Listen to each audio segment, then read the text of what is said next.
guys, hello. Oh god, I'm sorry. My voice isn't quite back yet, but my voice keeps cracking. It's so embarrassing. I really missed you guys. Hi. Like I'm feeling a lot better, but I am just not completely recovered. This past week has been so rough, man. This was so rough. But thank you for waiting for me. Thanks for not forgetting about me. And thank you for all the subs. Thank you. I do still have like a cough and mucus and stuff, so apologizing in advance for all the gross sounds. You guys, you're so sweet. Thank you. Oh, give me a second. Wait, where's my... There it is. Welcome back, Sinder. We missed you so much. Thank you. Best of cheers to our favorite good girl. Thank you. Hold on. Let me go down the list. Wait a minute. Claro. Man, I have so much energy. But my voice doesn't let me. Claro, thank you. Thank you so much for 9 months. We got a stream baby now. Thank you. Almost. Thank you so much for the 3 months of Prime. Thank you. Silverwind, thank you for 6 months. Thank you. Ghost Snyder, thank you for 3 months. Thank you. Melodoc, thank you for 2 months. Richter Scale, thank you for 5 months. Thank you. Virgil, thank you for 6 months. Thank you for half a year. Thank you. Pausine, thank you for 5 months. Thank you. Griff Maximus, thank you for the 4 months. Thank you guys so much. Now is the time to rejoice. Our beloved Hellhound has returned. Fire Scorpion, thank you so much for the tier 3 resub. Welcome back, Sinder. I admit, I've been enjoying lots of other streamers while you were away, but I've truly missed being able to spend time with chat as well. I'm so happy to see everyone again. Thank you for 5 months, thank you. Zombie Chan, thank you for 5 months, thank you. Hi Cinder, I'm happy you are somewhat good. Also the cookie are super cute. Thank you guys so much. Still not as cute as you toe. Yeah, so if you aren't following me on Twitter, you've missed a lot. Like a lot. You should probably go do that if you're not following me on Twitter. But pretty much oh well, actually I did stream a little bit before before I got really sick. I can talk a little more about Vegas. I went to Vegas for Numi's birthday with Numi. Did you know if you use code Cinder, you can save 10% on your gamer subscriber? And if we get enough top orders, we get closer to the sexiest. It's been too crazy. I've just been so sick. At first, I just had like a cough, like a really dry cough, and I just kind of figured it was because of the dry Nevada air, because Vegas is really dry, and I have very sensitive sinuses, like a very sensitive nose, and I get bloody noses very easily, and I just kind of figured that it was the air messing with me and messing with my nose. So, I had a bit of a cough because it was really dry, and I was like, oh, it'll be fine once I get back home, once I'm no longer in the dry air. Yeah, I was wrong. It was so wrong. I ended up getting so sick. The cough got worse, and it was like one of those coughs that you have like immense chest pain. You know, it's like that really aggressive, like throat ripping cough. And the cough was so bad that it completely fried my vocal cords. I couldn't speak for several days. I had a fever for a while. It was like a head cold, but with a fever. So I didn't like actually get sick, but I was still not feeling very good. And because of that, I wasn't able to celebrate Christmas. We usually celebrate Christmas Eve with my dad's side of the family, and then we celebrate Christmas Day with my mom's side of the family. And it was my mom's birthday, and there's like family that I really only get to see on Christmas, like once a year. And I was like so sad. I wasn't even in bed. I was on the couch all week, just like sleeping on the couch. I don't know why I wasn't in my room. Oh, I remember why. It was because I knew I wanted to watch a lot of TV, and I don't have a TV in my room. So, I mean, I was actually staying at my parents' house. My room at my parents' house. This is my real room. This is what my room really looks like. But I went back to my parents' house after the Vegas trip when I knew I was getting sick.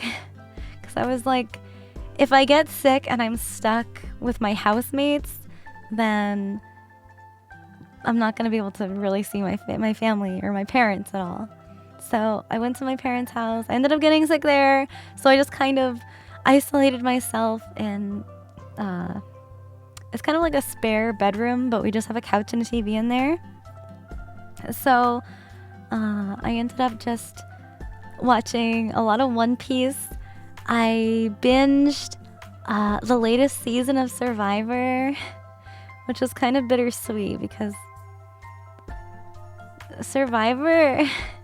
I don't know if you guys know what Survivor is or have seen Survivor, but it's like my childhood. Like,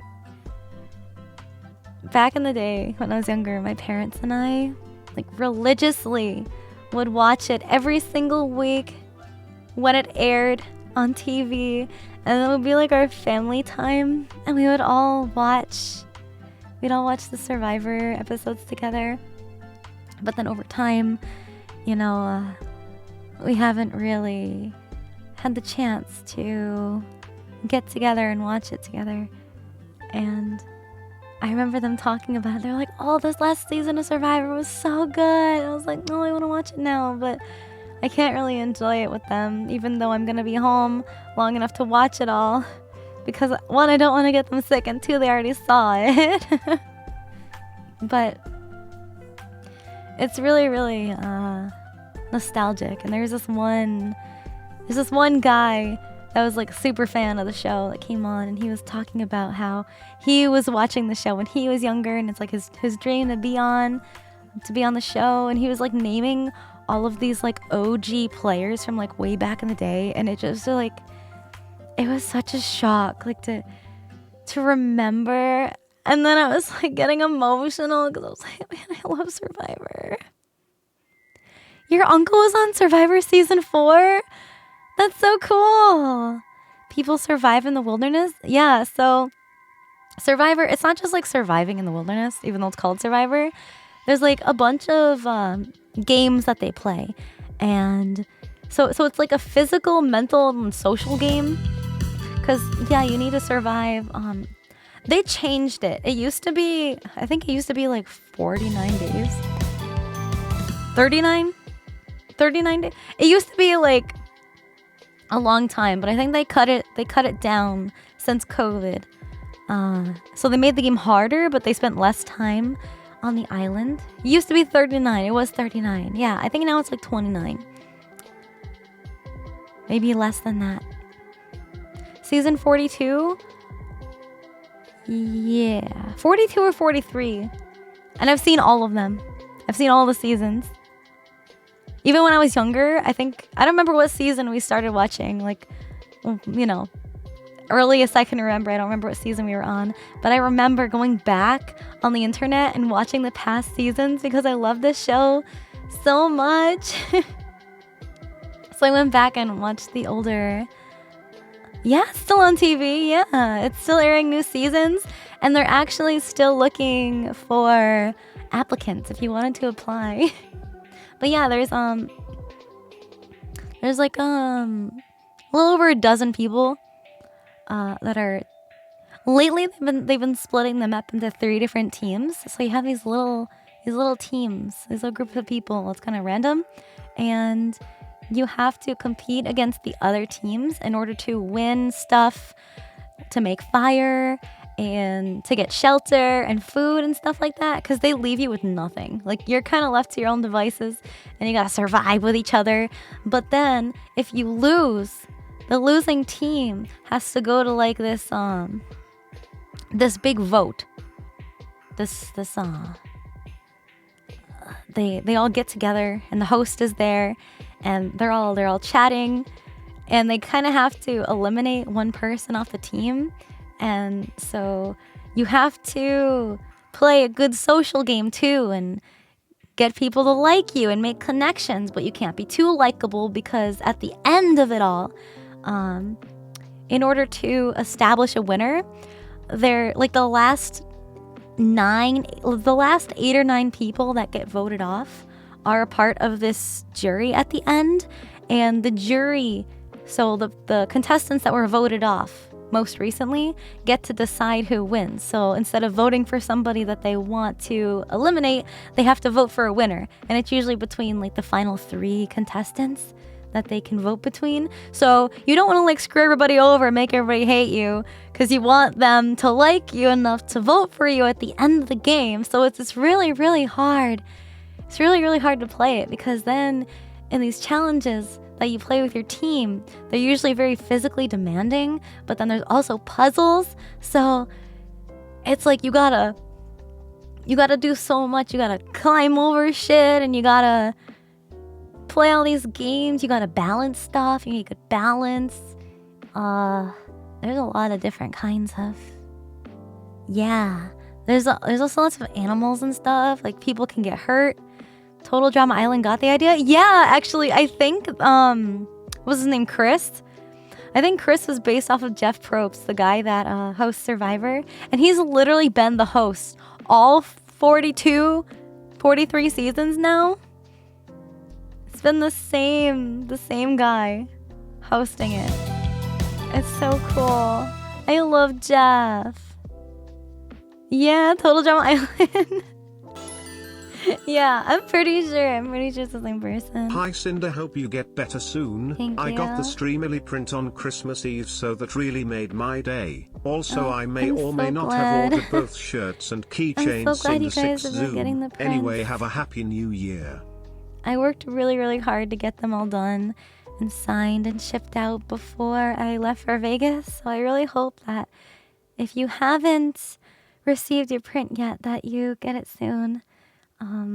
Another thing that you would have missed if you haven't been on my Twitter is that I had a merch drop. My first merch drop. Oh no. I have to lower my voice. Hi, Joel. Yeah. My voice is still really dead from when I was sick. Sorry, I got so excited. My voice pitches up when I get excited. Run chat. I She's turned the other VTubers into cookies and is eating them. I have to talk like this to you, chat. I have to lower my voice so that way you guys can understand me and that my voice doesn't crack, and then I get embarrassed. No, it doesn't hurt. It just like it doesn't come out. My voice doesn't hurt anymore. My throat isn't sore anymore. I feel fine. I don't have a fever. It's literally just because my cough was so bad, like that. You know, I feel like you guys, you know, when you get a really, really bad cough and it hurts your chest, like you can feel it in your chest and it like it gives you like heartburn. That's what I had for days, just nonstop, like aggressive, like dry coughing. No, if you haven't, you're lucky. But it was like, the cough was so bad it ripped out my throat and I couldn't speak for a few days. 6 Zoom, Cinder 6 nosebleed. No. When the cough has the little wheeze. Yeah. Yeah, it was really, really bad. So yeah, I had a merch drop. It's just Sinder.store. I have my own domain name, own URL. Kissing a homie is a good way to fix your cough. Joel, I think that's how I got sick. Val and Numi smooched me in Vegas. The girls are all up on each other. Numi gave me a lap dance. I don't remember if she showed the picture on stream. I'll have to ask her. The picture is so fucking funny. It's a picture of me, Numi, and IPN. And Bao took the photo. She talked about it but didn't show it. Oh my god, it was so funny. So funny. No, there wasn't mistletoe, just alcohol. She made a drawing. Yay. That's so funny. The fire dog is back. Missed you so much. Silver love. Also, this is what happens when you romantic go outside. How we're all dying together. You get sick. I mean, luckily I didn't have to go to the hospital. I think Vienna had strep. But I feel like I'm the one that got the worst of the coughing. I ripped out my fucking voice. And it sucks because like not only did I like miss everything I wanted to do this past week, but it's like I'm gonna have to postpone the karaoke stream. If I can't even speak. If I can't even speak, how am I supposed to sing? It also sucks because I'm gonna be leaving soon. Man, this fucking sucks. I've like barely been able to stream all month. I was like, I love Sinder. She's so I had hot major and sexy. burnout, and then I didn't stream I want to for get a a while. 3rd degree burn on my. And then I came back. My pussy. I only had 2 streams, and then I had to go to Vegas. I didn't have to, but you know. Then I went to Vegas, and then I had another 2 streams, and then I got hella sick. And now I'm probably gonna have another 2 to 3 streams before I have to leave for LA. Do you need to explain?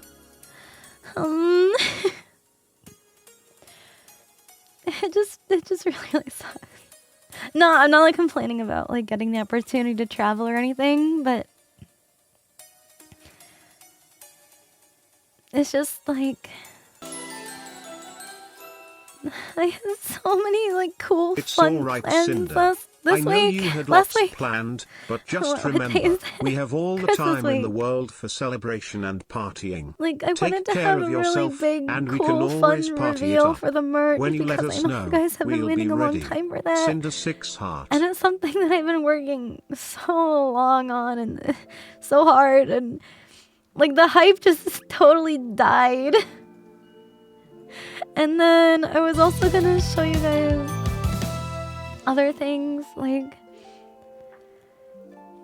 I had more surprises, like my new model that I've been teasing, my parents' PNGs. Those are done. I was gonna show you guys though. I was gonna have like a big party, so I'm thinking maybe we'll just do one tomorrow for New Year's. We'll see. We'll see. It sucks because I had so many cool ideas. But not only did I miss out like hanging out with you guys for Christmas, I couldn't even like see my family for Christmas. Cause I was so sick and I didn't want to get anybody sick. It was like my mom's birthday is on Christmas and I couldn't even like be with her on her birthday.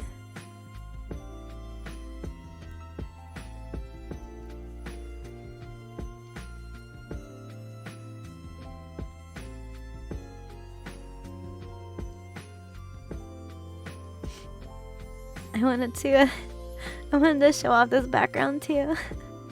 Surprise, by the way. Just nothing's really been working out for me this month. The best thing was being able to see my friends. It was worth it. It was worth it for those 2 days. No, I feel fine. It's just my voice. It's just my body is not cooperating. Trust me, I want to talk. I haven't been able to talk in so long. I was like, I was quiet most of the time I was home. And I had to text my parents. My dad was really nice though. My dad would come into the room and he'd be like, "Hi, sweetie, do you need anything? Do you need some tea? Do you want some food?" And I was like, "Yes, please." But I would have to text him because at that point, nothing could come out of my mouth.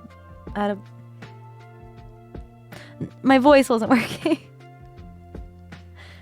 But I had a lot of hot chocolate and a lot of tea.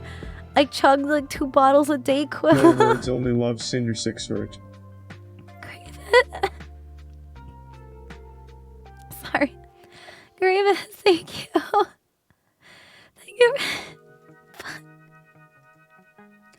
Man, this is so embarrassing and frustrating. It's so good to see you again, Sinder. Glad you had such a great time with your friends, and I'm glad you're feeling better. Your health matters the most, Sinder 6 Heart. Thank you for the 10,000 biddies. Thank you.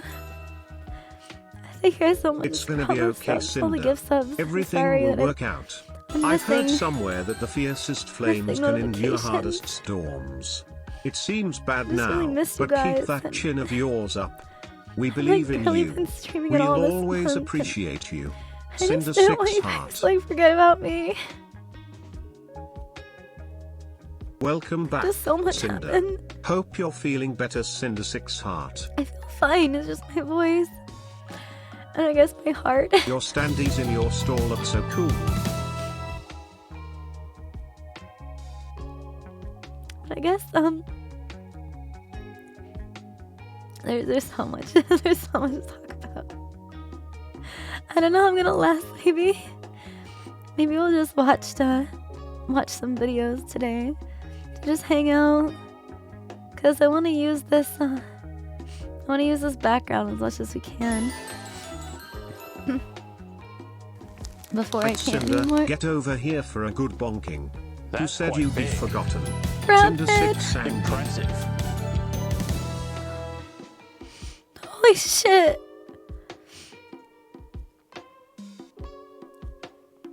Thank you.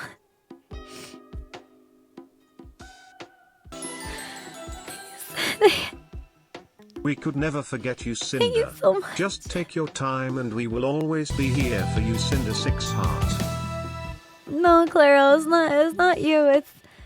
I was going to reveal this background for the big Christmas party and show you guys all the toggles, show you my new mic. Claire did such a fucking banger job on this background. So I did tweet with it a couple times already. We can go through the background. We can go through the background in case you didn't see it on Twitter. But you should totally follow me on Twitter so that you don't miss anything. You don't miss any updates. You guys, thank you. Thank you so much for all the subs. Thank you. Oh my god, you're so fucking cute! So, I guess we'll go like right to left. So, Claro Christmasified my figures. Key! Man. I'm gonna be like guesting at a con and being the main event panel on Sunday of the con. and having meet and greets and everything, and I'm gonna sound like this. And everybody wanted to go out for karaoke too, and I'm like, fuck, I'm not gonna be able to do that either. It's not a week away for me because I'm gonna be leaving much sooner than the convention.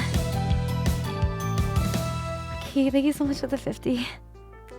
Thank you so much. I have been getting a lot of rest. I've been sleeping a lot. Like a lot. But thank you guys so much for the subs. Thank you guys. Thank you. I don't want to sound like new me. I want to sound like me. I don't feel like myself sounding like this.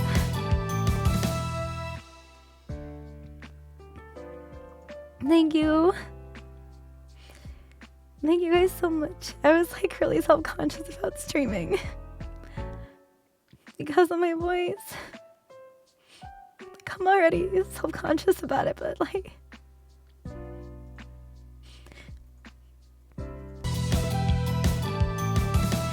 I haven't heard what my voice sounds like in so long, and it's like feels like it's gonna stay like this forever now.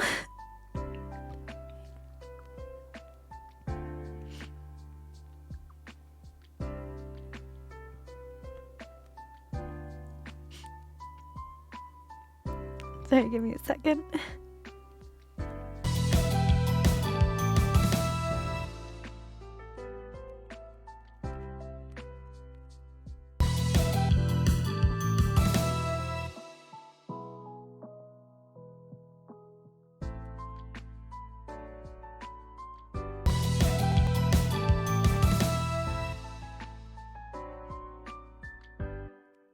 We will never forget you. Just focus on getting better and we can celebrate in the new year. May it be as successful as this one. I didn't want to come back to streaming being like upset or I guess I just haven't been talking very much, so I didn't realize how broken my voice actually is.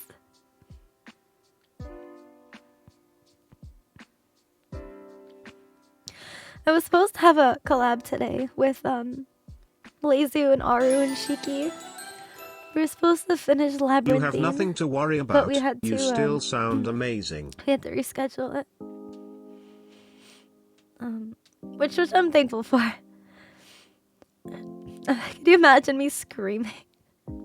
Me playing a scary game. My screaming just like breaks.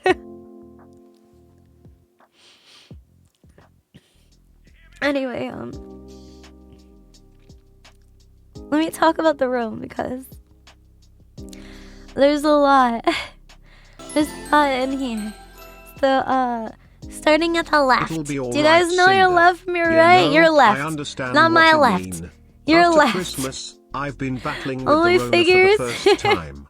I keep All my telling figures myself, are like Christmas tomorrow will dripped be out. better. I'll Black make Rock sure. Shooters You're Gold, gonna be okay, Santa Sinder. Hat, We got you, and we'll never forget. Amatura Cinder. Cinderasu. The Ami figure that's colored like me. It's got like a Rudolph nose and antlers. and then Monokuma.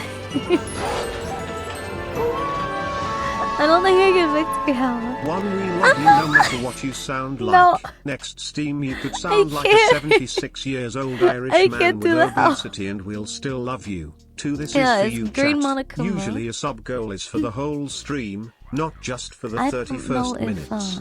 Much love and I hope you get better soon. Is there green Monokuma? Yeah, there is. Mono. Don't tell me. Monodam, right? Is it Monodam? Oh fuck. I keep losing my train of thought. Monokuma got a Santa hat too.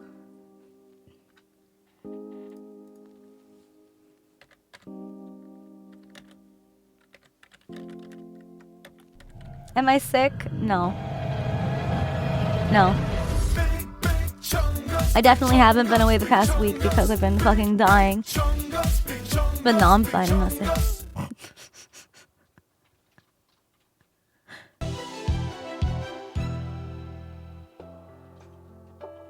Forget you. That's impossible. You are one of the best people in the whole damn world, and you have done so much for us, and we all love you so much, Cinder 6 or Sody!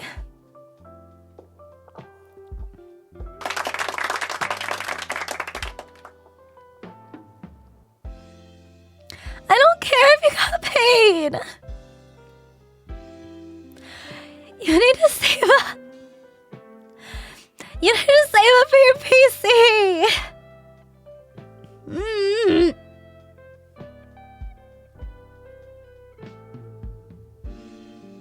Unbelievable. Oh yeah, by the way, did you guys know it's Sony's birthday in a couple days? Yeah! Make sure to send him stuff. Two can play this game, you little shit.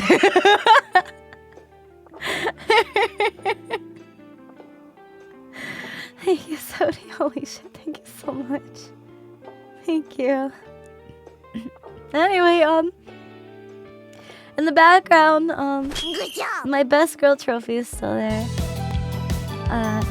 In case you weren't here for my debut, that trophy is actually modeled after a real one that I have from my cosplay competition. So it's kind of like a nod to my trophy shelf that's in my room.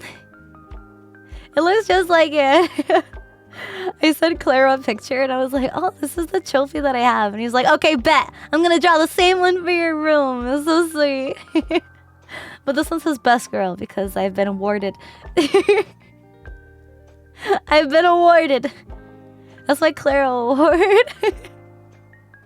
Nah. I hung out some stockings above the fireplace. There's a me stocking and a mod stocking and a chat stocking. The mod stocking still has some gifts in it.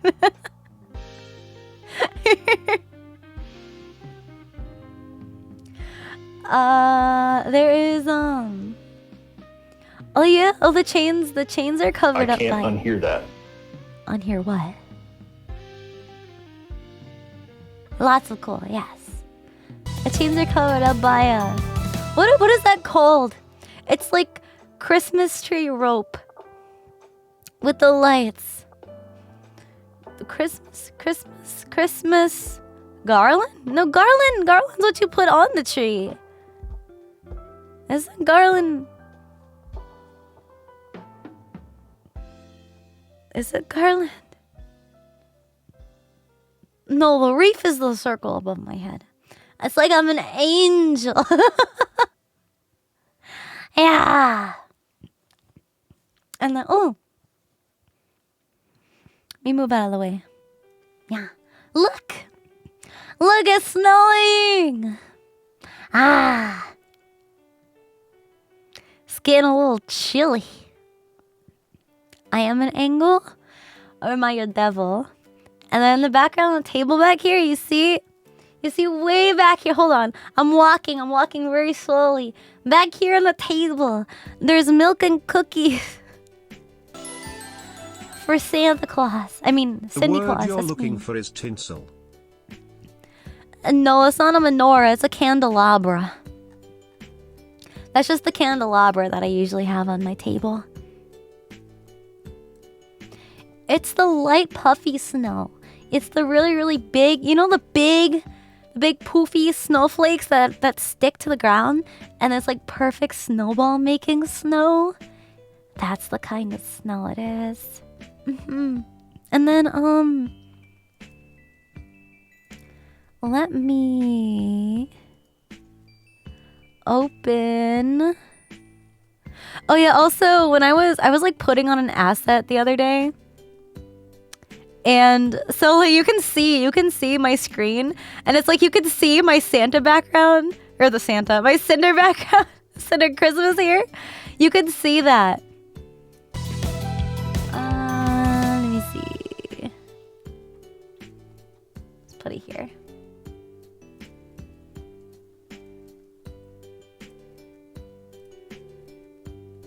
Yeah, so hold on. You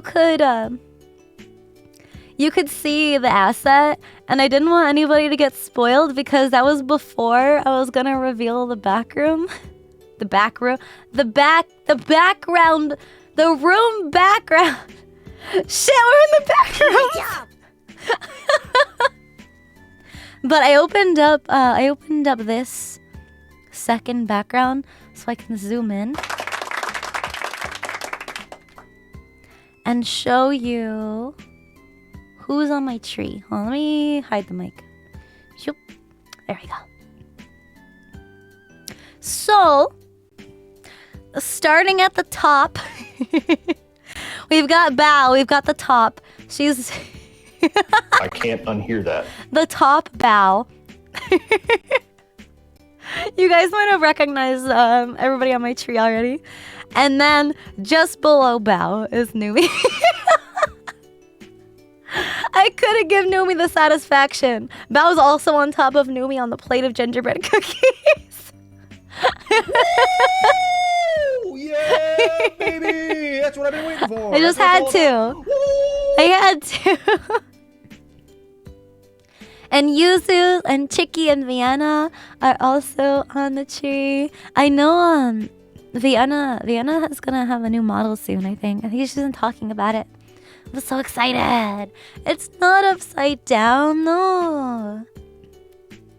Let me move myself over. I can't move myself. That's okay. And there's Geary and Lily and Rain and Lena. This is like my friendship tree. All my friends on my Christmas tree. I only use the most beautiful decorations. And there's Joel. I also got his plushie. He's got plushies of himself, and mine came in the mail. I tweeted about it actually. I tweeted about it. And we got Snuffy and Nano and Yoshi and Aru and Sarwe. All my friends, I love them. I tweeted choking him out. That's right. Yeah, I was strangling him. I also held his hand. And also Lumi and Twin and Momo and Kage and Leizu and Bubs. All my friends. All on the tree together. Yeah, Nano. Mama Nano. I love Nano. Nano's such a freaking sweetie. All my friends are so sweet. Look at all my friends. I love them. I love them. They still can't speak. But yeah,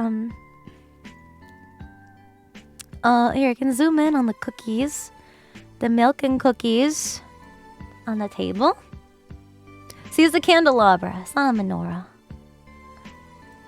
And then chat, mods, and me.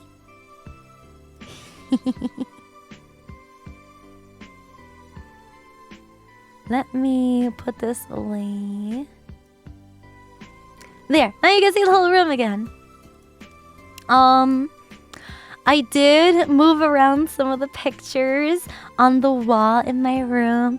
Of course, Nano is still on the fireplace.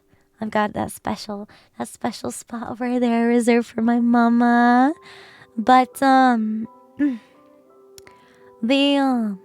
pictures. So the big one in the middle with me and Numi.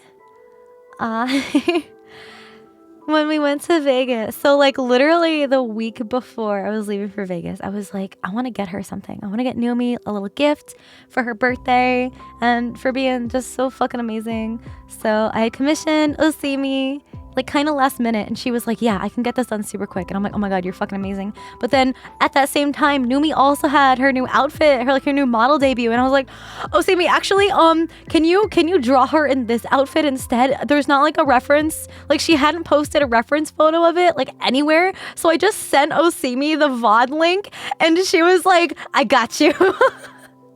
So she ended up using the VOD to draw the outfit. And it came out so perfect. So then I got it printed and I put it in a frame and I wrapped it and I kept it in my carry-on, like on the plane to Vegas, so it wouldn't get damaged in my luggage. So I ended up giving it to her and she gave me a big hug. And so Numi and I ended up staying in different rooms because the penthouse suite only had so many beds. So she also got 2 other separate rooms to fit everybody, so we could still all hang out at the same hotel.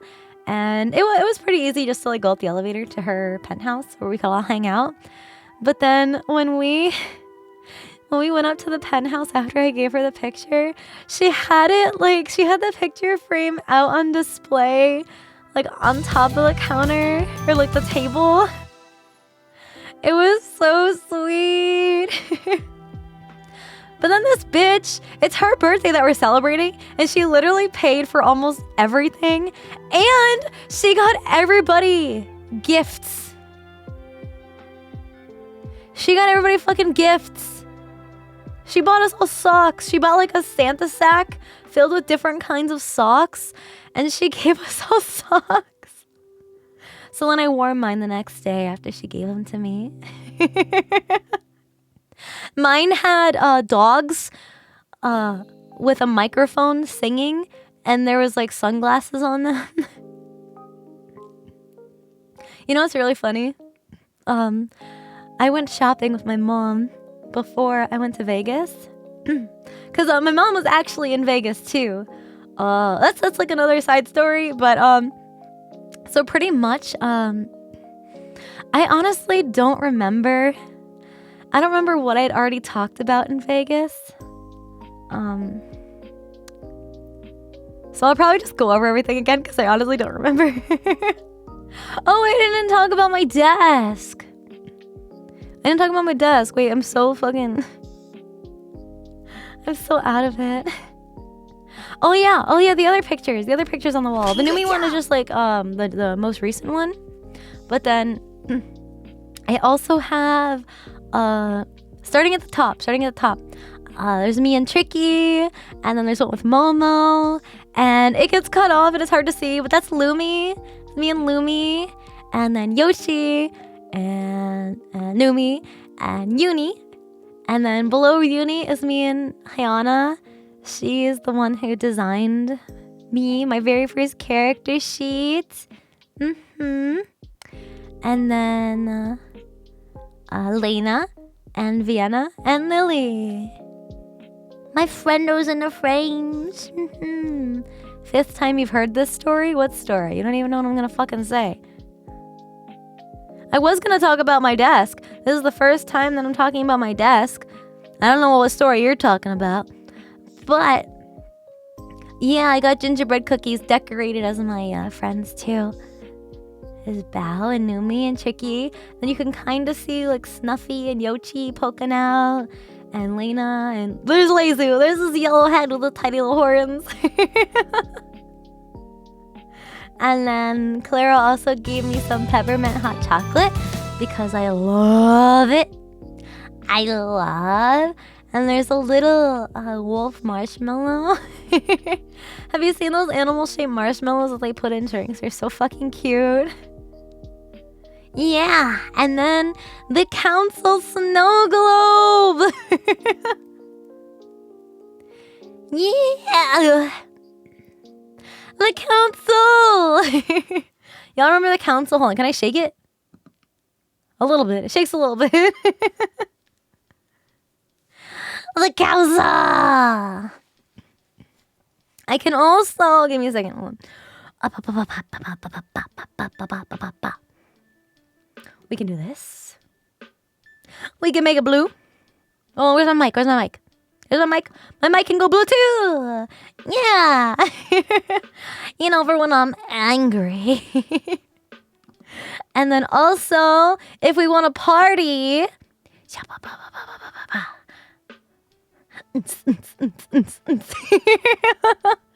My twinkly rainbow lights. It's so gay.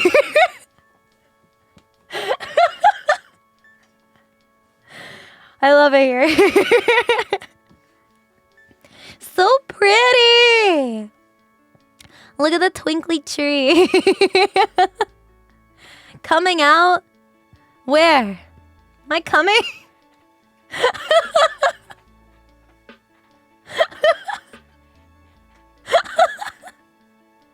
Stop making me I horny! can't even fucking laugh.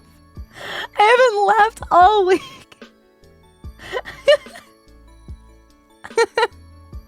Holy shit. But yeah, lastly is the microphone. I fucking love this mic. It's so cool. Look, I don't know. Can I? Hold on. I don't think I can zoom in on the mic. Full screen this right now, chat. Full screen this shit right now. Are you ready? You ready? So, if you pay extra close attention, I know that my little like symbol, my little logo, and the animated fire is pretty eye-catching. But if you look closely, I also accidentally scratched it just like I did my shirt, but that's okay. The shock mount is made up of chains and skeleton arms, and then it's got spikes like my necklace and bracelets and skulls, and the eyes of the skulls light up. Look how fucking cool! Look how fucking cool it is! They got the fucking skeleton arms holding the chains. It's so badass! But I like the fire. Look at it go up and down.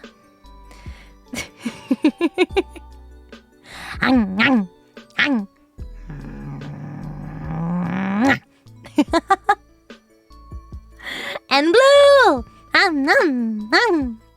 Oh my god, you're so fucking cute! No, I can't even make wolf sounds. Me like this. Me like this kind of thing. I can't bark. Mama Luigi. I can't no care, no thought, just this. Me like.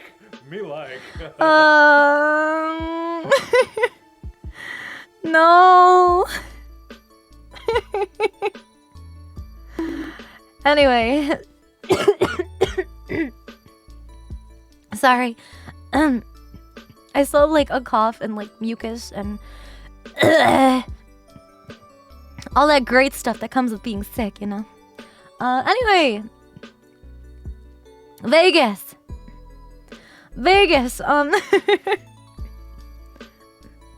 For those of you who weren't here, for the one stream that I was talking about Vegas.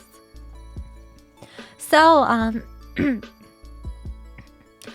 what happened was, Numi messaged me.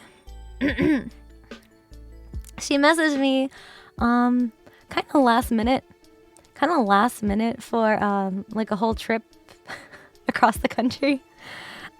She was like, "Yo, you want to come to Vegas for my birthday with like a bunch of other people?" And I was like, "Yes." I didn't even question it. I was just like, "Yes, fuck yeah.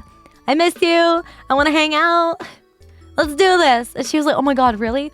Sweet." So then we had this like big group chat with everybody that was going, and we were making all these really fun plans. And the big hurdle that I didn't really want to acknowledge was traveling by myself, because I've never traveled by myself. I've never been to Vegas, never been to Nevada. So it was really nerve-wracking because traveling alone gives me mega anxiety, and I was gonna have to tell my parents. And I'm an only child. My parents are like super protective, and I knew that they would be a little concerned about me traveling by myself. So I was like, okay, I should probably go back to my parents' house and tell them this news in person, so that way, you know, they don't freak out at me over the phone or anything. So I went back home, and it was just my dad. My mom she wasn't home yet. And I was like, "Look, Dad, I gotta tell you, like, now, I'm actually gonna be flying to Vegas this day." And he was like, "Oh, really? Your mom's going to Vegas?" I was like, "What do you mean she's going to Vegas?" She's like, "Yeah, when are you flying?" I was like, this weekend? And he's like, oh yeah, that's when your mom's gonna be in Vegas. I'm like, huh?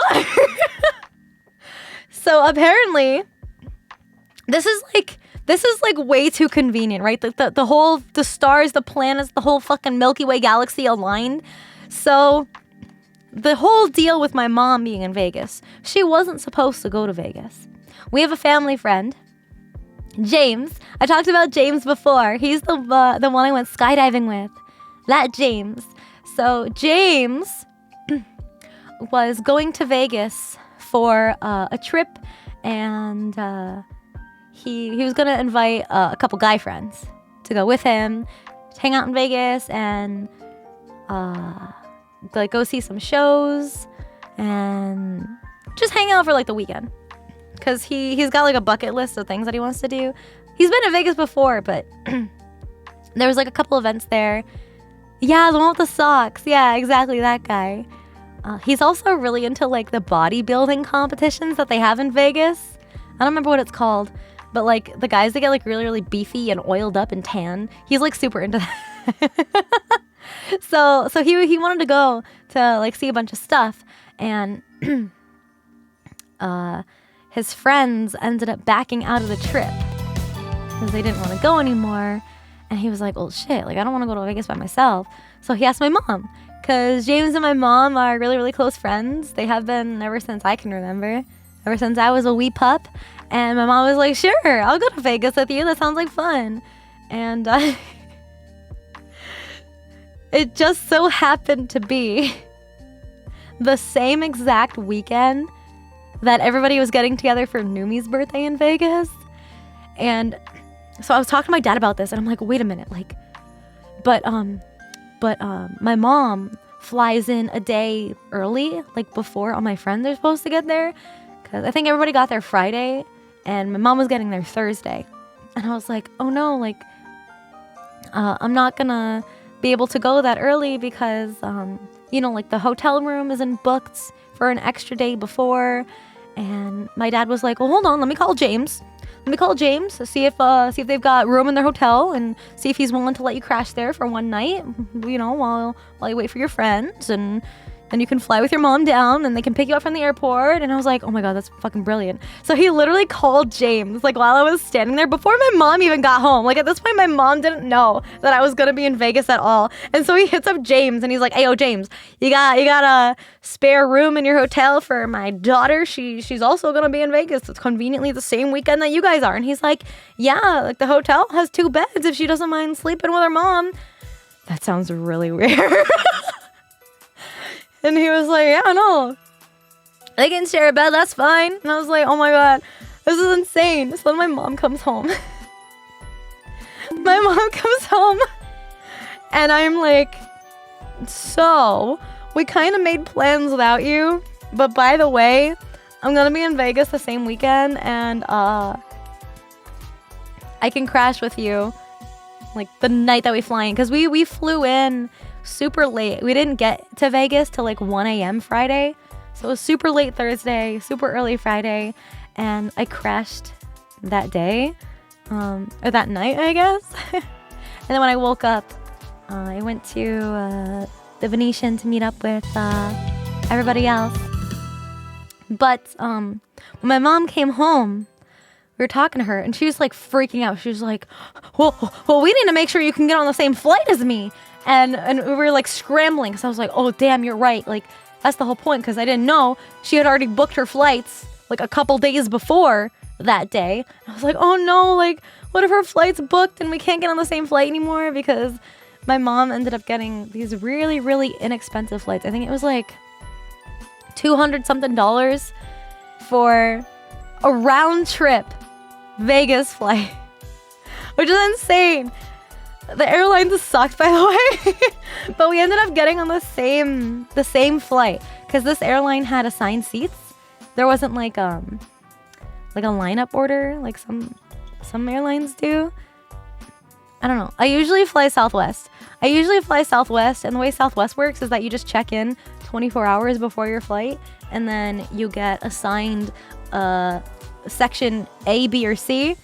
And depending on what section you're in, it like dictates what order you go in. So like A section lines up and boards the plane first. There isn't like a set. You get like an assigned number, but you don't get an assigned seat. So like if seat number A15 gets on the plane, A15 can sit on the back, like for all they want. It's just like a boarding order. It's not like assigned seats. But I fucking love Southwest. Southwest is so good. Southwest is always treating me so good. They give you free snackies, free drinks. You get 2 checked bags for free. You get a carry-on bag for free. Like, they don't charge you for anything extra. Like, it's insane. Southwest, sponsor me. Yeah, literally free everything. I guess they can be pricier than other airlines, but like it's comfy, and I've never had any problems with them before. Very, very, very, very good. Not sponsored. Not sponsored though. They are struggling right now. They are. We'll see how things go to my trip to LA. But we ended up flying Frontier? I don't remember. I don't remember what airline it was. I think it might have been Frontier. Yeah, it fucking sucked. It was so bad. But we had assigned seats. So I was able to get like the seat next to my mom on the way up and back were open. I had to sit in the middle seat because my mom needs the window seat because she gets really bad motion sickness. But I was like, it's fine. It's fine. Like, as long as we're on the same flight and I don't have to travel alone, like, I'm cool with that. It was also my first time using like the TSA pre-check thing. I had signed up for it and gotten approved and everything, and it is so nice. I mean, I didn't really need to use it because the lines are super duper short because the timing of our flights, like there was nobody in TSA. So it didn't even matter. But I just went in the pre-check line just to see what it was like. And oh my God, it's so nice. I literally just like walked through, and then meanwhile, my mom got pulled aside. She got pulled aside for like the extra security, like a random person that has to be checked. It was so funny. But yeah, I didn't have to take my shoes off. I didn't have to take... Well, I didn't end up taking... I have a watch. My parents got me a watch for Christmas, but they gave it to me early so I could have it on the trip. I forgot to take it off, but they didn't like say anything about it. So I guess you can keep your watches on too. It was really easy. It was really, really easy. You just kind of walk and they're like, all right, you're good. Oh, also, I didn't even tell this part. Wait a minute. So because we were flying, I think James was flying Southwest. And so James had 2 checked bags for free and a carry-on bag for free. And I think it was Frontier. We're just going to say it was Frontier.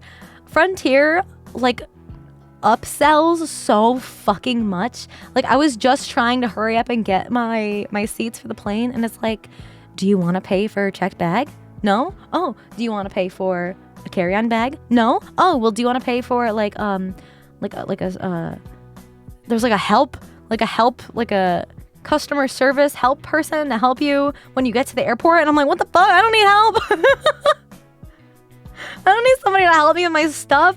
And then they're like, oh, do you want to pay for like a taxi service to pick you up from the airport? I'm like, no, stop charging me. Stop trying to charge me for shit. Like, I don't need it. Just get me the fucking seat. I just want a flight. Like, I don't want a checked bag. I don't want to well, I know a personal item.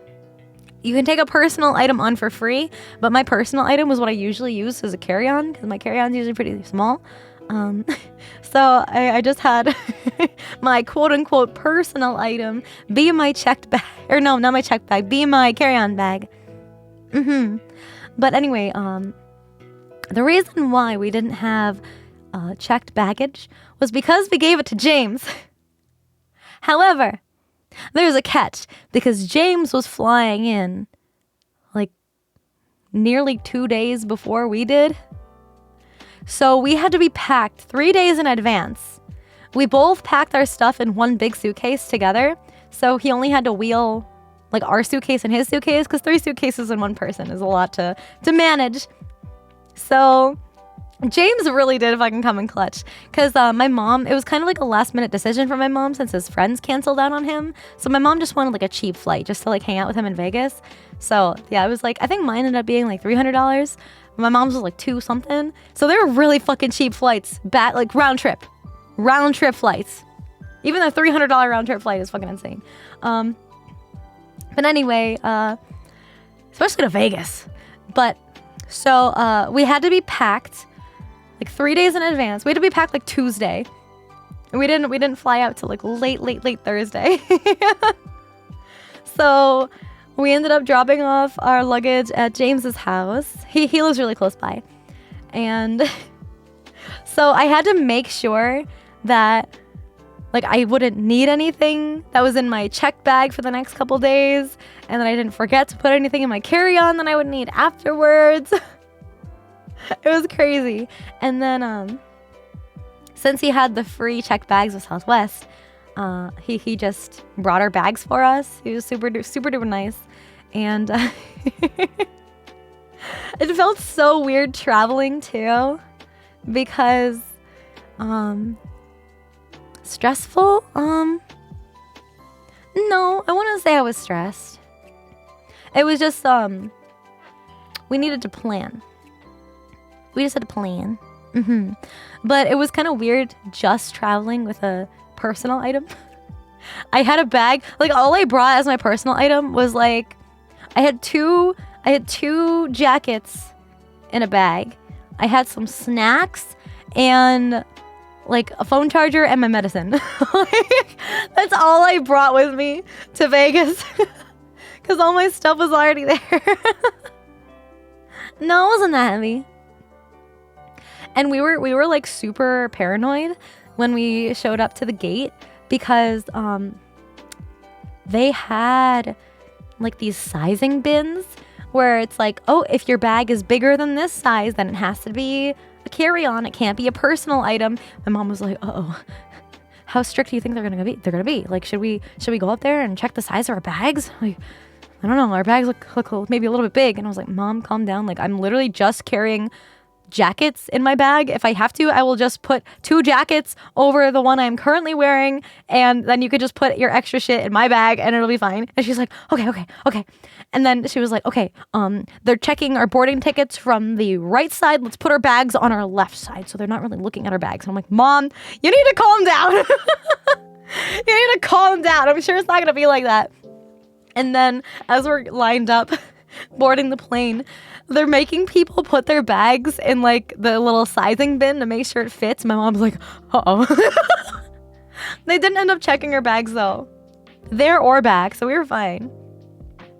She did end up putting her bag in the bin on our way back, and it ended up fitting just fine because she had extra stuff in there, because you know you get souvenirs and stuff when you go traveling. So her bag was a little bit bigger. She's like, I don't know if it's gonna fit. I'm like, Mom, I can just wear the fucking jackets. Oh, I also had Numi's picture. I had the framed art of me and Numi in my carry-on. Or not my carry-on, my personal item. I had it inside my personal item, so it wouldn't get damaged. Yeah, 12-step plan in her head. I was like, Mom, calm down. It's so funny because my mom's the kind of person to kind of freak out, and she's not very patient either. So like our flight there was delayed a little bit. And she's like, oh, our flight says Vegas now, like at the gate, but it switched to like something else. I think it was like Atlanta. I don't remember. And she was like, why does it say Atlanta? Why does it say Atlanta? What happened to Vegas? Did we miss our flight? Like she was like, our boarding time was 5 minutes ago. Like we should be boarding right now. I'm like, Mom, calm down. Like, it says Atlanta because the people who are getting off of the plane that just pulled up to the gate are from Atlanta, and that's where this plane is coming from. So that's why they changed it to that, because they had to deboard at this gate. And my mom's like, our plane's delayed. I have to text James. I have to text James to not pick us up from the airport in Vegas yet because we're gonna be delayed, you know? I was like, Mom, calm down. And like, James had a rental car, So it's, you know, it's like, it's not like it'd be a huge inconvenience if he's just like waiting at the airport. And James is such a chill guy too. I was like, it's gonna be fine. Like, he's gonna be like, don't worry, like the plane delay is not your fault. And I'm just sitting there, I am super patient. I'm like, Mom, it's okay. Like, if we get there a little late. And she's like, but it's so late already. Like, we're not gonna get there till 1 a.m. I'm like, Mom, please.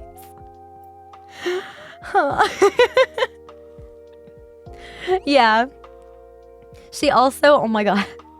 So, normally when we fly, they have like those little barf bags in the back of the seat, like in the little seat pocket. Because my mom gets motion sick, and sometimes she gets sick on planes. And so she likes to make sure that the bag is there just in case, because she'd rather have it and not need it than need it and not have it. So she's looking, and she doesn't find one. I'm looking in the back of my seat and the seat next to me, and there's no bag. She's like, oh no. She's like, I gotta ask a flight attendant for a bag.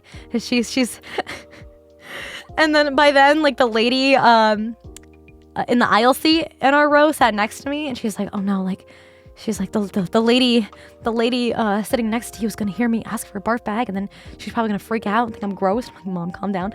And so she called over the flight attendant, and she's like, can I get a bag? Like whispering.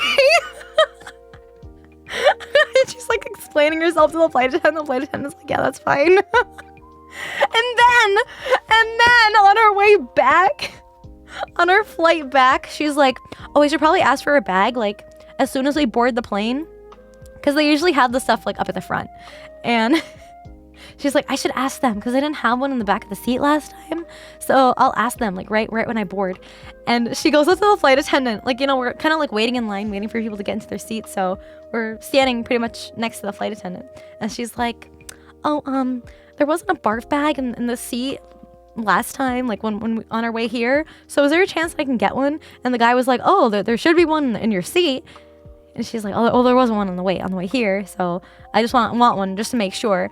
And he's like, oh, I mean, I guess sometimes they're gone. He's like, I don't have any up here right now, but here's a trash bag. This man hands my mom one of their trash bags.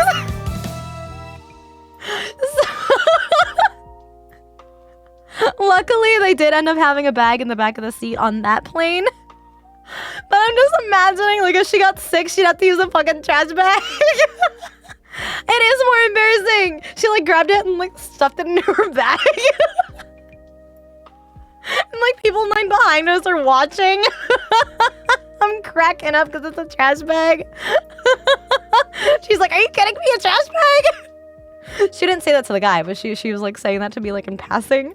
It was just really, really funny. Yeah. Yeah, 1 a.m. is super late because I'm on the East Coast. So that's 3 hours behind. So technically it was 4 a.m. my time. So it was super late for me. And that morning, so it was Thursday night was when we flew out. Thursday morning, I remember I woke up and I immediately started signing the rest of the Streamly prints because I knew I wasn't gonna have time like before the holidays if I wanted to get them out to you guys like in time. I mean, I'm pretty sure a lot of you guys didn't get them in time for the holidays, but that's okay as long as you guys get them. I just wanted to get them to you as soon as possible. But yeah, so I signed like 100 something prints the morning before, or no, the morning of my flight. So I woke up, did a bunch of signing, and then I did a couple more things to get ready for the trip. And then at night, I went back to my parents' house to meet up with my mom and got all my stuff ready. Today. Oh, I'm glad. Aw, I keep losing my train of thought. Yep. Oh yeah. Met up with my mom. My dad drove us to the airport, and then with the delay, yeah, we didn't get to 1 a.m. Pacific time. But then as soon as we got there, oh my god, I'm actually really glad that we got there that late because since it was so dark and the sky was pretty clear, so as like we were still on the plane was landing, we were looking out the window and it's just all lights. It's so fucking pretty. Vegas from the sky on an airplane at night, so pretty. And then James picked us up from the airport and he was like, "You guys have to see it. Like, are you like that tired? Like, can we drive up and down the strip just to like show you guys everything?" Because I had never been to Vegas before, and my mom, I think she's been there maybe once, maybe a couple times before. I don't know, but of course it's a lot different than the last time she was there. And we were like, yeah. Honestly, with how tired we were, 4 a.m. our time, just seeing all the lights and like everything happening, it almost like wakes you up. I was like, wow, I'm so fucking awake right now. Look at all the bright lights and everything. Everything is sparkly in Vegas. Like there were so many like pharmacy, like CVS and Walgreens and stuff, and they were all like glittery and sparkly. There's like a Dunkin' Donuts that had like sparkles and shit. I was like, yo, what? It's like so much. And then we drove down to Old Vegas. We were looking at all the buildings there with all the lights and stuff. And it was crazy. We're mostly driving up and down the main strip though. I want to do a zip lining. I didn't have the chance to go zip lining, but it looks really fun. Did I see Elvis? Technically, yeah. I was at dinner with everybody, with all my friends. And we were at this really fancy Italian place. And while we're eating our food, there's this guy who's dressed up like Elvis. Look, man looks so fucking disheveled. But he's like walking by our table. And one of the I don't remember if it was like a patron or a waiter or something, walked by him. And he's like, I like the outfit. And the Elvis guy was like, thank you very much.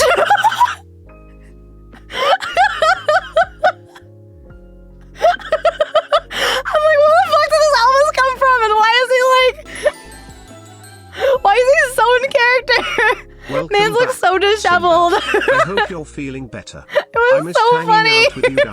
I don't remember if anybody else saw the Elvis. One last time before the new I think Val might have seen him. Because I think I remember looking at him. Like we both looked at each other like, what? Was that Elvis? It was so funny. No, there's so many fucking wild stories with a friend group. I've just been talking about like my mom and James, but oh my god. I didn't have any hangovers. No. But I did get sick. So, I ended up getting to the Venetian. We were staying at the Venetian, and Nomi hadn't arrived yet. She was still on her way. And Vienna and Tricky got there first. And I was still at my mom's hotel. They were staying in a different hotel. And I ended up getting breakfast with my mom and James. We just wanted to get just like a little breakfast. We didn't want to do anything crazy. But the only places that were like serving food nearby were super fucking busy or super expensive. And so we walked by the buffet I think we were in the Bellagio. It was the Bellagio buffet. And there was this lady at this little tiny customer service like podium. And James was like, hey, like, is there anywhere else to eat around here? Like, we're not looking for anything crazy. We just want like a little bit of breakfast. I think it was like 10:30 around there. And she's like, oh, the buffet is like right here.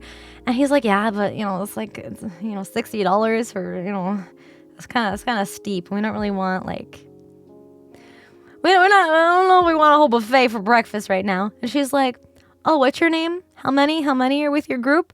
Okay, let me write you a little $25 off voucher for each of you. And we were like, ayo.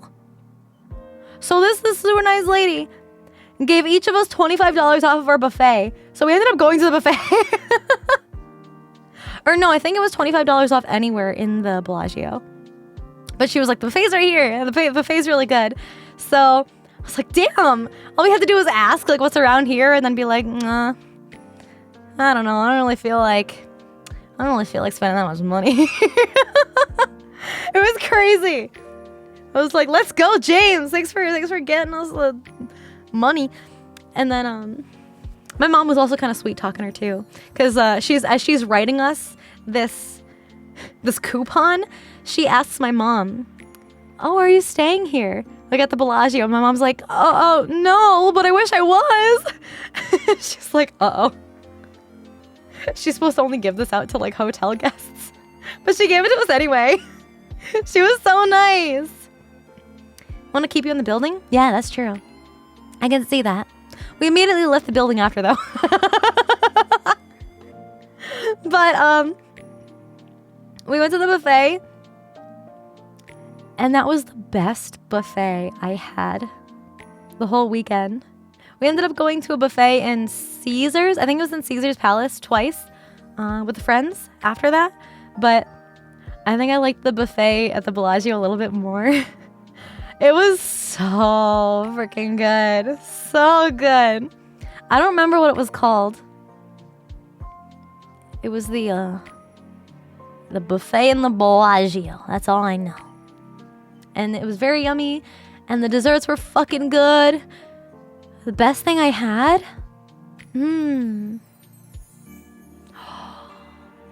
Something that I didn't know existed.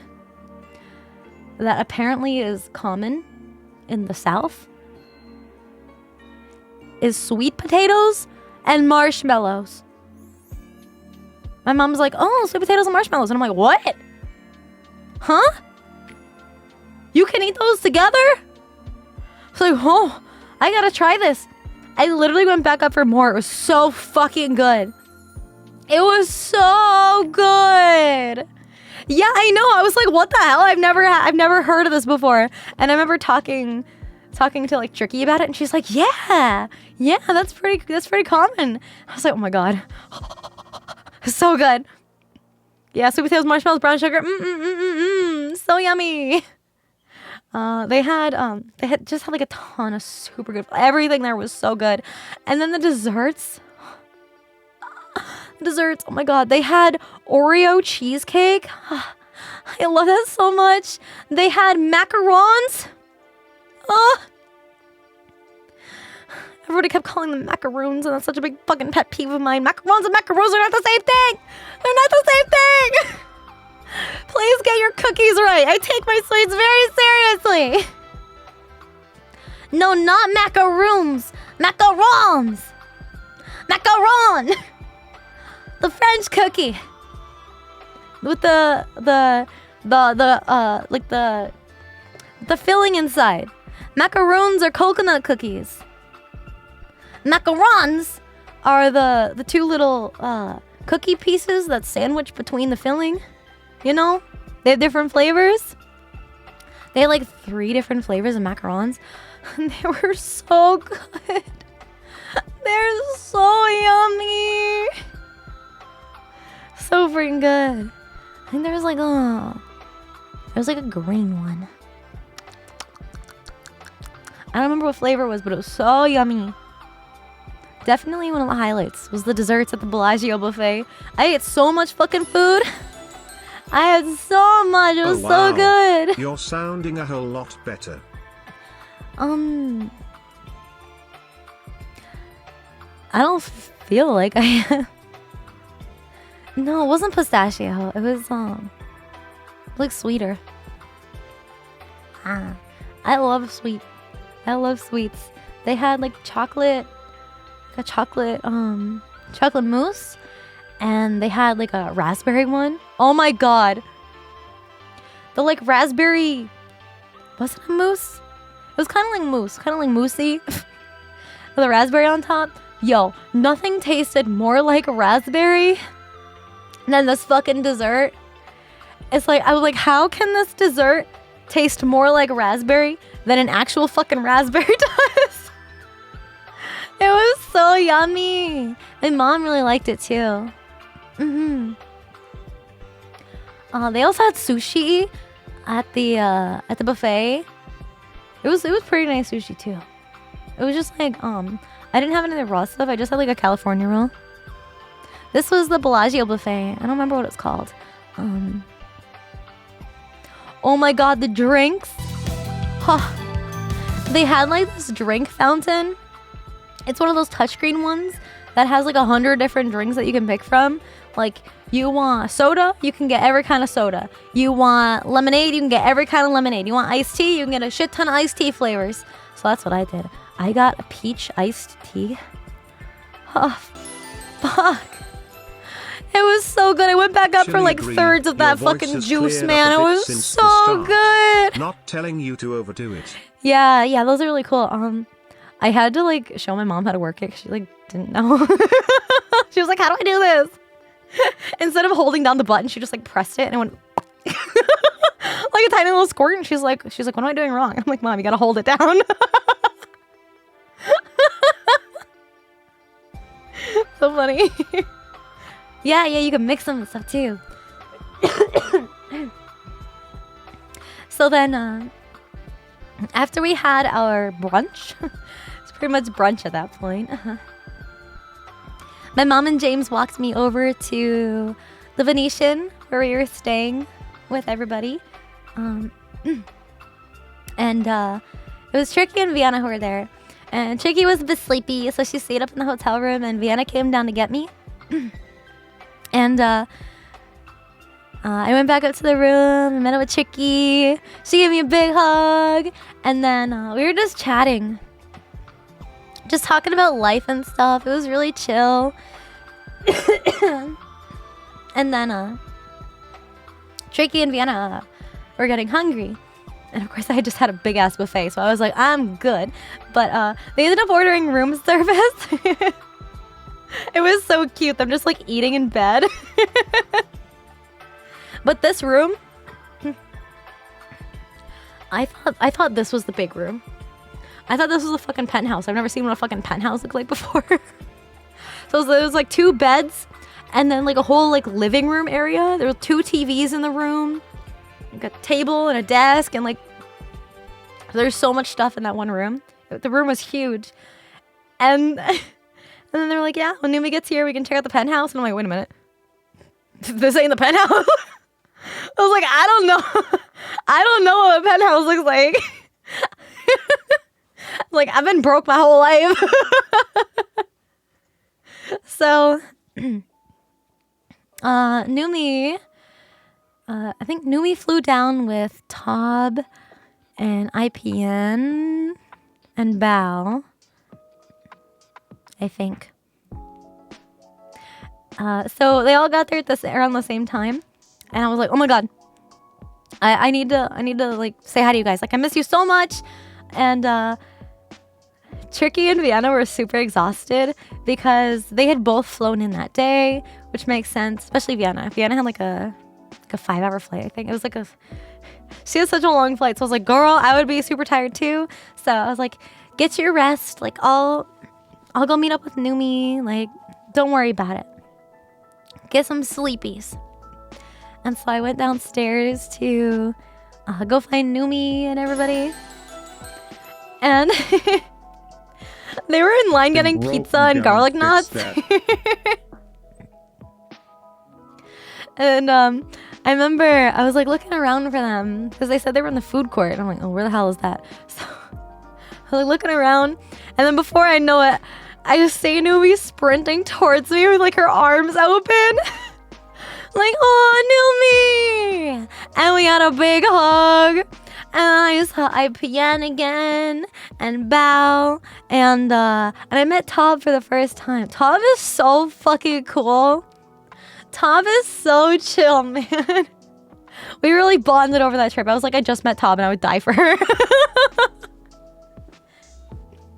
IPN is like an ex esports pro gamer. He's so fucking funny. So like most of the trip, Numi would just like sit on me. She was like in my lap. Most of the time we were there, like whenever we were hanging out in the penthouse or anywhere, she'd be like curled up on my lap. And every time IPN would look over at us, I'd be like, oh my god, I'm so jealous. Yeah, a lap dog. She's so cute. So freaking precious. And she would always be cold. She'd be like, Cinder, warm me up. So I'd like rub her arms at her back and shit. So cute. But when Numi got there, we ended up being able to check into the penthouse. And holy shit, there's a doorbell. Because it's so big, you might not hear anybody knocking on the door. Like there were so many rooms. There were only 2 beds. There were supposed to be 3 beds. So it was only Numi, Tob, and Bao that stayed in the penthouse, and the rest of us were like in our own rooms. I have another story about that. But there was like a bunch of baths and like a workout room, a treadmill, and a bike and shit. It was crazy. It's like a dining room table. The TV was one of those TVs that was hidden in a cabinet. It was really weird. You had to like open up the cabinet doors to see the TV. But it was really nice though. It was really nice. And then Aru came and we went to go get Aru. And we met up with Saikuno for a little bit during that trip. IPN. Yeah, so it was me and Tricky and Vienna and Aru all in the same room. And then Numi also got a separate room for IPN and Saikuno. But like Saikuno had a place nearby. So he just like went back home. So IPN was all alone in his 2-bed hotel room. And it was the same size as the one that the 4 of us girls are staying in. So he had this big ass room all by himself. Saikuno was like, why would I stay in a hotel room when my house is like right there? So he just left him by himself. And at first, IPN was like, yeah, I think our rooms are connected. And I'm like, oh my god, that's so cool. Like we can keep the doors open and we can just like chill out and like you can hang out with us. Yeah, they weren't connected. I opened up the door on our side and I'm like about to knock. And I think Aru was like, wait, I don't think the rooms are actually connected. I was like, wait, what room number is he in? And he was in like a room across the hall instead of the room next to us. So I'm like, oh shit, could you imagine if I fucking knocked on the connecting door to the other room and some other random ass person opened it? That would have been so embarrassing. Like, thank you for saving me. I know, I felt so bad. I was like really excited. I was like, oh my god, I've always wanted to stay in like 2 separate hotel rooms, like a bunch of friends, and then we could just like hang out in each other's rooms and like see each other, so we're not like, you know, all alone. But damn, man was really by himself. And then the first day, when did we do the first day?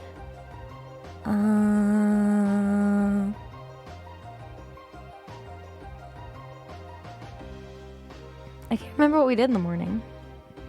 I think it was mostly just like settling into the rooms and stuff. And then, cause our dinner wasn't until like 9, I think. Yeah. So, we were all getting ready. That's right. We spent a lot of time getting ready. I usually don't need a lot of time to get ready though. So I was just kind of like hanging out. And we all put on like these really pretty sparkly dresses. Like me and Tricky and Vienna and Aru, we were all like sparkly in our rooms. We were all like hyping each other up like, oh my god, he looks so cute. And what was it? Yeah, I went shopping with my mom right before the Vegas trip to get like some new clothes, some new dresses. And I'm so glad I did, because the ones I found were super sparkly. And I'm like, Mom, are these too sparkly? And she's like, are you kidding me? You're literally gonna be in Vegas. Like, There's no such thing as too sparkly. And I'm like, true, you're right. So I put on one of my dresses, one of my sparkly dresses, and we went out to the penthouse to meet up with everybody. And Numi whips out these like shiny metallic party hats. And she's like, all right, everybody's gonna wear these. We're gonna wear these to our dinner, and we're gonna take pictures in the party hats to celebrate my birthday. And it was also Ari's birthday, like a couple days after Numi, so we're also celebrating her birthday. And you know what the fucking funniest thing is? When I was at the mall with my mom, we were in the store, and there was like a birthday girl like sash, you know, like the Miss America like sashes that they wear. There was like a happy birthday one. My mom was like, oh my god, you should get that for Numi. She is so the kind of person that would wear one of those. And I'm like, I don't know about that. I was like, nah, I'm not gonna. I don't want to be weird. And then literally when we get there, Numi whips out one, puts it on, gave one to Aru to wear too. So they both had the birthday sashes. And then I told her about that story, and my mom was like, oh my god, you should have gotten her one. And Numi was like, yeah, I'm not really the type to wear it, but I really wanted to get one for Aru, and I know that she wouldn't wear it unless I also wore one, so I got one for me too. I was like, yeah, that's you. You wouldn't have worn it if it was just you. So yeah, Numi ended up handing out party hats, and we took like this big awkward family photo on the couch of the penthouse. It was like us girls were all like squished together on the couch sitting next to each other, and then the guys are like standing like behind the couch. It's such a cute picture.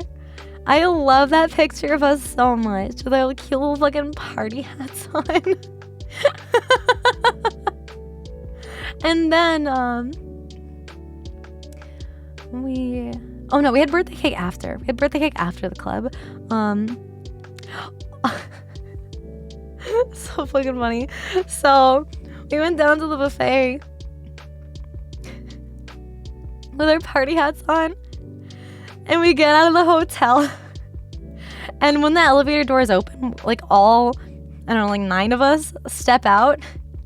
And then there's this one guy that's like, y'all look like a bunch of kids with them hats on. And we were like, what? I was so fucking excited to wear party hats. As soon as Nui whipped out the party hats, I was like, hell fucking yeah. Like, I was so excited to wear them. They were so cute. We all look cute with our hats on. And then there's this asshole that's like, y'all look like a group of kids with them party hats on. And I'm like, fine, whatever. Kind of rude, but I'm living my best life. And then, so this information will actually comes in handy later on in the story. But, so we get to the buffet, right? I mean, we sit at this big round table with everybody, and we went up to get our food in like groups so that people could watch the table and like watch our stuff at the table. And so like the girls pretty much like all went up at the same time, and the guys went up. We're like, the guys are taking a long time to come back. I wonder why. And then Bao comes back, and she's like, yeah, there's a line for Saikuno. Because like everybody wanted to take a picture of him. Like everybody was like recognizing him and stuff. And apparently IPN was just standing there with like his plate and Saikuno's plate. Holding his man's plate for him while he's like dealing with the paparazzi. And then Bao was like, yeah, I also walked by like this like group of like, you know, like younger girls, like teenage girls, and she's like, I overheard them say, oh, I guess there's like YouTube people here. I'm like, yeah, we're the YouTube people. Excuse me, man, there's one YouTube people here. They don't know we're VTubers. And then, so, like Nomi and a couple of the girls were ordering alcohol at the buffet. You had to like get the waitress to take your alcohol drink order. And she's like, y'all are over 21, right? And we're like, yeah. She's like, okay, good. And I was like, some guy just said like we looked like children. We look like 17-year-olds. And now this lady's just taking our word for it that we're old enough to drink alcohol. I'm like, what? What is this timeline? I don't understand. Like, did we look? Did we look of age? Did we? Did we or did we not? I fucking lost it, man. And then, after we had our dinner buffet, we went to the club. The first club of the weekend. And it was so cool. It was my first time being in a club like that. Numi has the connections with this person.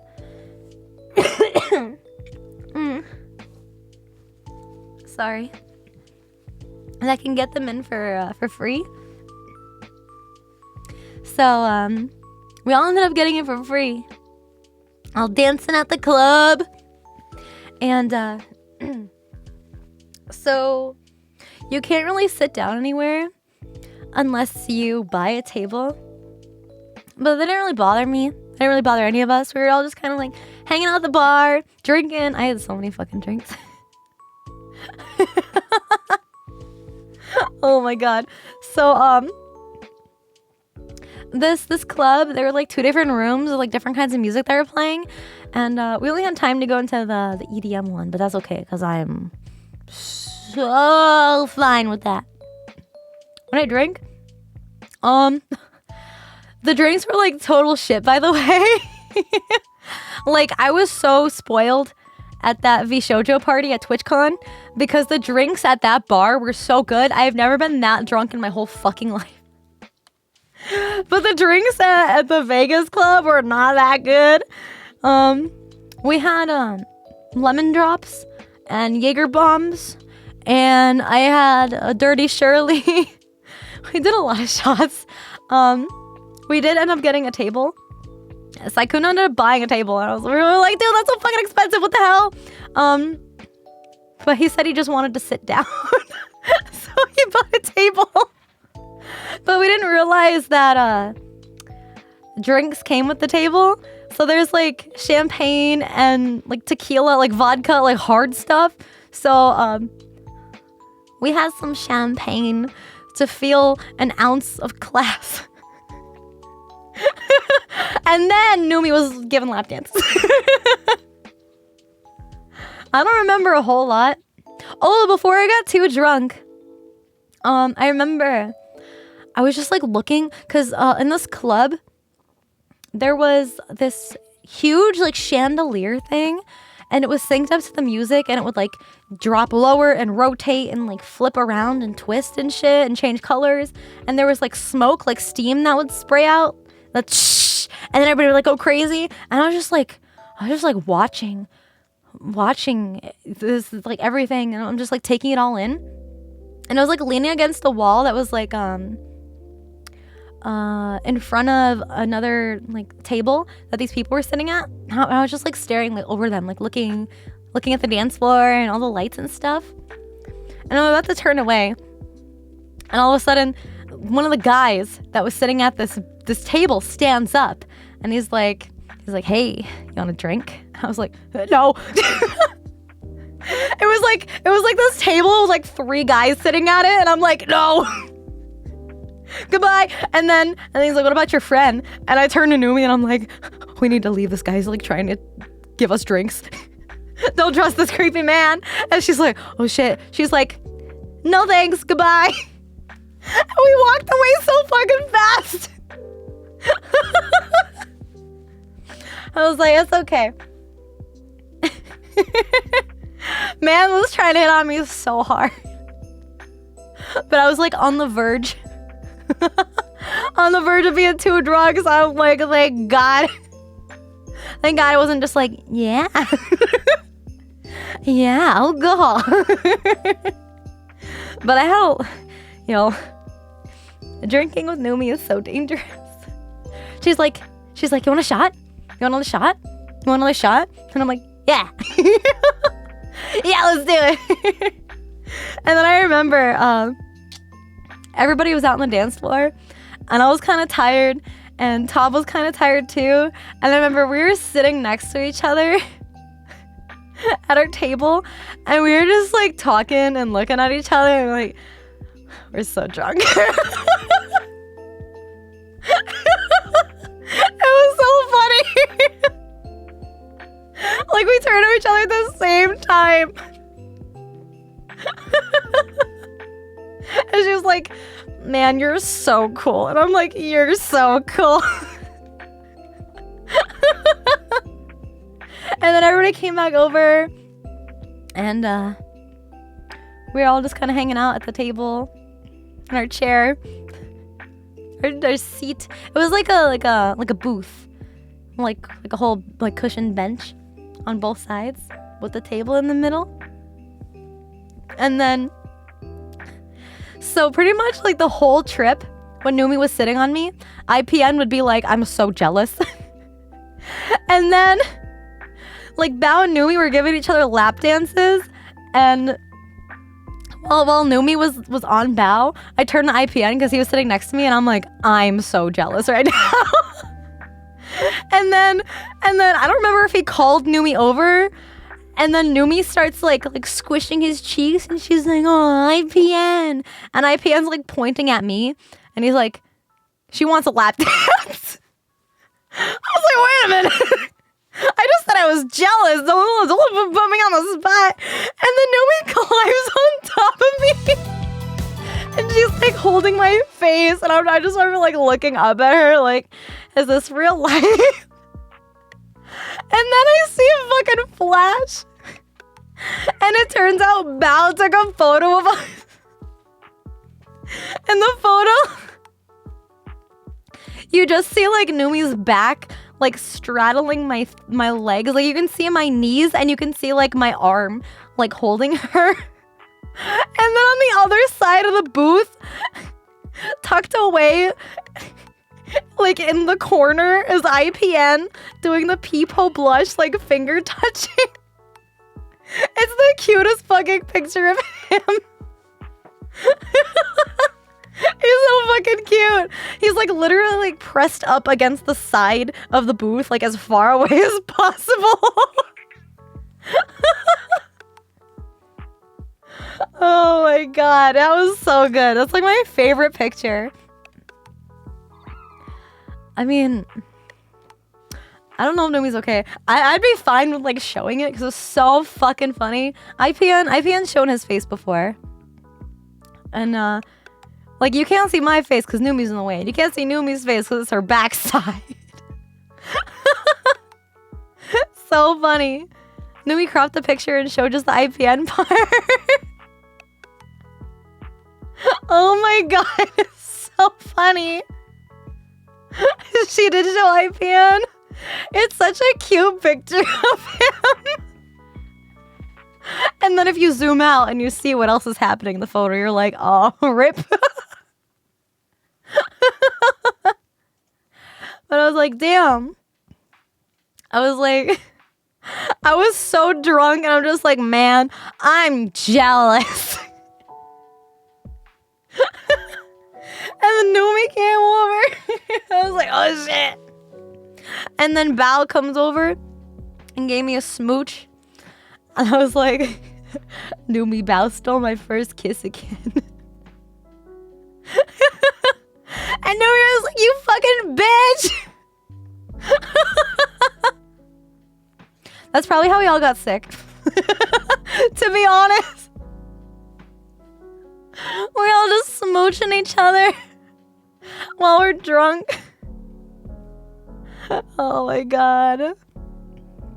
And Bao said the same thing to Numi. That's so funny.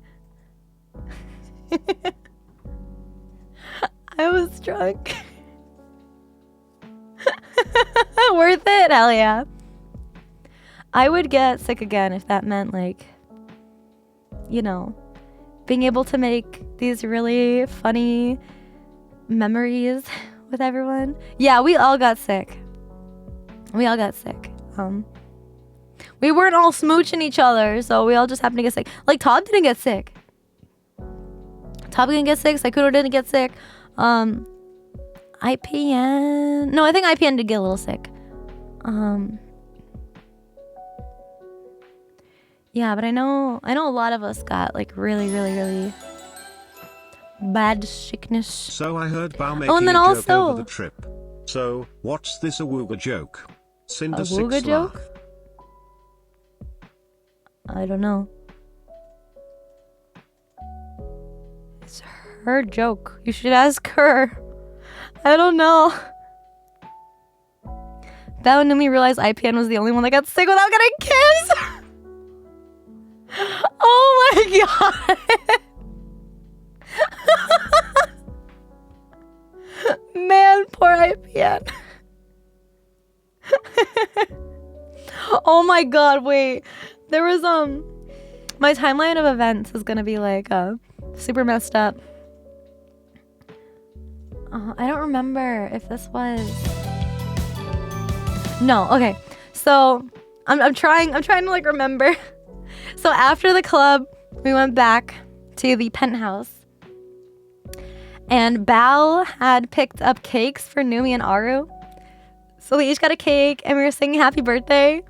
But the funniest shit, when we all first got to the penthouse, Numi was sitting with like her back like facing away from the door.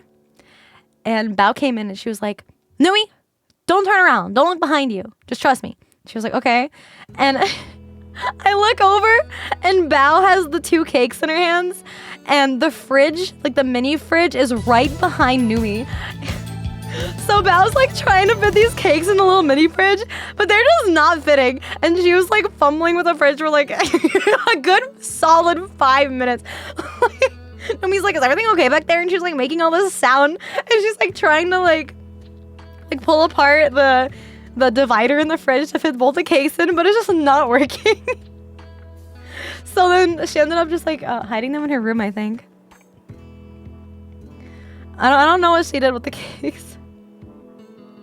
She kept them in the bathtub? Nah, no way. Bathtub cake. She hid it in the bathtub.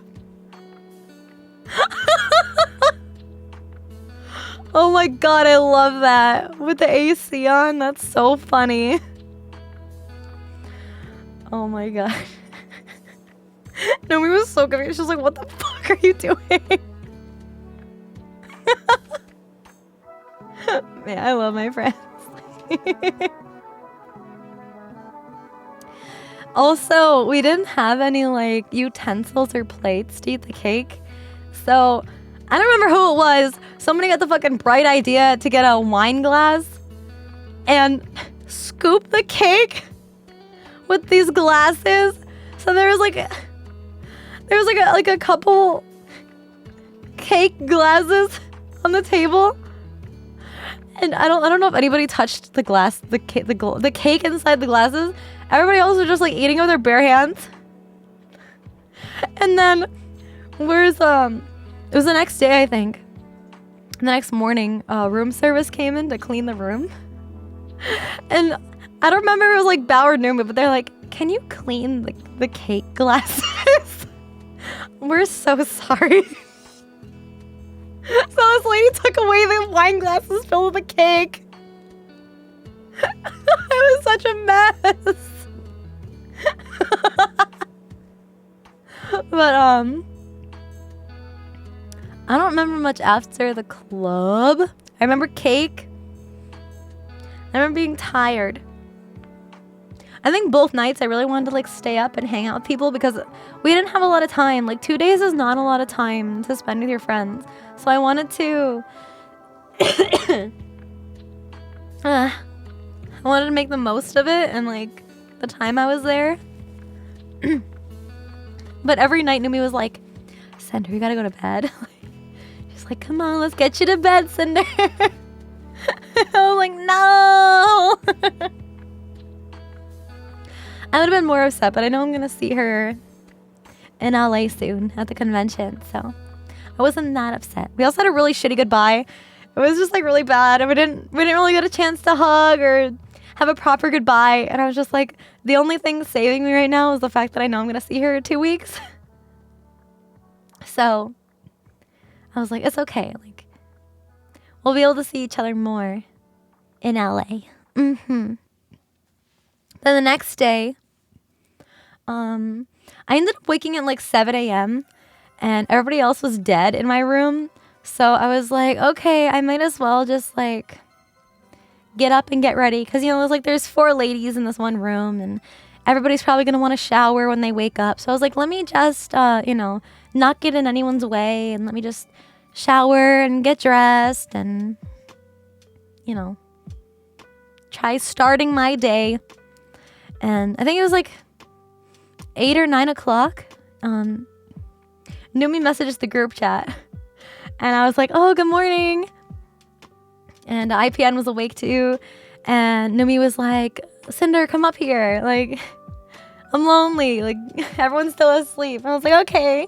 And I remember walking up there. She answers the door. She's in like these cute little pajamas with like donuts on them. And I'm like, oh my God, Numi, you're so cute. She's like, what the fuck? Like, why are you dressed? Why are you dressed up? I was like, what do you mean? Like, this is a casual outfit.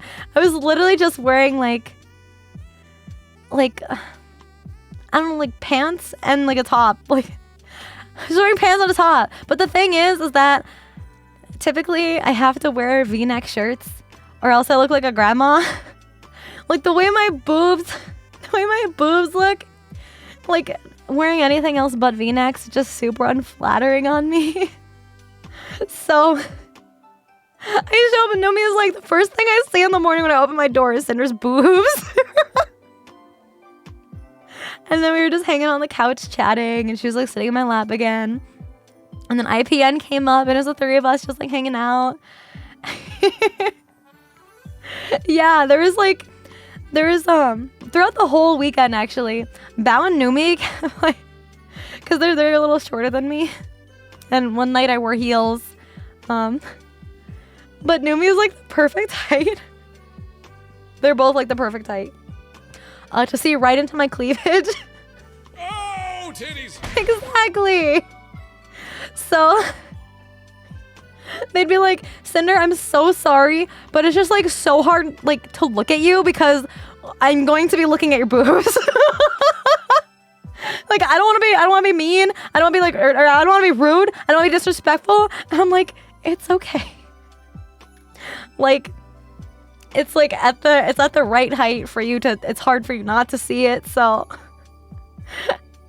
and Bao would just be like, oh, that's the Awooga thing. Yeah, Bao would be like, Awooga. She'd walk up to me. Bao called me mommy. I don't think she ever called me Cinder. She was just like, mommy. This kind thing.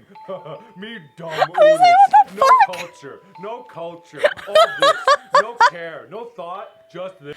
Motor. Me Oh my like. God. Me like. There's this one photo. It's like one of the last photos we took together. We were in, I think it was the Bellagio. There's like this big room where they make these sculptures out of real flowers.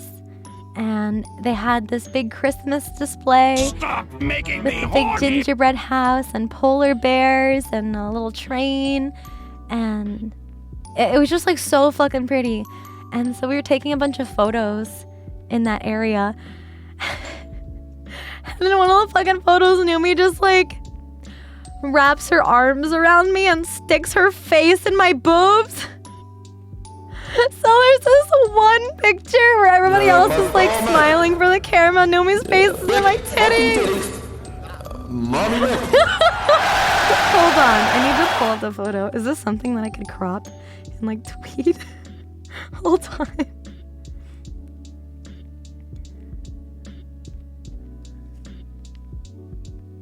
Oh no, it's a little too blurry. It's a little too hard to see. But she's literally like we got IPN and Tricky and Vienna and Bao and Tob, like, you know, all smiling, posing for the photo. And then there's me smiling, holding Numi, and Numi's face is buried in my tits. Oh my god, man. I remember when I got back to the hotel room after the really shitty goodbye, because I had my suitcase, I had my luggage, and I was walking Numi, IPN, Tob, and Aru. They were all riding to the airport together.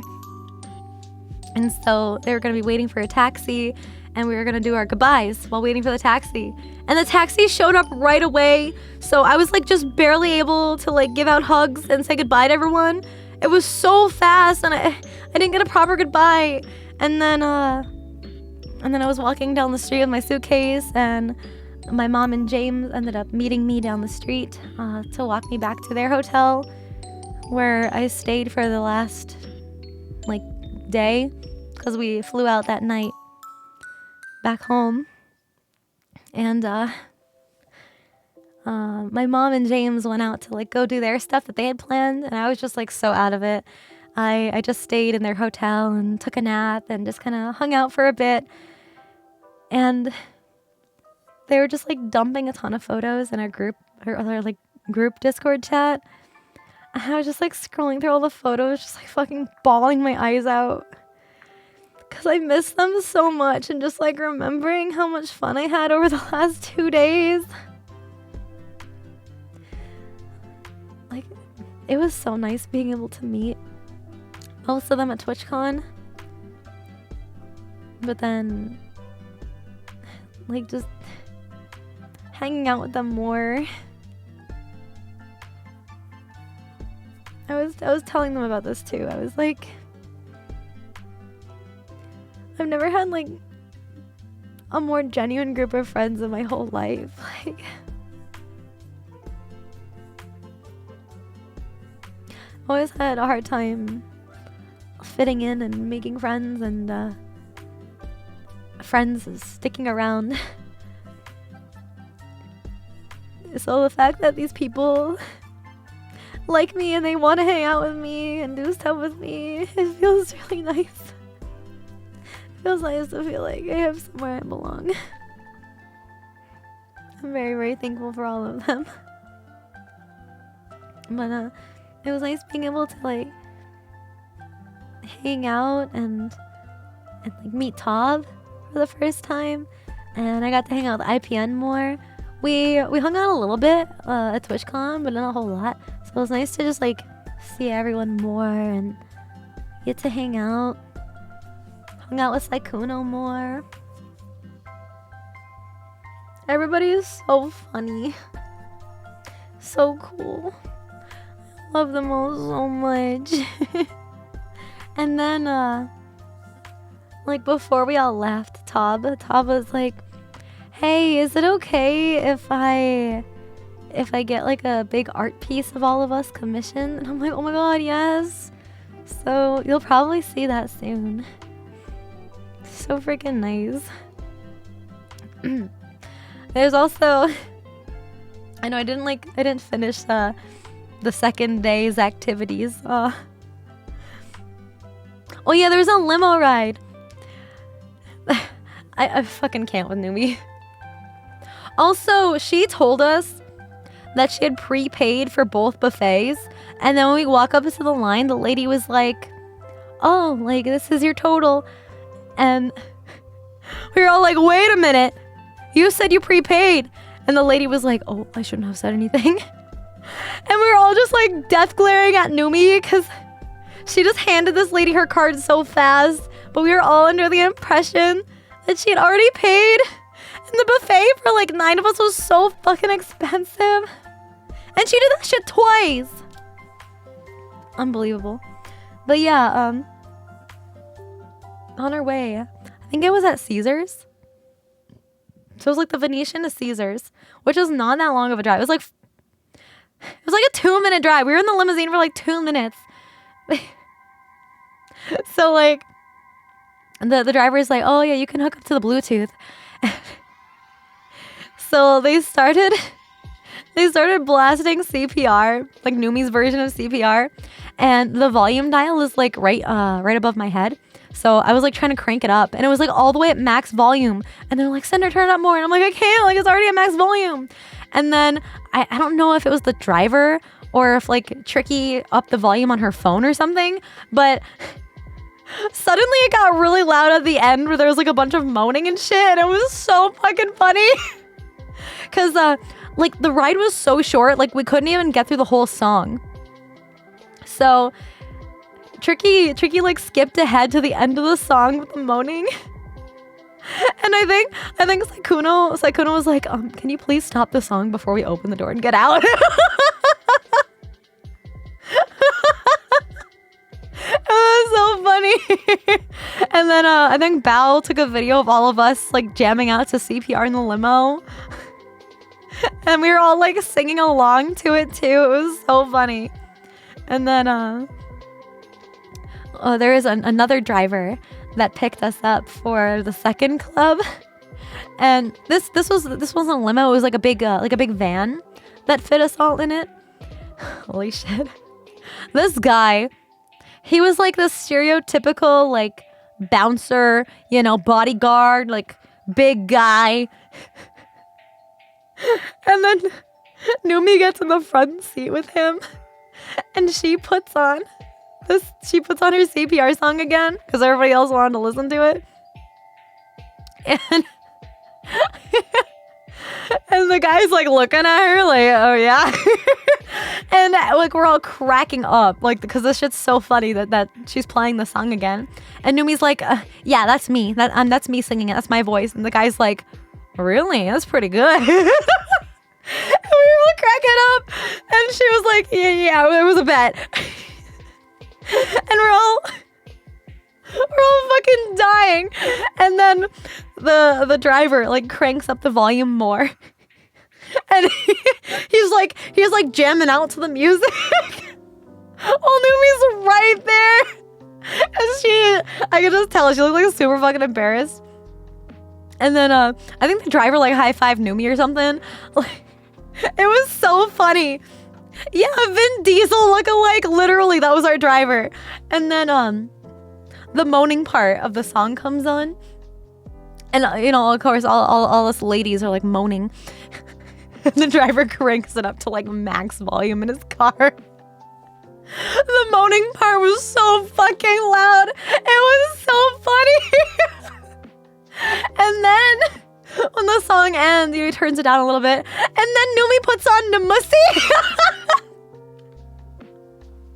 And she's like, this is me too. This is also me. Like, it's also my song. It was another bet. And he's like cracking up. This driver is like living his best life. He's having so much fun. Like two of the most embarrassing Numi songs in one car ride. But this driver was so into it. He was like, you know, bopping his head and tapping his steering wheel and shit. He kept like looking over at Numi, like nodding. He was so cool. Definitely like best driver ever. Get a bucket and a mop. Yeah. Good Lord. And they want to do karaoke when we go to LA. And all the VTubers in the panel that we're doing are probably going to hang out together. And they all want to do karaoke. You know, Numi's going to be all over me wanting the sussiest fucking songs, man. I'll give you a second, chat.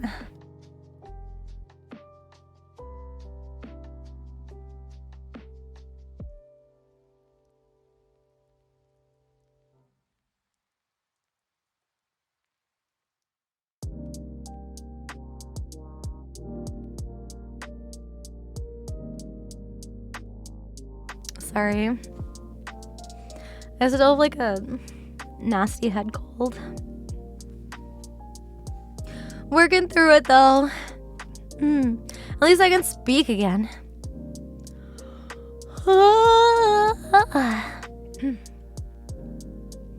Oh, I do have a couple videos that I want to watch. I should probably do that so I can rest my voice a little. But yeah, so much shit happened. Oh my god, wait a minute. I just remembered. So, we were in the penthouse. Numi was sitting on my lap. IPN was there. And I remember Shrek 2 was on the TV. And I was like, oh my god, like the fairy god, like, if you've seen Shrek 2, this is the part where the fairy godmother is about to start spitting out, holding out for a hero. And I'm like, this is the best fucking part of this whole movie. And I'm like, all my attention is on this movie. And I'm like, jamming out, you know? And meanwhile, in the background, Bao and Tav are like dying.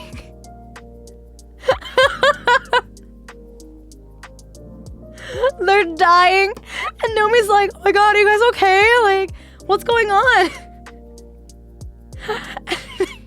I'm just like, I need a hero. Just so engrossed in this fucking movie. Yeah, Bao and Tav were feeling real good. And they were like coughing and fucking dying. And then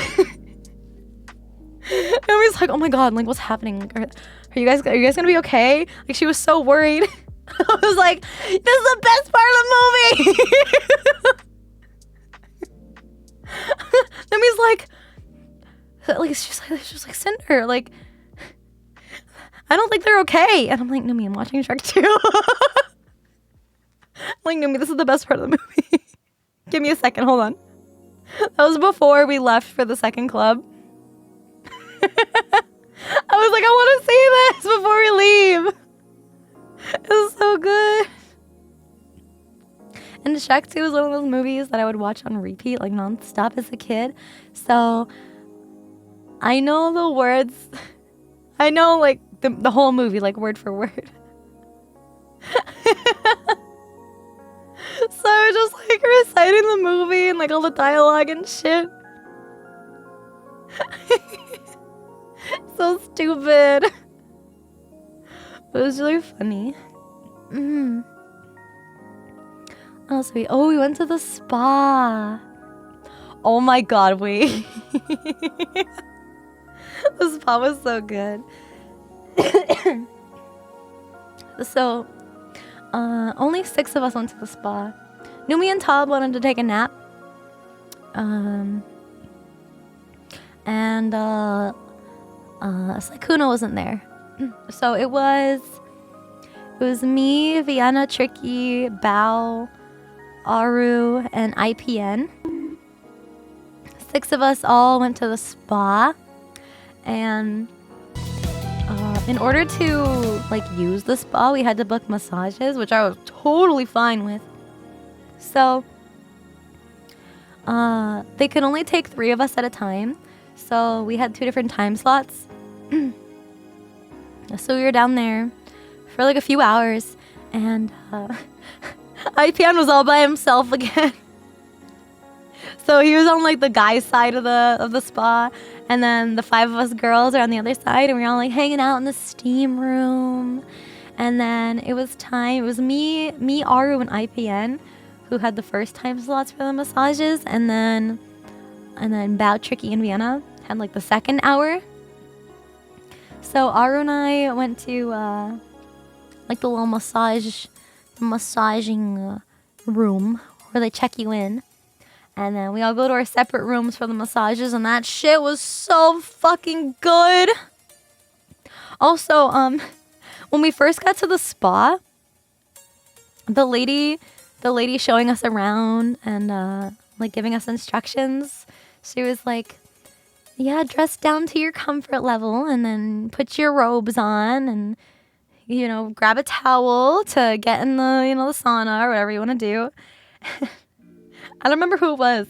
I think like Vienna was like, oh, can we wear like a bathing suit?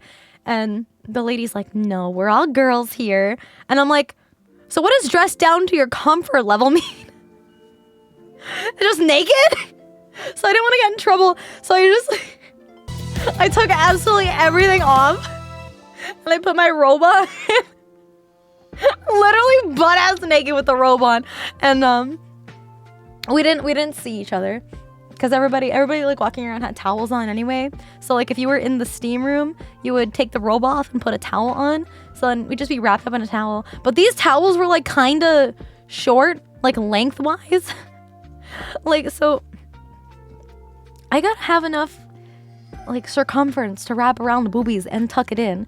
And it was like barely reaching. So I was like trying to hold my towel the whole time I was in there. And then it was time for us to go get our massages because me and Aru were like up first. So we like put our towels away and got our robes back on, and we were walking to the massaging area. We got our massage. We had like 50-minute massages. So good. So good. I told the guy like it was my first time getting a massage, and he was like, "Oh, okay, cool." So I think he went a little easy on me because I got a deep tissue massage, and I guess those were like supposed to hurt, but it was just nice. I was like, man, this is so nice. I had no idea what getting a massage is like, but man, like the bed that they lay you on is like warm. It's like heated. And oh my god, so when I laid down on my stomach first, and this guy had like a button that lowered a section of the table for my boobies, so my boobies weren't being squished. I was like, wow, this is so high tech. It was great. I got a nice massage, and I had like at the end it was like neck and chin and like a little bit of the face, like a little bit of a face massage. And then this guy starts like rubbing my ears and scratching my head. I've never been so close. I've never been so close to making an embarrassing sound in my life. I was holding in the moan so hard. I didn't want to embarrass myself in front of this guy. This guy was like so nice, and he was like really respectful. He was, doing his job, and he's like, make sure I'm not hurting you or anything. Like the pressure's good. And every time he'd ask me, he's like, is the pressure good? I'd be like, that feels so good. Like I'd make it weird unintentionally, and I'm like, oh, why did I say that? Why did I say it like that? It was so embarrassing. And then when I was done with my massage, they take you out to like this communal lounge area, and I was like, oh, let me wait in the lounge for Aru when she's done with her massage, and we can go back to the ladies' side of the spa again. And I hear a familiar voice, and I turn around, and it's IPN, and I'm like, oh shit, like I didn't know we'd be seeing each other in the spa. So I was like, yeah, I'm just waiting for Aru, and he's like, oh cool. So we were just like hanging out in like the little lounge chairs, just chatting. I'm like, Aru hasn't come out yet. I was like, is she in one of the other spa rooms? So there's like communal both gendered spa rooms. So we're just like hanging out in our robes in like this nice like salt lamp, like salt room aroma something, I don't remember. It was nice. We were just hanging out in there for a little bit, and then I walked back out, and I still didn't see Aru, and I was like, oh, she probably went back already. I should probably like go look for her. And this is the funny part. So I went back, and like I went back into the sauna, or not the sauna, the steam room, and then I took a shower because there was still like another hour because Bao, Tricky, and Vienna were getting their massages at that time. So just like, enjoying myself. I found Aru, so she wasn't by herself. And then we went to dinner that night before the club. So we all got ready. We had our fancy Italian dinner. And we were talking about the spa because like some of them hadn't gone to the spa. It was just the 6 of us, right? And I don't remember who I was talking. I think it might have been like Saikuno. he was like asking about it. I was like, we were naked, like joking about it, like we got naked.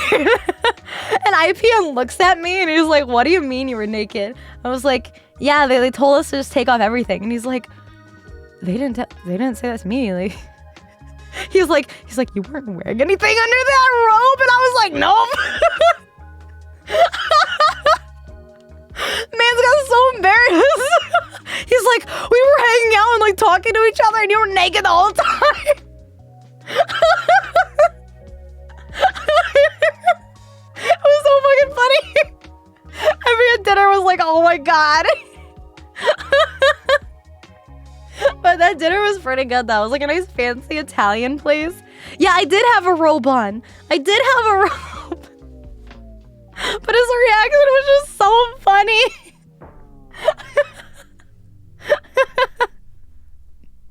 I had it was really funny. This was like a legit Italian place. Like I'm pretty sure our waiter was Italian and everything. He sounded Italian. He could pronounce you know an Italian place is good when you can't pronounce any of the menu items because everything's in Italian, and then you have to read like the description of what it is to understand what you're ordering. So we're all like butchering. We're butchering all these Italian like dish names, and then Aru was like one of the last ones to order, and she's like pointing at the menu. She's like, "Can I get this?" And the waiter's like, "Nope, you gotta say it. You gotta say it out loud. It's restaurant policy." We're all like cracking up. So she's like trying to say it too, and he's like, "Good job," and he would like correct everybody after we would butcher whatever our order was, and he'd like tell us how to properly pronounce it. I was like, damn, this man. And then I think Sakuna was being slick because he like got up to pay for the whole table like when we weren't expecting it. We were like, what the fuck, dude? And then I think while he was up being all sneaky, he also told the waiter that it was Numi's birthday because he brought out a tiramisu with like a candle in it. And Numi was like, I don't really like this. So they brought out more spoons and we all had a bite of her dessert and it was so fucking good. I'd want to go back to that restaurant just for the dessert. Dessert was so yummy. And then we all sang happy birthday to Numi at the table. I think Bal took a video of that too. Did I get to spend any money? Yes. So, after that dinner, we went to the second club of the weekend, right? And they had reserved a table at the club. And they let us in and we were all just like standing around at the bar because like our table wasn't ready yet. Like there was something up with the table. So we were like, okay, that's fine. We'll just get some drinks and have a good time just standing around waiting for our table. And I was kind of like upset because I hadn't had a chance to like buy anybody any drinks or like food because everybody's like always jumping at the bill and I haven't had the chance to. And Numi turns to me and she's like, do you not want a drink? And I'm like, I know if you ask me that, you're going to want to buy it. And then I'm not going to be able to buy you a drink even though you've been buying everything this fucking weekend. And Numi is like, okay, I'll let you buy this round of drinks. And I'm like, thank you, fucking thank you. So I get my wallet out and, everybody orders their drinks. We got a round of shots for everybody. I was like, oh my God, I'm so excited. I finally get to pay. And then out of nowhere, while the bartender is mixing up our drinks, the owner of the bar, of like the club, comes up to our group and he's like, I am so sorry for the inconvenience. I guess supposedly there was like some drunk people like just sitting at our table and they had to like deal with them and it took him a little bit. And he's like, I'm so sorry for the inconvenience. This round of drinks is on us. And I'm standing with my wallet open, ready to pay for these fucking drinks. And Numi looks over at me and she's fucking cracking up. And I'm like, no, this isn't funny. I wanted to pay for these drinks so bad. I hadn't spent any money. Like, that was the last night we were like all going out together. And I hadn't spent any money on anybody. I wanted to do something for Naomi, like aside from the art that I commissioned of her, of course. But like that's not the same.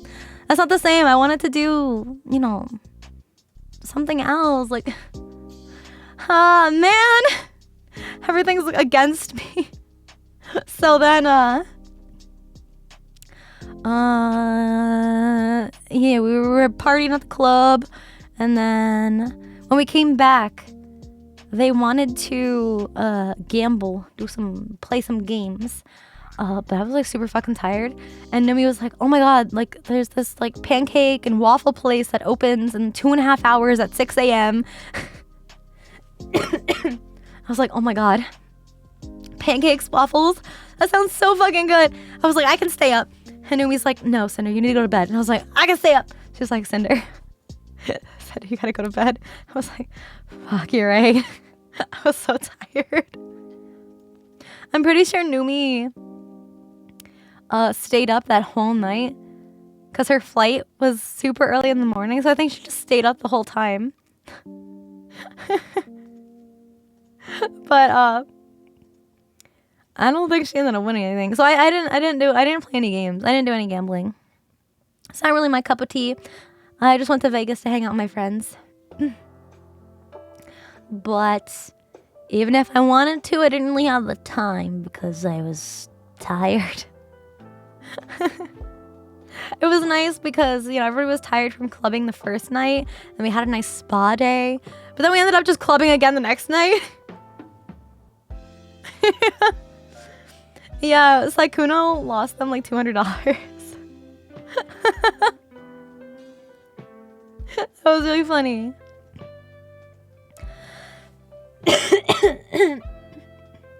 I'm sorry, I'm so disgusting.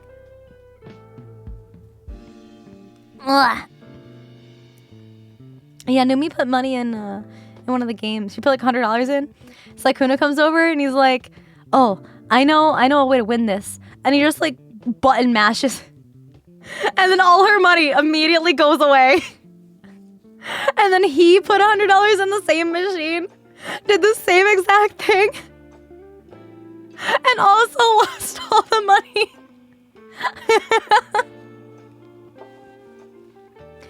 Vegas is wild. Like they have games everywhere. Literally everywhere. Everywhere you could possibly, even at the fucking airport. It's slot machines at the airport.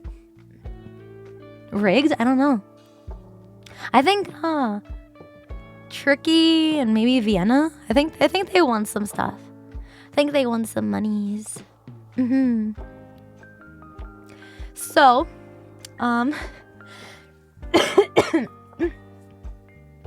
even after all that, I still managed to spend money in Vegas because I bought our dinner before we left on the plane. I was like, "Mom, I haven't spent any money. Like, let me pay for all our dinners, please." Me, my mom, and James. Before my mom and I flew out. So, also, I spent money because, after dinner, we were walking around the mall in, I think it was in Caesars. We were in Caesars Palace, and there was like a bunch of shops and stores and stuff. And there was a Harley store, and my dad loves Harley Davidson. So, usually when my mom travels, she'll get him like a different Harley shirt. And so she got him a shirt. And as she's about to put her card in the machine, she's like, "Oh no, like my dad always looks at like their credit card statements just to make sure everything looks okay." And every time my mom buys something for my dad, he knows before he even gets it because he sees it like on the credit card statement. So my mom's like, oh shoot. And I was like, "Don't worry, I got this, Ma." So I gave her some money for the shirt, and then she like paid me back for it. It was so funny. It was so cute. He really liked the shirt. He got it for Christmas. Yeah, so technically I did spend money in Vegas, but it wasn't necessarily what I wanted to spend it on. Unbelievable, man. I swear, when we go to LA, Everything's on me. I want to treat my friends, god damn it. Let me do something nice. I'm terrible with using my words to like show my appreciation, so I need to like do other things so that they know that I love them. Another chance at Denny's in LA. Actually, I don't know. Cause Numi and Tob are familiar with the area. So they're like, yeah, Cinder, we'll show you around. Like, we'll take you to all the cool places. I'm like, oh my god, please, yes. Cause I decided to make a bit of a longer trip out of it, so I'm really only gonna have a couple days left to stream. But I'm hoping that, well, I think we're all gonna go out. I think we're all gonna go out and like party together. Us VTubers, me and Numi and Tob and Kage. All of them. Glad to see the trip in Vegas was great even if getting sick wasn't. Yeah, Hope the LA trip goes well. 07 to your wallet unless Numi steps in again. She probably will. Unbelievable. So, I've been wanting to just like hang out and watch some videos, give my voice a little break for a bit. So I probably won't be talking much, but holy shit, it's been 2.5 hours already. Wow. That's crazy. I guess before I be quiet for a bit, I haven't used it because I have a better one, okay? I have a better one. That's why I haven't fucking used it. I have a better one. That's embarrassing.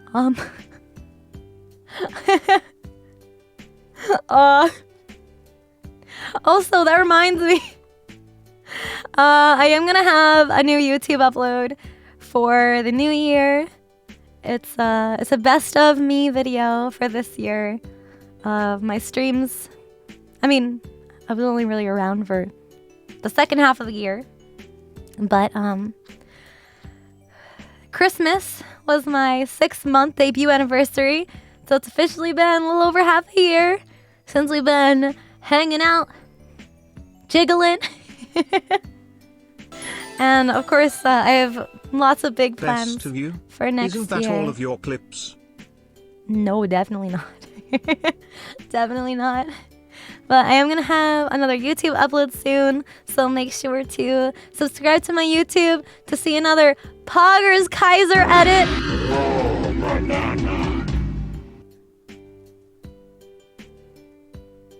Is that how you feel about Kaiser?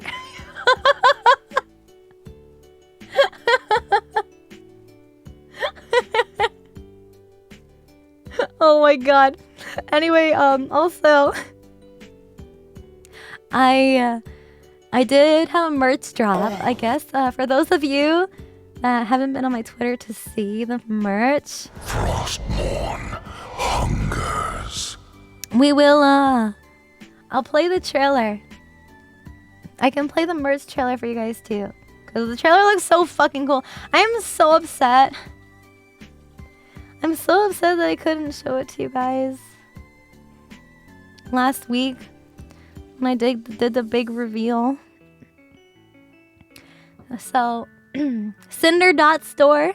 Make sure you check it out. It's not going to be up for very long.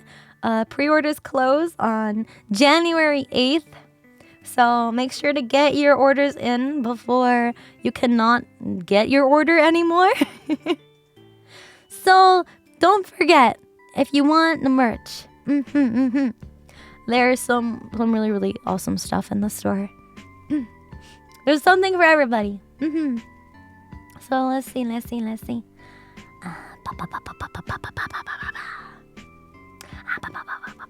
me pull it up.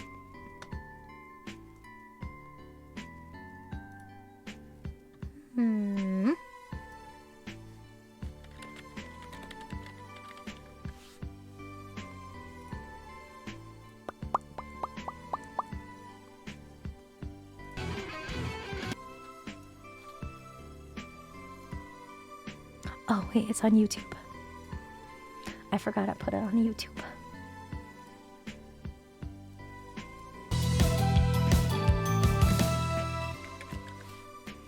Yum, yum, yum, yum, yum, yum, Mama Luigi.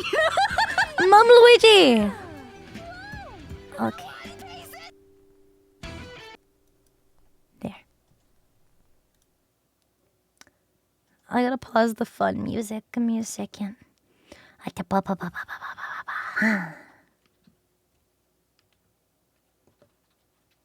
There we go.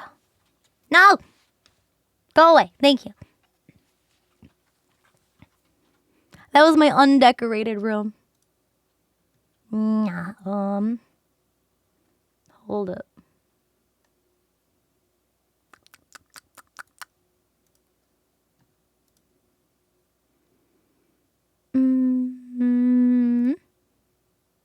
Aha.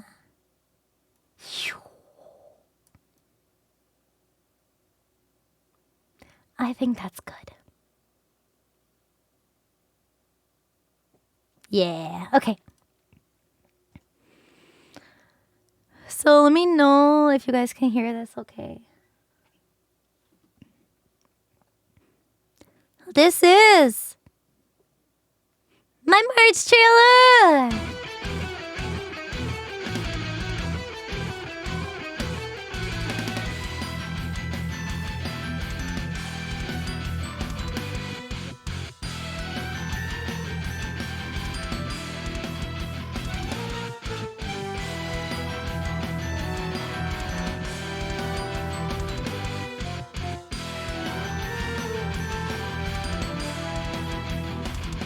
More?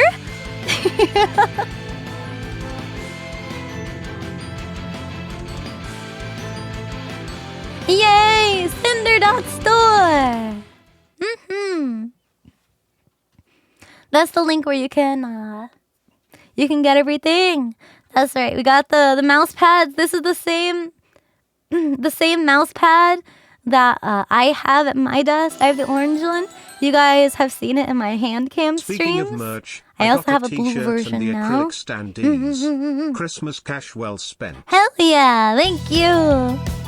So it is like super duper big. It's a huge like desk mat.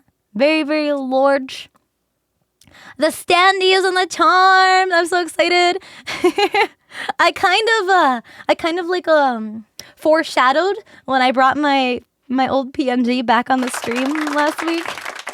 So this is the PNG that I was using before I got my model, and I'm so excited to bring it back. It looks so good as a standee, and the chibi is a little acrylic charm. Is so cute. Oh yeah, this is Nano's art on the desk mat, and then we got Long's art for the standee. Sorry. Ugh.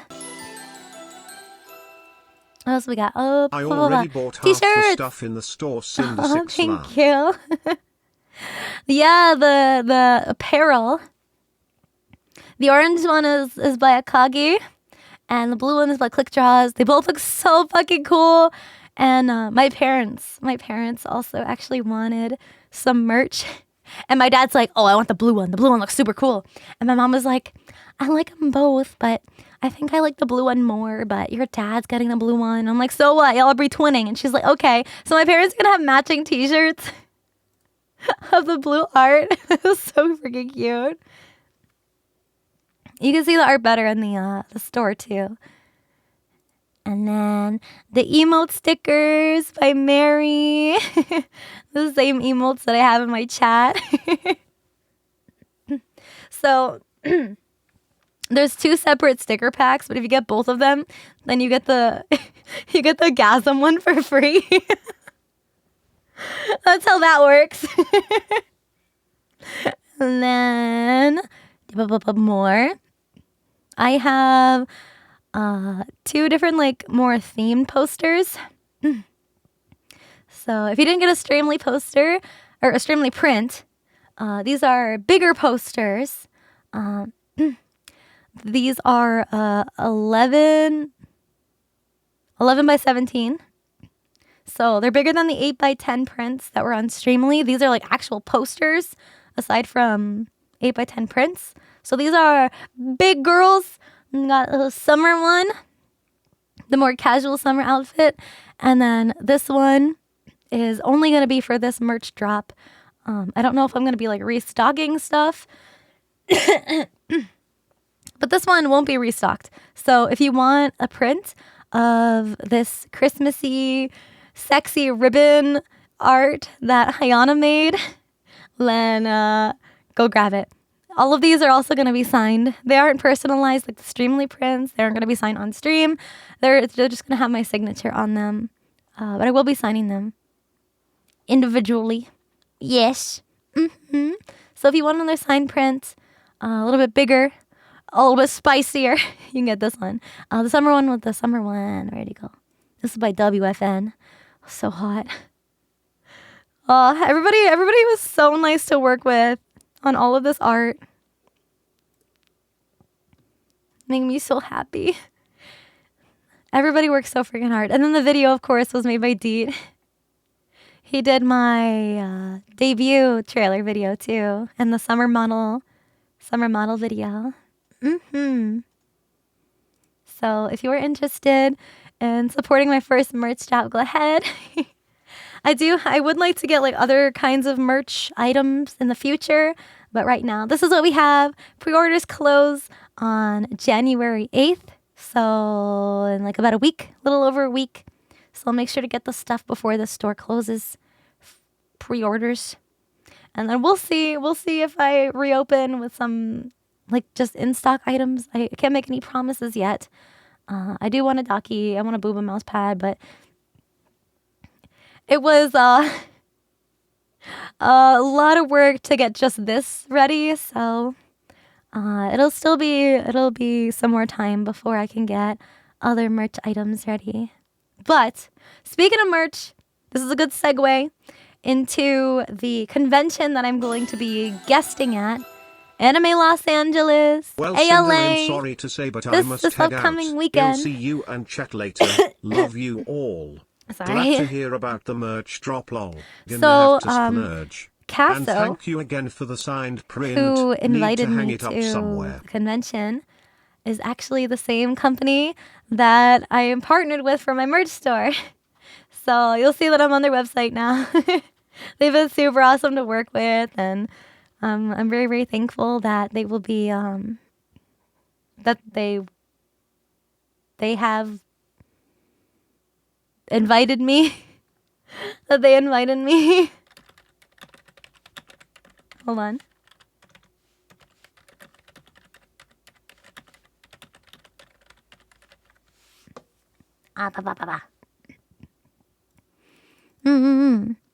So yeah, I can like talk about this now.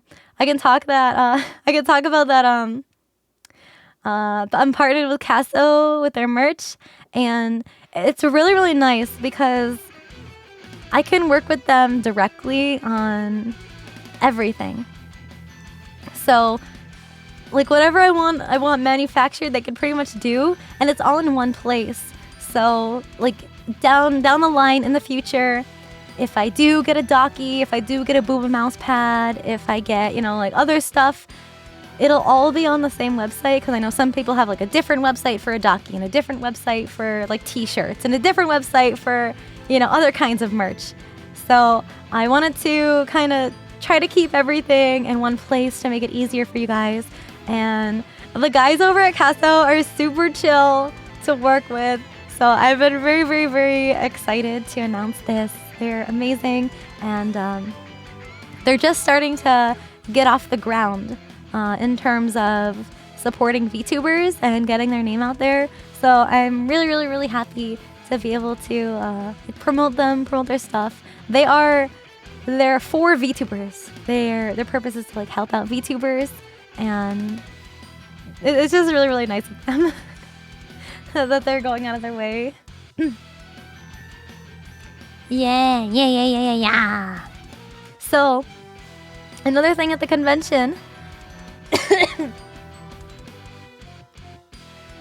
I'm linking them.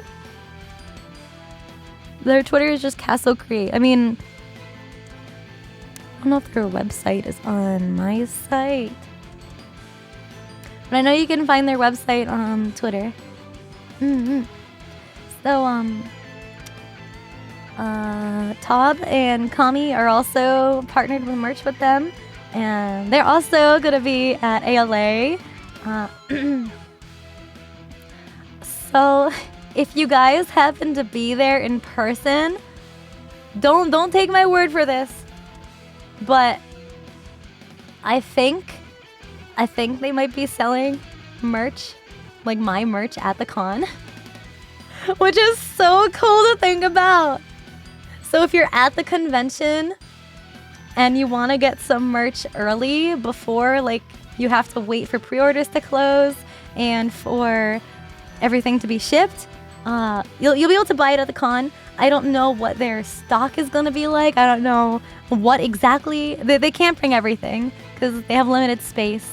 But it's so fucking exciting. Yeah, we're not just doing meet and greets. We're not just doing signings. We're also going to be selling merch there. Yeah! So if you'd like to go there, you can meet me in person. You can meet me virtually, I think. I think they have a way to do virtual meet and greets. I'm not 100% yet. But we will be the main event on Sunday. We're going to be on the main stage. We're going to have this big panel with all 7 of us. And False is going to be there. The False ID, the news VTuber. And we're going to have a live show of like his interview show. And he's going to be like interviewing the 6 of us. And we're all going to be on stage, and our models are all going to be together, and we're all going to hang out and talk in front of a live audience. It's going to be, it sounds a little bit scary, but I'm really, really excited for it. So it's literally like next weekend. The 6th to the 8th, or the 5th to the 8th. I guess it technically starts on Thursday. I don't know if anybody's going to upload anything from it. I don't know. I'm not going to be streaming it because we already have to like use our own separate computers while we're in LA in order to run our models.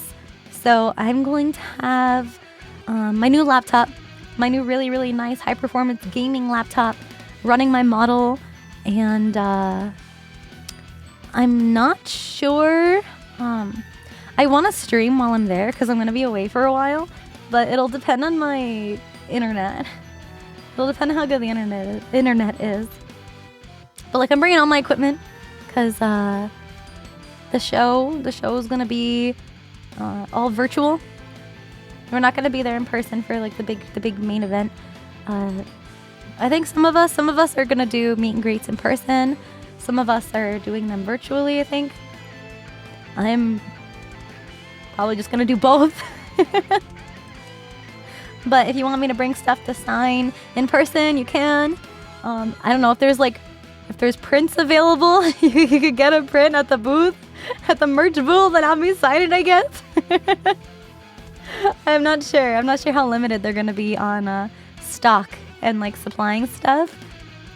But there will be a booth, and I will be like posting where the booth's gonna be, what time you guys can meet me if you want to be there, what time the big show is gonna be on Sunday, and we're also gonna have life-size acrylic cutouts of all of our characters.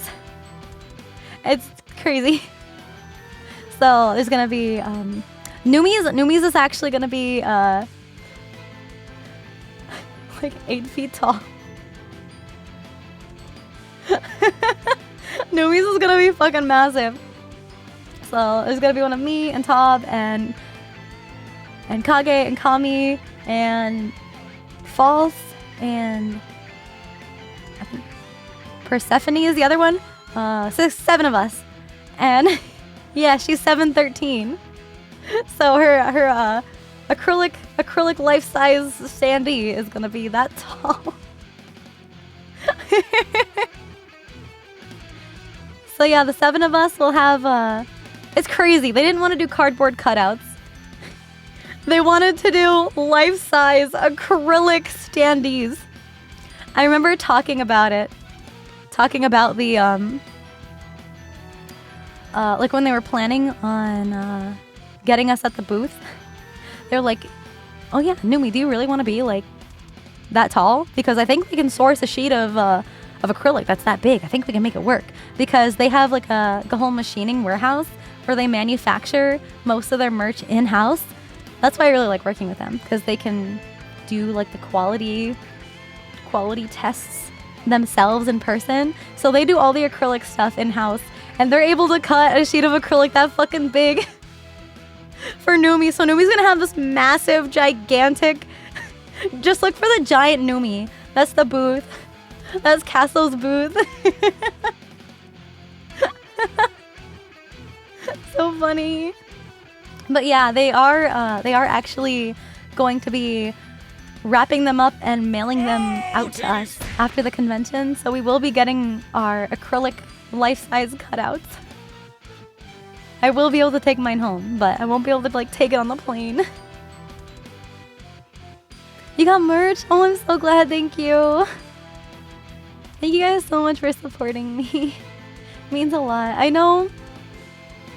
I feel like finally, like the Streamly prints are really nice, but like this merch store is like a labor of love, and you know, we worked so hard to put all this together, and it finally feels like I can give back to you guys, because you guys have given me so much.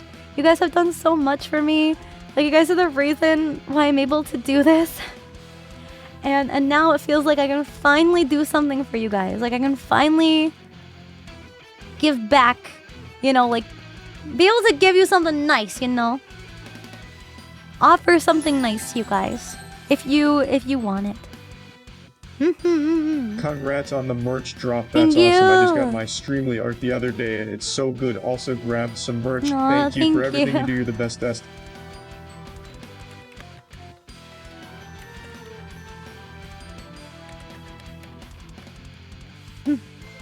Okay, so merch store is so good.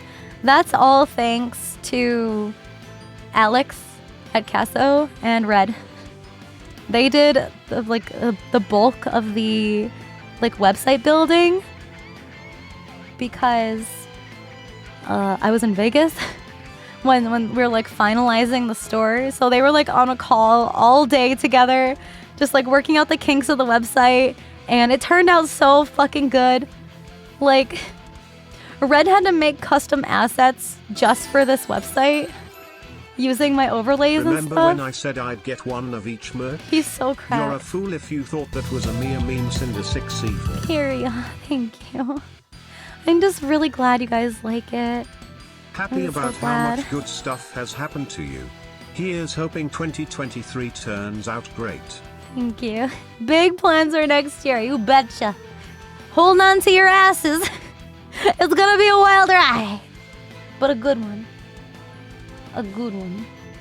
So, there's a few videos that I wanted to watch, so I figured we could hang out, have a comfy time. Maybe I'll put a blanket on. I wanted to watch this video during my Christmas streams, but we're just gonna watch it now. Signed print on Tuesday, and it's now in a frame up on the wall of my desk. Thank you. Yeah.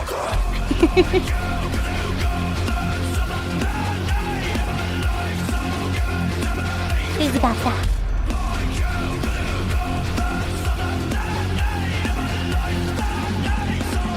Cause you got that Sinder merch, baby. So you got that.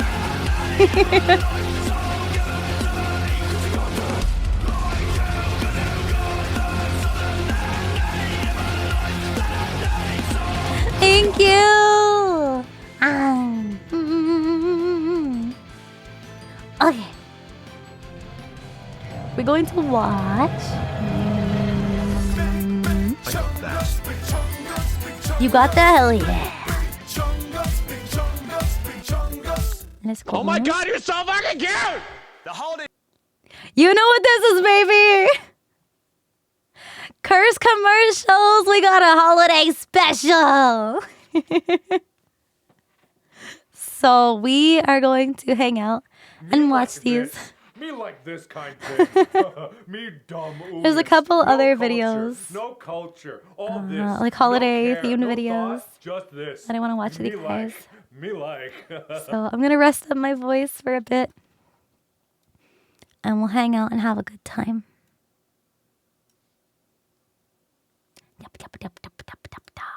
Where'd it go? There it is. Okay. The deals available are hotter than a fresh cup of cocoa. Oh my god.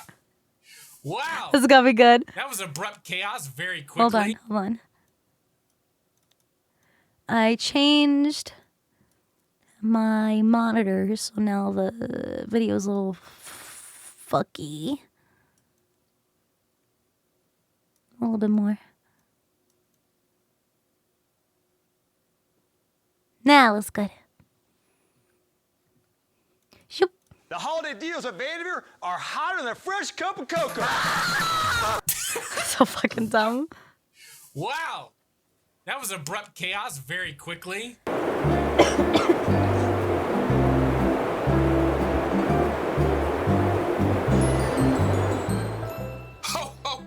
Hope you Hey, get look into at his feeling better soon scarf. and rest up your voice. Holiday special. As you can see, the blizzard outside has gotten even worse. It would be a real shame if the cable went out and we couldn't watch all these terrible commercials. Don't you like holiday commercials? Hey. There is actually snow on the floor. Must have blown in from outside. Here, Ninja, stop that. I'm warning you. Oh my god. So you have chosen You're a death. puppet. You can't even get off the top of that bookshelf.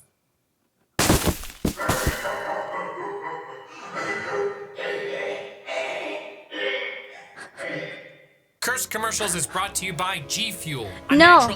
Gamer subs, baby. Use my code for 10% off. Yeah. Merry Christmas, everyone. We are watching holiday-themed commercials today on the holiday special, and we'll be rating out of 10 how cursed we think they are. That's it. That's the show. Let's go. Oh, oh! Fucking flossing. Sinder 6 Melt. I love watching these with Sinder and chat. Sinder 6. How long is this?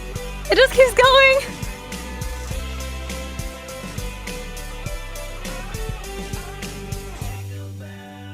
As tradition, corporate That's advertising is years behind any trend. Here we have a Coffee Mate ad with a flossing gingerbread man. I like the idea that they thought that having just the bottle of Coffee Mate wasn't exciting enough. So they had to like put a flossing gingerbread man next to it. I mean, they could have had the bottle of Coffee Mate being like poured into a coffee mug or something. But no, of course, this was a much more sensible idea. Much more exciting. It's a flossing gingerbread man. Starting off strong. That's a 9.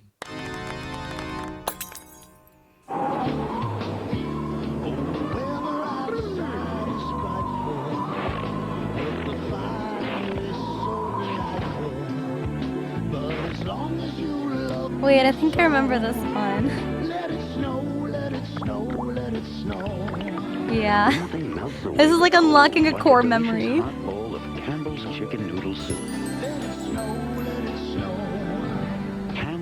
Fuck these G Fuel chumps. Game I the actually subs is remember this ad. superior. I feel like it You played want to know why? all the time If you during use the code holidays. Sinder for 10% off, you will achieve greatness. Especially if we get enough tub orders. You're pretty fucking sexy if you get a canister, because that means you want a Sinder waifu cup.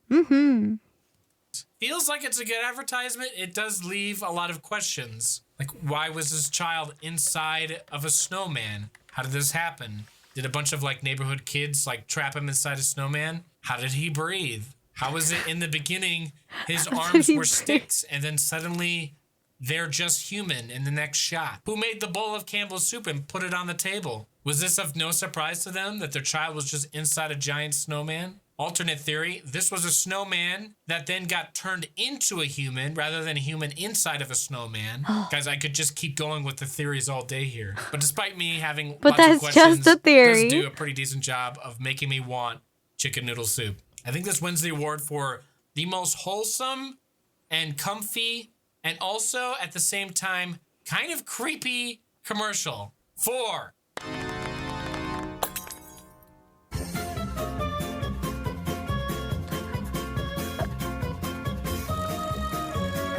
Look at him go. Don't let your holiday marketing crumble. Use video ads that convert. I have this strong feeling that this marketing company is who made this Coffee Mate ad. It's too similar. This is going to be a running theme in this episode. There's just cursed dancing gingerbread men. At least they're not flossing, so not as cursed. 7. That was me at the club in Vegas.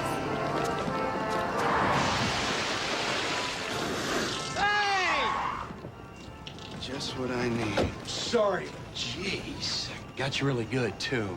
Here, take it. No, I couldn't. And what are you, 34 ways? Yeah. I got you covered. Wait, what do you... What? That's refreshing. Try this. Wait. The crisp, clear lemon lime taste of 7-Up. It's perfect holiday refreshment. Take the car. I insist. Really? It is a wonderful life. I just like the way he says yeah. Yeah. Yeah. Yeah. Yeah. This is a weird commercial. Here we're showing something that will never happen, and somehow it's a soda advertisement, even though if you drink 7-Up, has nothing to do this with will the happen product. to you. Seriously, how did like 7-Up greenlight this? And they were like, yeah, this showcases off our product really well and will make people want to buy it. Who thought that? Is it like a short, funny skit? Here's a funny pickup line. Hey babe, I can sing you my ABC. I'll give you an A cause you're awesome. I'll give you a B cause you're beautiful. I'll give you a C cause you're confident. And I'll give you this D cause you deserve it. But I don't want it. I have something better. I've got a better one.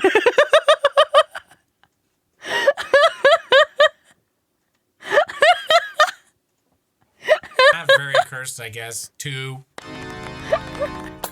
Yeah. Every holiday season, Santa and his elves buy video games at Video Game I Underground. haven't used it because I have a better one, okay? I have a better one. That's why I haven't used it. I don't know if any of you knew this, but Santa is quite a gamer, folks. It's nice to see another Video Game Underground ad. I do have to admit the Halloween Video Game Underground commercial was much better, though. Video Game Underground has the best video games in town. This commercial left me a little disappointed when comparing it to that one. That doesn't mean you shouldn't listen to Santa. He knows where to buy good video games. You should listen to Santa. 1. Yeah. The Christmas season once again is here. Santa been selected the man of the year. Santa's rap hotline? Got 1-900-909 rap. Yes, Santa got the word. And it's better than toys. My own rap, my skills and boys. For Christmas words out of Santa stack. Got 1-900-909 rap. So pick up your phone, sit back, relax, and listen. Kids, before you dial, get your parents' permission.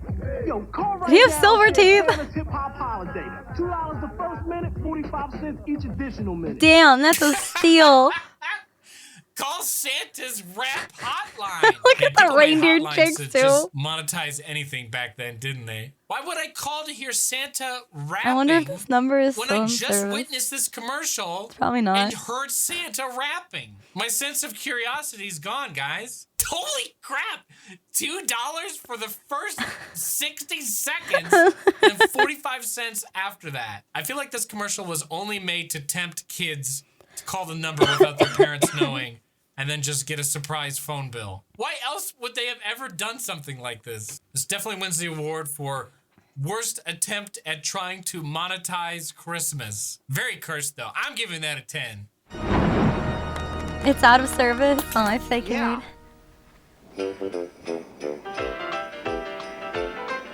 Everywhere in the world, even on San Francisco's very own Green Street, the Soviets are dreaming of a red Christmas. If they could, they would change our way of life. To them, nothing is sacred.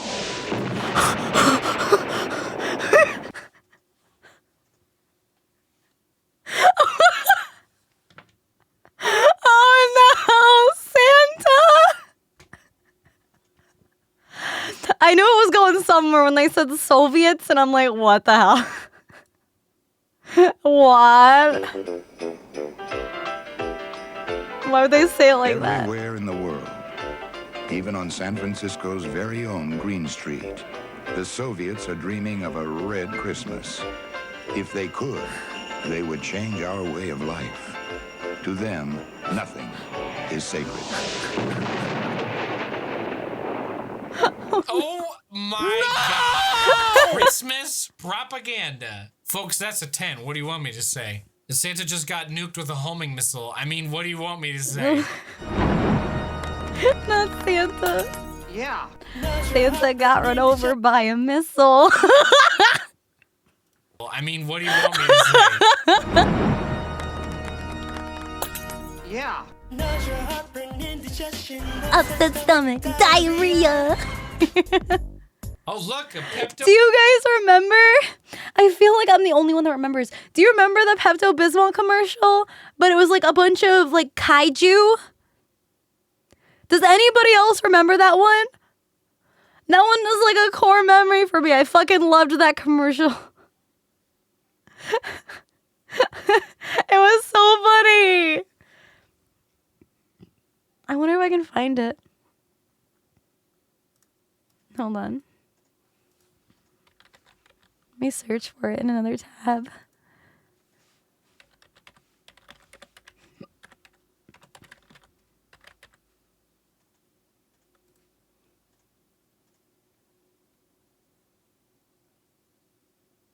Oh my God, I think I found it.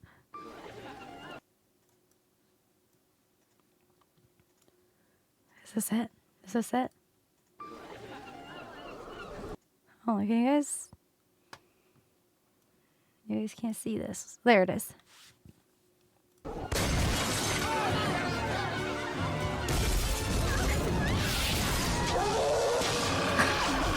Look at him!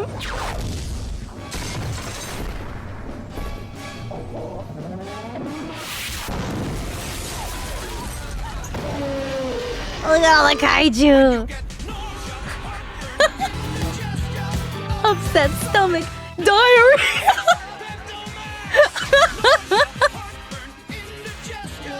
They've got like a choreographed routine.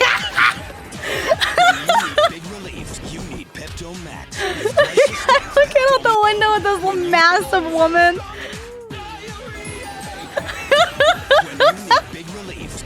I love this commercial. That other video of Santa getting blown up that was in a Markiplier video once. Oh, it was like mirrored. That's so good. I love this. Where is he? Where is he? There he is. Diarrhea. I make that same expression when I have diarrhea. I love that. That's my favorite commercial ever.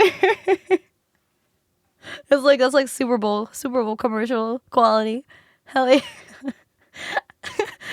I can't believe you guys don't know that one. Oh my God, it's so good.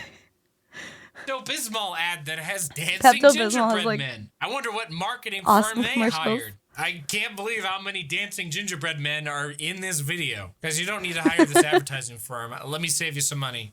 If you want to advertise a product, this is what they're going to do, okay? They're going to put the product in a shot, and then they're going to have some dancing gingerbread men next to it. That's it. I just saved you a ton of money. So far. You're welcome. 7. Yeah. Ho, ho, ho.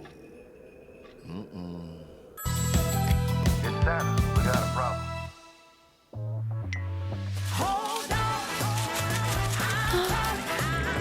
Double stuff? I only want double stuff. Those don't look double stuff.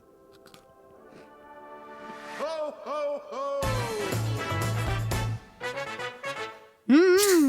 What?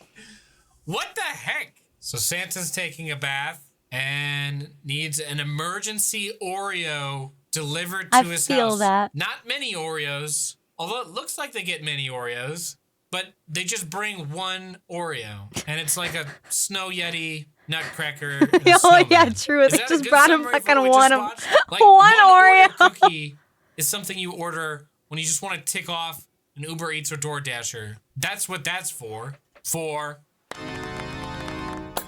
Yeah. Good news for people that have credit problems. Oh, not this guy again. Now, seriously, if you can't get credit in my store, you can't get credit anywhere. Mark, I've got a really big order to fill this year. Do you think you could help me out? You know who I am. Ho, ho, ho. God. Why is he so creepy? Yeah, it's the Return of Norton Furniture, a favorite. That went about as expected. I don't know what to tell you guys. That was about as holiday themed as a Norton. This guy looks like one of the customers that used to come into the bank. And he was so creepy. He looks just like this guy. Maybe I'm just like associating him with the old customer I had. No, it wasn't Ron. It was another guy. But he had like the same hair, the same glasses, like the facial hair, like this. He looked just like this guy. Furniture commercial could get, I guess. I was kind of hoping Sounds Santa like him would too. burst in with like a chainsaw or something. Hey, gang! Whoa! Hey, group of the racket! My shoes! I couldn't get that movie down yet! So fucking crazy. I'd be lying if I didn't say I was Guy a little Fieri. disappointed. I don't know who that's a four, supposed I to be. Yeah. 'Twas the night before Christmas, and Santa was running late. He needed some batteries, so he called on his friends interstate.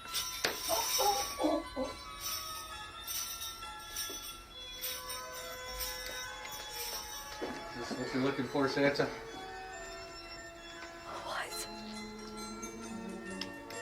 That's not Santa. Interstate battery. Every battery for every aid. That's not Santa. I don't That's not my understand. Was Santa. about to commit theft? Was he gonna pay for that item, or was he just gonna leave? Why can't Santa just come in during normal open day business hours?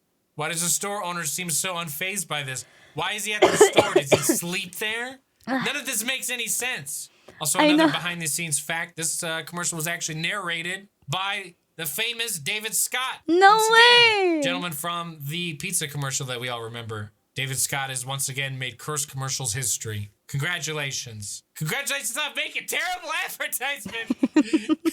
Also, where the frick is Santa's beard? Come on. Yeah. You have the budget for the most of his outfit, but not a beard? Come on, guys. 6. You even have the fat suit, but no beard.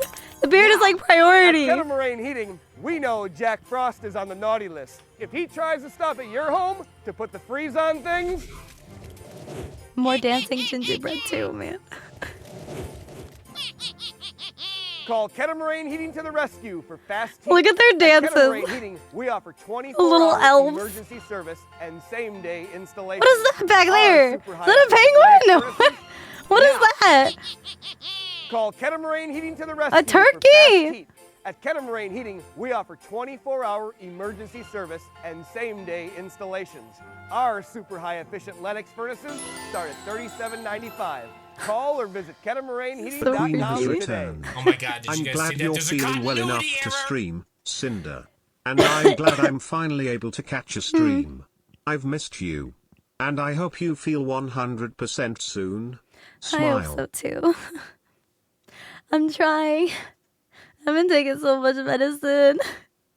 Jack Frost freezes these gingerbread men, but in the very next shot, they're not frozen anymore, even though they're like trying to like still stand still. Also, that's not Jack Frost. It's like a bootleg snow miser. In reality, they probably filmed this in like a parking lot, but part of me kind of hopes it was on an extremely busy road and it was a giant inconvenience for everyone. That would have been really funny. Not bad, Kettle Marine. 4. At Kettle Heating, we know Jack. Yeah. Save on everything at Christmas in July. Greg.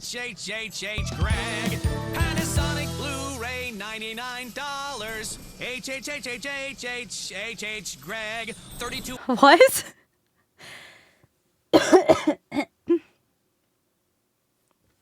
Edgar, thank you for the dono. Thank you for the tip here. Thank you. And thank you guys so much for all the subs, the gift subs, and the resubs. Sorry, I've just been so out of it. I appreciate you guys so freaking much. Thank you. Thank you, thank you, thank you. Oh, it's just HH, Greg? I was like, why there's so many H's? 2-inch LCD TV, $299. LG 42-inch HD TV, $489. Everything's on sale during Christmas in July. HHHH. Oh, this is in July. A snowball in July? HH Greg. For some of you watching, this might not have seemed like that crazy of a commercial. But for some reason, the video on YouTube that features this ad has 600,000 views. What? If I had to guess, it was probably because it was like a commercial that aired a lot or something. I like the top comment. I love how this commercial's legacy is probably going to last longer than the store ever did. The actor was being held at gunpoint to do this. Also, apparently this ad inspired some kind of remix or something. Save on everything at Christmas. HHHH Greg. What? Sonic Blu-ray 99. HHHH Greg. This ad surprisingly Why had does a that lot go of lore harder than the attached to it, original, though? So that made it all the more fascinating, I guess. That's a 9. Yeah. The holiday deals at Vandermeer are hotter than a fresh cup of cocoa. So weird. Wow. That was abrupt chaos very quickly. While they last, lease a new Kia Forte or Soul for $199 a month. Only at Vanderveer Kia. Come join the Vandermeer Bunch. Buy smart and leave happy. Now, why couldn't they have actually had him spit I know. real coffee on the other guy? Is that how you spit, though? His mouth is wide open. It's impressive they actually had managed him to get spit that real HH Greg coffee on the other commercial. guy. Like, that would have Apparently, taken a anything lot out of of the the budget. ads in these series are lost completely and even more aren't complete. Huh? Really? Well, that one's got 600,000 views on YouTube. He could have actually did that. That would have been funny and way more effective. I guess this really crappy video editing effect along with him screaming is... It looks like a burp effect that they recolored. Thank you guys. Everkid, thank you for subbing. Yulmax, thank you for 5 months. Thank you. Andy, hey, what's up? Thank you. Thank you so much for 6 months. Thank you. Bunglaze, thank you. Thank you for resubbing. Thank you. Sorry. I'm trying to go through there really fast. There's so many of you guys. I appreciate you guys so much. Thank you. Kirby, thank you for the tier 2. Thank you for 6 months. Thank you so much. Thank you. Fairfire, thank you. Thank you so much for the tier 3. Thank you for 7 months. Thank you so much. Thank you. I'm sorry I'm dying. I appreciate it. funny and way more effective. I guess this really crappy video editing effect along with him screaming. You thought I wasn't going to say anything during the videos? Oh, I'm sorry. Do you want me to shut up and not thank anybody? Is that what you want? That's too fucking bad. Pretty cursed, though. I suppose if they did do it for real, though, we wouldn't have gotten this beautiful end product. Why is it Kia dealerships have, like, the most cursed ads? What's the connection there? Kia? That's a 5, and it's only a 5 because of the coffee thing. Fresh cup of cocoa. But you did say that! You did say that! You did! You did!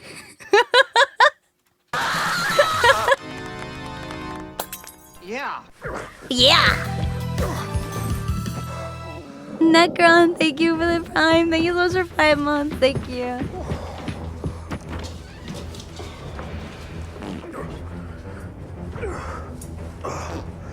You would have to have some sort of wild luck to have your house be the one that Santa takes Take a break dump if you in have to. when he's out Cinder delivering 6 presents Heart, we on will be Christmas. here. Cinder But I'm 6 sure Awu.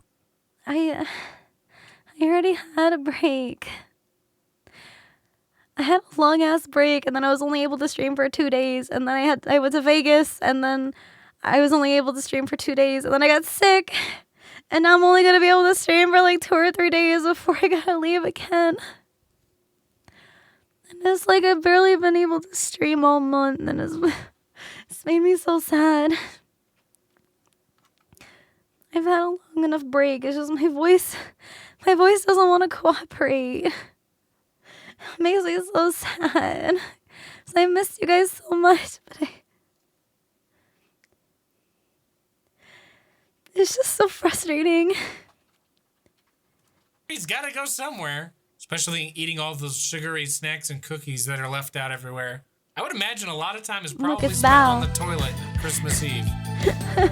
Father Christmas? Oh, hi. I didn't mean to wake you. Was just trying to find the loo. It wasn't you. It's that stench. Yeah. I'm sorry, dearie. Meat and potato. Sorry. Meat and potato. Thank you. Thank you for the 5 gift subs. Thank you so much. Kirby. Thank you so much. Fuck. I get happy and excited, and then my voice cracks even more. Thank you so much. Thank you. Thank you so much, Kirby. Thank you. A massive fucking tip. Thank you so much. Look at it. Thank you for the 5 gift subs. Thank you, thank you. You guys are so sweet. Thank you so much.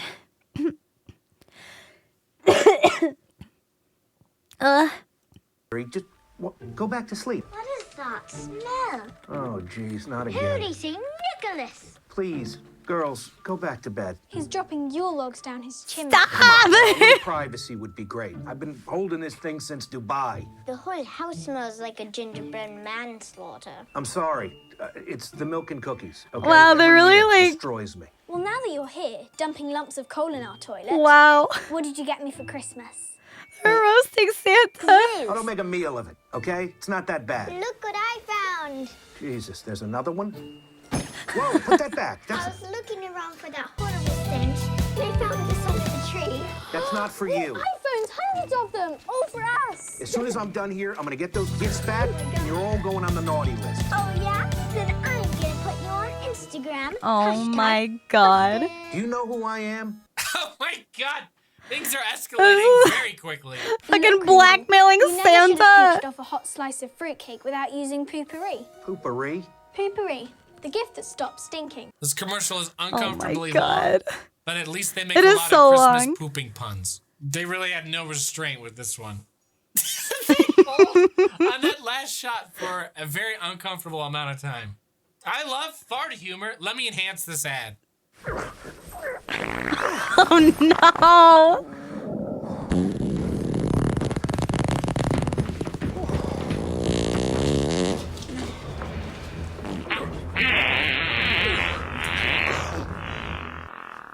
Father Christmas?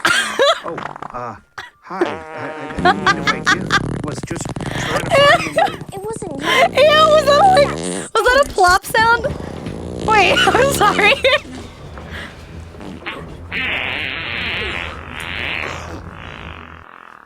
Father Christmas? Oh, hi. I didn't mean to wake you. Was just trying to find the loo. It wasn't you. It's that stench. I'm sorry, dearie. Just go back to sleep. Smell. Oh, jeez, not Who again. did he see? Nicholas. Please, girls. Oh, why is it like... It's not stopping. Privacy is great. I've been holding this thing since Dubai. I can't unhear that. I'm sorry. What a fucking trip. Holy shit. So normally alongside a video, there's a temporary G Fuel promotion. I think that's it, yeah. Man, that one.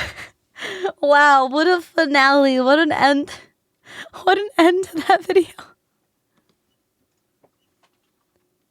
I can't. Where my music at? There it is. Oh, no.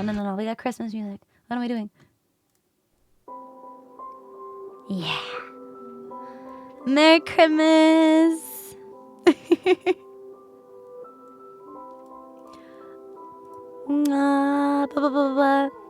Hey, Trauma, thank you for subbing. Akuma, thank you so much for the 5 gift subs. Thank you so much. I really appreciate you guys. Thank you. Thank you for all the love ones. I'm sorry, I'm still like not 100%, but I didn't want to hold off streams much longer because then I wasn't gonna be able to see you guys again for another week. Hi, Newbie! Oh, fuck. Hi, Newbie!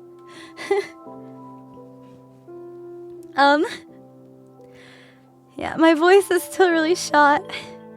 I feel fine. I feel a lot better. Yeah, I lost my voice for like several days. Sexy! No! It keeps cracking. It keeps cracking when I get excited. No! I sound like a young boy going through puberty. I was just talking about the trip earlier, Numi. We kissed and swapped voices.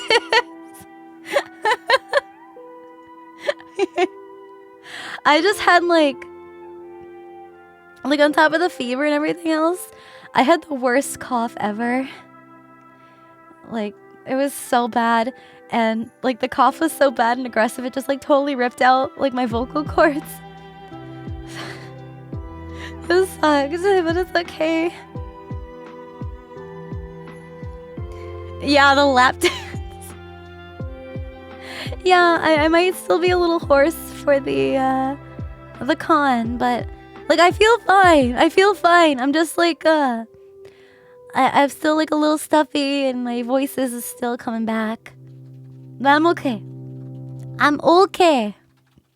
I just might not be able to do very well when we go to karaoke. When we do karaoke next weekend. I suck dick, but I'm in a CPR.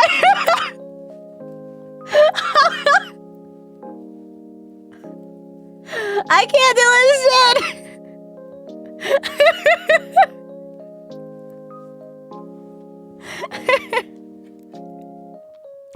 I hope you're all good, Numi.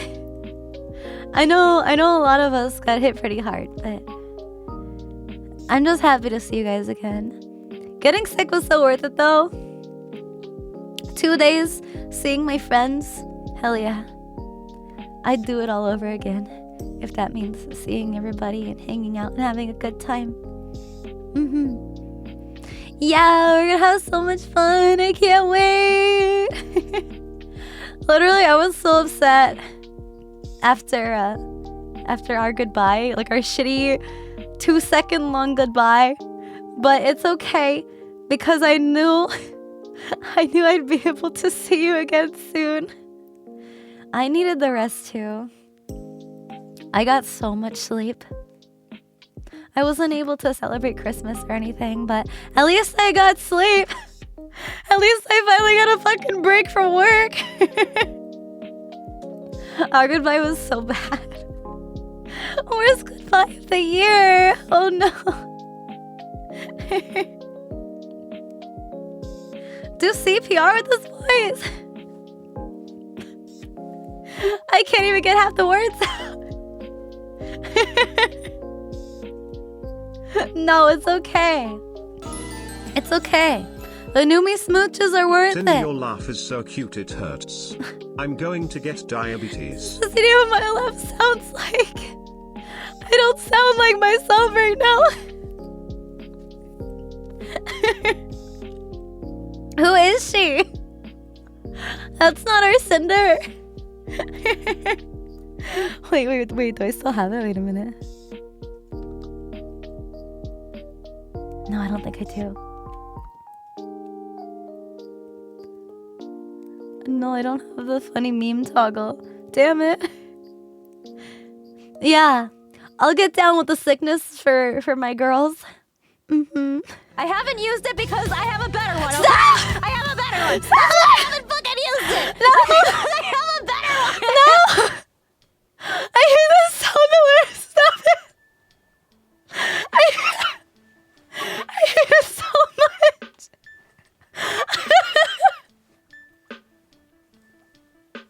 I don't want to explain the context of that one.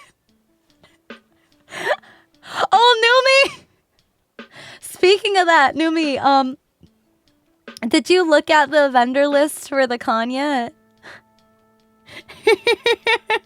Mommy milkers. I was looking through it today.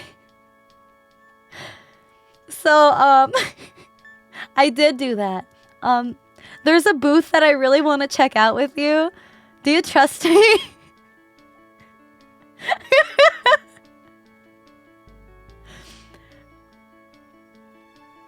It was me? What was me? Wait, what? I did the plum thing? What plum thing? No? Maybe? I have a bad memory. What is the plum thing? I'm talking about like a booth at the dealer's room of the convention that I want to take you to. There's like a list. There's a list of vendors that's gonna be at ALA.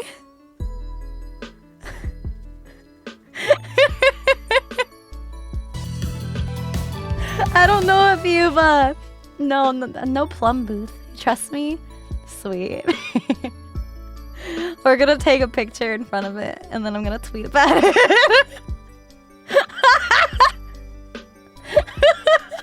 Yeah, the plum juice booth. There's Numi, Bad Dragon's gonna be at the con. Let's take selfies at their booth, please. I was literally scrolling through the list. And I was like, there ain't no fucking way.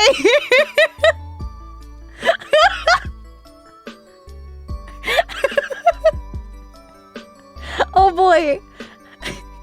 I can't wait to do a review. I can't wait to vlog. Gotta get one for your manager! Hey yo, I'll get one for my manager too. Do you know that they make one that are like tongues? They make ones that are like wolf feet. You don't want one? What do you mean you don't want one? Everybody wants one.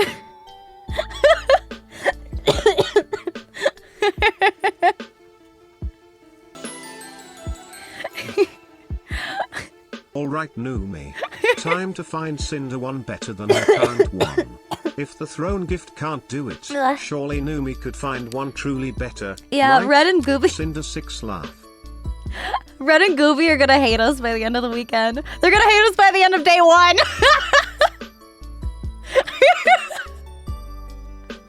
I can't wait.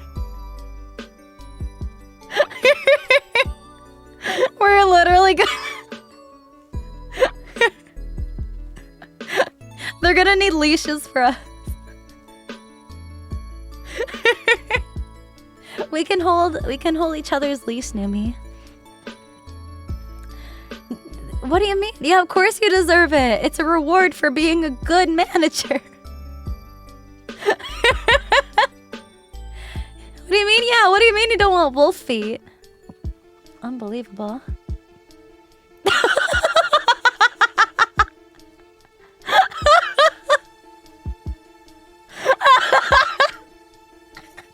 Frostcock!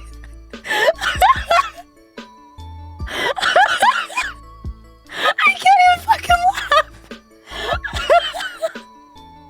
Oh my god! I can't fucking breathe, man! Oh, Numi, did you see, hold on, did you see my Christmas tree? Wait a minute. Bye-bye. It's gone! Fuck! We're in the void! There we go! Yay!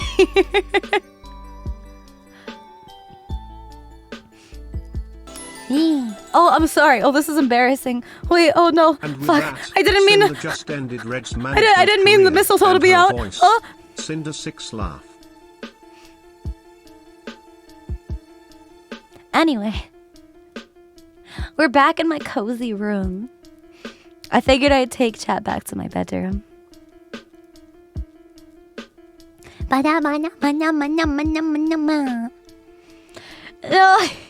You're bringing mistletoe? No, me. Wait, I literally fucking have. So last year for Christmas, my friends got me a gag gift, and it's a headband with like a tiny piece of mistletoe on top. So like when you wear the headband, like the mistletoe hangs between you and like the person you stand in front of. But it's this goofy ass like fucking antenna that like bounces around with the mistletoe on it, and it looks so bad. You want me to bring it?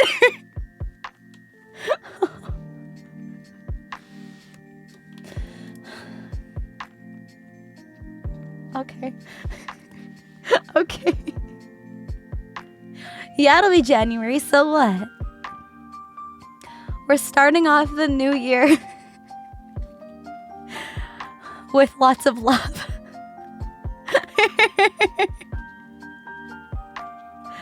No, I don't need an excuse.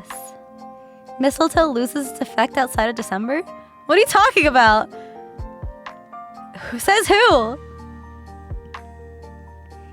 Yeah, anyway, Numi, you're at the top of the tree, but Bao is still topping you. And also on the cookies, Bao is also still topping you.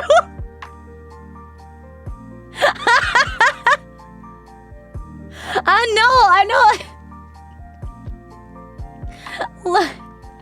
No, I get jealous and I am a needy drunk. And then I'm bad at initiating. So if I don't say anything to you, then I won't get it. I don't know how to talk to girls. What am I supposed to do? Walk up to them and just say, "Kiss me, bitch"? That doesn't work. Actually, that might work. I'm jealous drunk.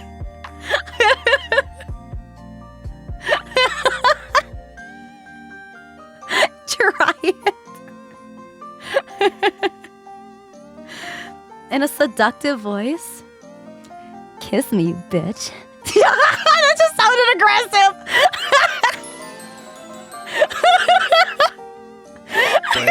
So, for once, Yumi's the top. OMG, Sinder is biggest bottom confirmed. Shit. Man, what a way to start off her 2023 career. Sinder 6 laugh. My voice is still gone. I can't. I don't know how to use my voice right now. Be like this kind of thing. No culture. Oh my god. Make a sound alert, no! No care, no thought, just this. Red's made too many sound alerts using my voice that are so fucking embarrassing. I've been so embarrassed. Like literally when they brought up the throne gifts and I was like, stop fucking talking about it. No, I haven't used it because I've got a better one. So now you want me to find a better one at the booth at the con? Is that what you want? I'm already broken. You can't break me anymore. Mama Luigi. Stop it!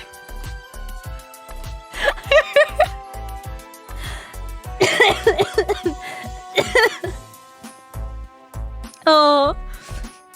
Oh yeah, I could get a tentacle. Yeah, I've got tentacles.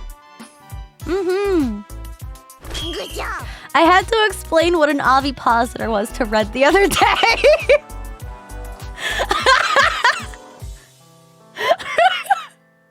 And he was like, I don't know what that is. And I'm like, oh shit.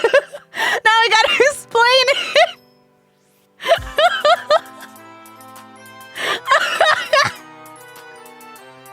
Oh my god. I haven't used it because I have a better one, okay? I have a better one. That's why I haven't fucking used it. What do you mean you missed it? What do you mean you missed it? What did I tell you? I was talking about how fucking weird ovipositors are. I think I was comparing it to something. And you were like, oh yeah, I don't know what that is. I had to explain it to you.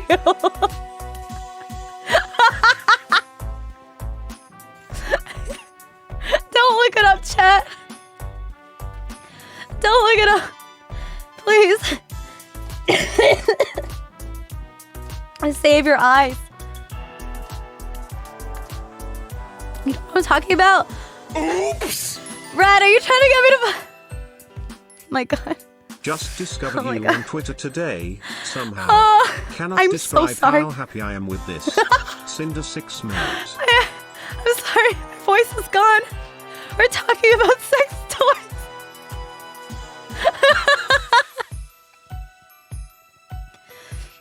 You don't know what I'm talking about. Red. Ovipositor. It's the dildo with the eggs in it.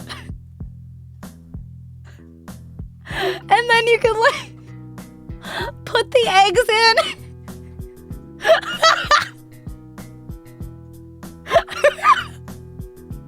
Yeah, it's like an alien. It's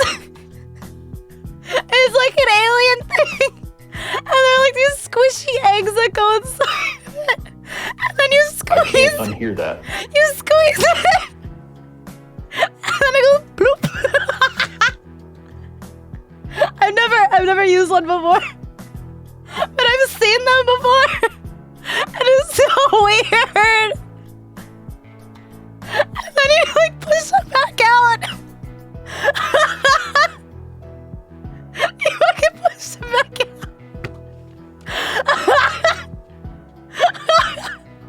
No, it's not on my throne. What the fuck?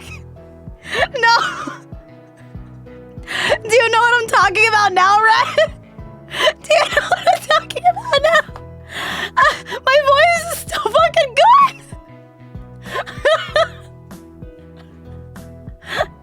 The fucking egg-laying dildo. That's what it fucking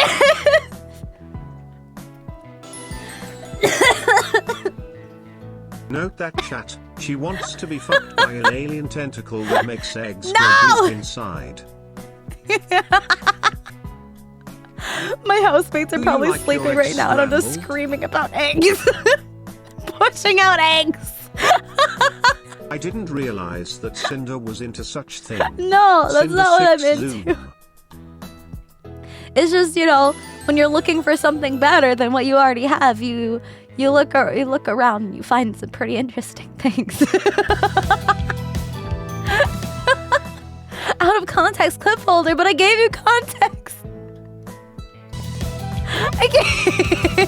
Why did I say pushing out eggs? Well, they gotta go out somehow. I can't just stay in there. It's gotta feel weird though. Man, I guess it depends where you stick it up.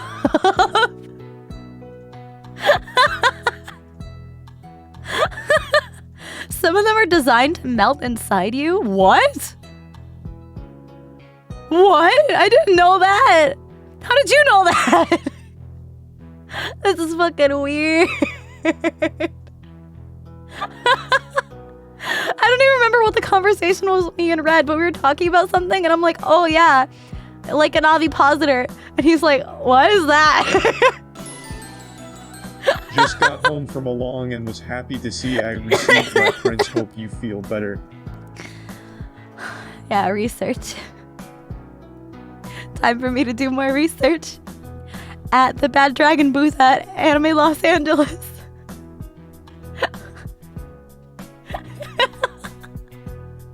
Kiss me, you bitch. Stop! Why is that in a sound alert? No! No! Stop! Why did you play? You guys hate me. I'm so embarrassed. I love Cinder. She's so hot and sexy. Wow, that kissed me. I want to get a 3rd-degree burn on my... Yay! my Man, I was like... Everything's been so shitty lately. I haven't been able to stream. I miss my chat. I'm so sad because like nothing's been working out for me at all this month. I couldn't even celebrate Christmas with my family. I couldn't celebrate my mom's birthday. I was so sick. Literally everything I had planned for Christmas week on stream fell through. The saddest moment all week was when I had to return all the gingerbread houses that I was gonna make on stream. I had to go back to the store and return them. They were like still unopened, and I was just like, I'm not gonna have time to do this. Like, it's gonna be like too late, and I was so excited.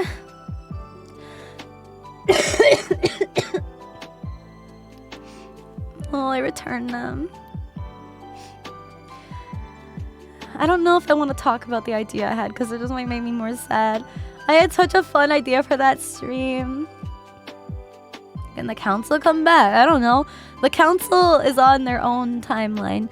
The council is on their own schedule. They're in my snow globe though. They did send me a gift for Christmas. They're trapped inside the little ball.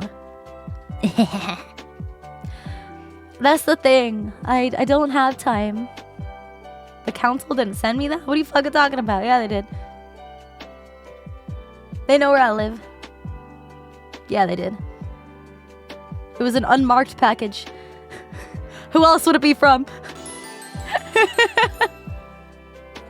Love your streams, Sinder. So much fun to watch. Thank you. It goes against the lore. What lore? They know where I am now. They're always watching. It's all right, Sinder. The council Think is of it Santa. This way, you rest now and stream less, but we have all the time after Allah to party it up with more streaming shenanigans. Either way, we'll be here to enjoy our time with you. Cinder 6 heart. I didn't know you had lore for them, Red. Why are you making their lore? There's always How would you New know Year, what their lore is? Valentine's, birthdays, anniversaries and any other excuse to celebrate. Don't let it get you down. Valentine's is kind of a celebration. One time for Valentine's Day, I was sad and lonely, and I wanted a nice romantic pizza, so I made homemade pizza, and I shaped the dough into a heart, and then I went the extra mile, and I cut all the pepperonis into heart shapes, and then I ate it, and I felt the love. I was like, damn, get me a man to make me heart-shaped pizza.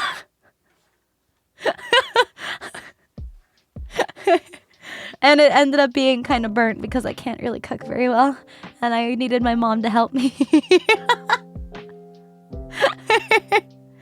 Hey, Joel. Embarrassing Valentine stories. I remember like in like grade school where you would get like Valentines for your whole class just so that everybody could get candy. But then as you get older, it's just kind of like you give stuff to the one person that you like. And that only happened to me once. But it was so embarrassing. It was my first relationship. And the guy I was dating, it lasted like 2 months. And for Valentine's Day, so we would bump into each other in like the school hallway like several times throughout the day. And like the first time he came up and found me, he gave me like a tiny little pink like bunny, like a little pink Valentine's Day stuffed animal. I was like, oh, that's so cute, like thank you. And then like the next class, we were walking in the hallway, and then he found me again, and he gave me like a tiny little pink Valentine's pig. And I was like, oh my goodness, like that's so cute, like thank you for another cute little plushie. And then the next class found me in the hallway again, and I got like a little pink monkey, and I'm like, holy shit, I gotta have like, I don't, like at this point, like my hands are getting full, and I had to like start putting them in my bag. And then this guy fucking whips out this giant, like, stuffed dog. Like it was maybe 3 times the size of a pillow pet. Like, it was fucking massive. And I was so embarrassed because I had to carry it around, like, to the rest of my classes. And, like, I had to, like, drape it over my desk. It was so fucking big. And everybody was like, ooh, Sinder. Oh, did your boyfriend get that for you? Because I was like, it was in high school, and like everybody else had been getting into relationships, and I felt like there was something wrong with me. So like the first guy to ask me, I was like, yes. And he was nice, but it just didn't work out. It was so cringe. Oh no, Joel. Wait a minute. School was late to class, and I was walking to my locker with 2 homies.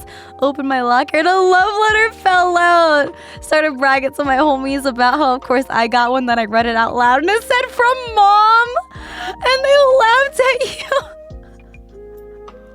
Oh no! No, that's okay. In my high school, we had carnations. I think they were called carnations, and it was like 1 rose with a little like message that you could add on to it. And like your teachers would hand them out to you because they'd be anonymous if you wanted them to be anonymous. And like I got one on my desk, like the teacher put one on my desk, and I was like, what the hell? And it was just like Happy Valentine's Day, like with a heart and like XOXO. And I'm like, who the fuck is this from? Like, I have a secret admirer? I'm like, who the fuck is this? And then I was being driven home from school because my grandma had worked at the school, and she would drive me so I wouldn't have to take a bus or anything. And my grandma was like, did you get my carnation? I'm like, oh, it was from my grandma. My grandma bought me a flower. She's so cute. That's the cool like anime grandma that wears like the Charizard shirts and shit. Sinder deserves the world Sinder 6 sword. Grievous, holy shit. Thank you.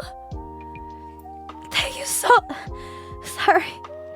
Thank you so much. 13,000 biddies, holy shit. Thank you. Thank you so much. Yeah, I'm gonna have to rest my voice after this, but tomorrow I really want to have like a big New Year party. We weren't really able to celebrate Christmas, but we got New Year's. Oh wait, Joel, are you still here? You're on my tree. I don't know if you saw him. Look at the little guy back there. Look, he's so cute. Only the most beautiful decorations for my tree. Oh, you commented? You're so sweet. I probably replied. I just have a really bad memory, and I've been super fucking out of it lately. I love Joel. Free tomorrow, late at night? Like New Year's? Or like after New Year's? Cause we still gotta watch a movie together. 7-year anniversary tomorrow! Holy shit, let's go! Hell yeah! I didn't know if you wanted to watch a movie. Do you want me on your stream? I will celebrate. I want to celebrate. That's such a crazy milestone. That's so cool. What do you have planned? Are you gonna be streaming all day? Yeah. Cause I'm gonna be leaving. Oh, let me see.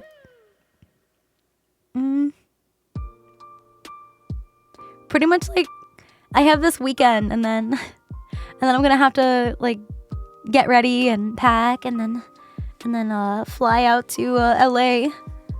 I'm gonna be out there for like a week. Spoilers? I want to be there. I want to be there.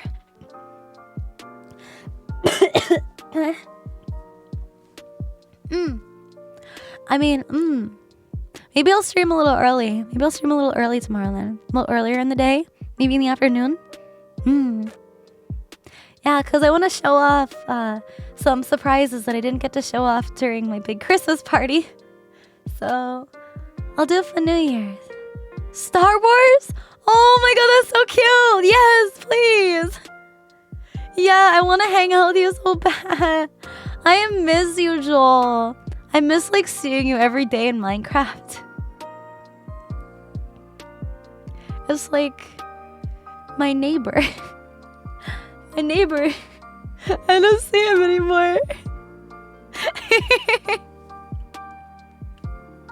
Yeah, Star Wars. Like, what Star Wars? Like, are we gonna binge them all? We gonna binge the 6 OG TikToks? Oh my god. Joel and I will literally, like, our conversations are just through TikToks. We just send TikToks back and forth. Or the show. Oh, I haven't seen the show. I've seen the movies, or at least the older movies. I haven't seen the newer ones. Or the show. It's good. Let's go. Yo, Star Wars is so fucking cool. Yo, when will we play Lego Star Wars together? That's a nostalgia bomb. You have it. No way. You bought it. You never played it before. Oh my god, it was so much fun. You would love it, Joel. Not the bad movies. I don't like the movies. Oh, there's a new Lego Star Wars. I played like the OG one, like, I don't know, on the, what was it, like the GameCube? Was it on the GameCube? No, PlayStation.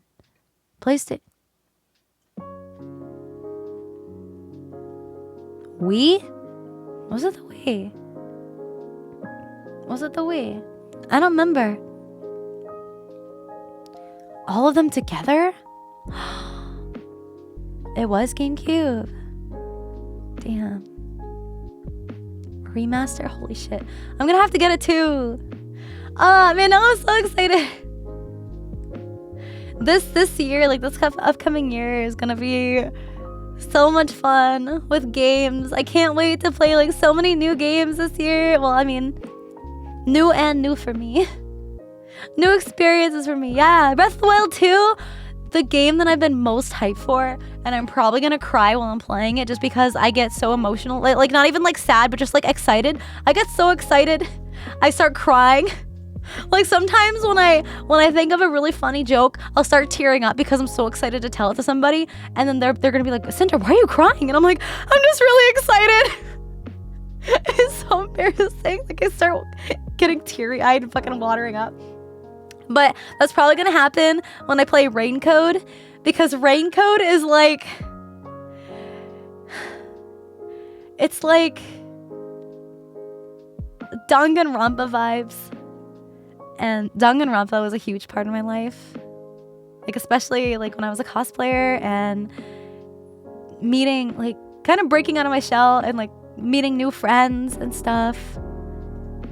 I had like a big group of friends that I would like bond over like about the game, which is really, really fucking weird because it's a game about like killing people, but Rain Code looks so good. And it's got like the art style and like the music style from Danganronpa, and I know that if you are going to binge watch the I'm Star gonna feel Wars so TV nostalgic. shows, I'd recommend starting with the Clone Wars first. If you haven't already seen it, 7 seasons of a masterpiece. I'm just gonna watch whatever Joel's in the mood for. I just wanna hang out. I just wanna spend time with the homies, you know? Yeah, speaking of cosplays, from what I've heard, Anime Los Angeles is like known as a cosplay convention. Like, you know, there's Comic-Cons, there's anime conventions, there's gaming conventions, but I guess ALA is like really big with cosplay. And I was like, should I cosplay? I kind of want to, but I don't want to accidentally dox myself. Like, what if somebody recognizes me? Maybe I'll cosplay, but like, I won't say that it's me, and I'll just show up in cosplay and nobody will know it's me. I'm just gonna be another cosplayer, and it will be like reliving my cosplay convention days where people stop me for pictures and compliment me.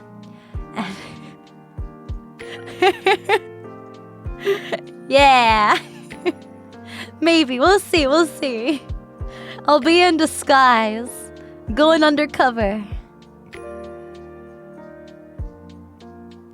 Go to a con dressed as you? Oh my god, wait, I love that, Joel! I really want to cosplay myself, but I want to do it right. Because I have like a reputation. I've got a reputation to uphold. So if I did it, I gotta do it right. Just say I'm sick? I'm such a bad liar, Joel. They'd be like, you Sinder? And I'd be like, no. No. Who? Who is that? I'm so bad at lying. We are sick. VTubers. We're mentally ill. We're VTubers.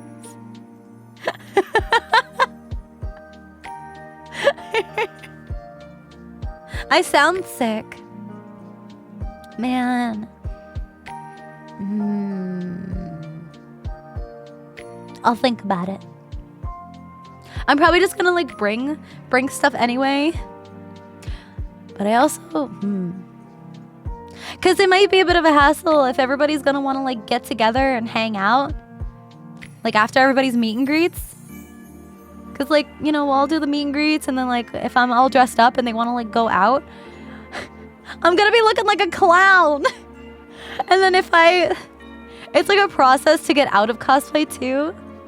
Because like with the wigs and the crazy makeup and stuff, that I look like a clown. I've got like bad wig hair. Wig head. Like when you take it off. My hair is always a mess. And the way my hair works is that if it stays in a certain position for a certain amount of time, it will not go back. It will not move. Like right now, you could mess up my hair all you want, and then it would still bounce back exactly the way it looks right now. Yeah. Kind of like bedhead, but worse. Much, much worse. Shinhead. Oh, fuck. I'm sorry. Shinek, thank you for the raid. I'm sorry. My voice is just coming back now. I had a really, really bad cold sickness. I lost my voice. It's finally coming back now. Still not there yet, but I really appreciate the raid. Thank you. Welcome, raiders. Hi, everybody. My name is Sinder. I'm the Hellhound VTuber. I probably can't howl. Ow! Kind of. I hope you had a great stream. Thank you so much for sharing your community with me. Thank you, thank you, thank you. Yeah, Happy New Year's Eve. It's been good. I think maybe we'll have a bigger party tomorrow. We'll hang out. I'll show you guys the big surprises that I had planned. I did already show Joel what my mom's PNG looks like, because he likes moms. I was like, here you go, Joel. A reward for the boy, for the male. Yes. Yeah. Mama and Papa will be coming alive. And then hopefully I can get them on stream at some point soon. So that's a goal for next year. I know my dad definitely wants to come on. He wants to talk about like all these embarrassing childhood stories of me, and he's been wanting to do karaoke with me, but I still need to have like my first karaoke stream when my voice gets better, of course.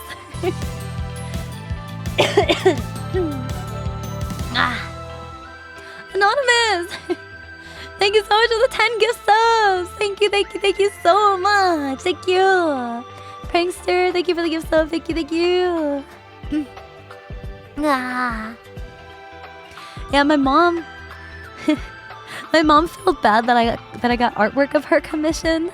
She was like, "Oh, I don't know if there's gonna be a chance for you to ever use it," because she was like really nervous about like thinking about being on stream, mostly because she wouldn't want to do anything to dox me. I think she was like really nervous about it. She's like, I don't know if I'll be able to be any good on your stream. And I'm like, Mom, don't even worry about it. You'll be fine. She's so sweet. Either way, I want an art of all of us together. Even if they're not on stream, I just really want an art because I talk about them a lot. So it'll be nice for you guys to be able to put like faces to who I'm talking to. Yeah, yeah, they are hellhounds. We have the same ears and tail. Oh, both VTubers have lovely moms. There's a lot of VTubers that have great parents. Numi's dad sounds like an absolute, like, wonderful man. Oh my god, it was so funny. So when I was talking about when I was in Vegas and how I went there with my mom because my mom was also going to Vegas, I was telling all my friends, I was like, yeah, my mom's like also in Vegas and like hanging out with her friend. And Numi was like, no way, like my dad's here too. Because her dad was in Vegas for something else. I was like, we could have like a whole party with our families. It was so funny. I was like, what are the odds? What are the odds that our parents are also here with us? So funny. Oh, wait. Anonymous! Anonymous, thank you so much. 11? Thank you so much for the 11 gift subs. Thank you. I really appreciate it. A drink with Numi's dad? Yo. He seems like such a cool guy. Just be careful if you're drinking with Numi. I can imagine drinking with her dad would be very similar to drinking with her. Numi gets me so wasted. I always get so drunk with Numi. I've only drank with Numi twice. Well, 3 times, I guess. I always get so drunk when Numi's around. I hope I never get as drunk as I did at the VShojo party at TwitchCon, though. The drinks were super good.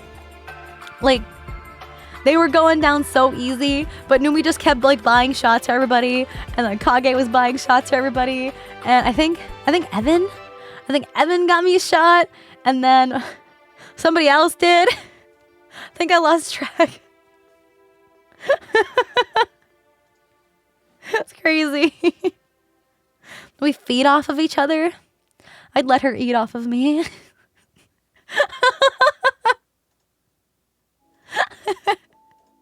Like, you know those like human sushi tables?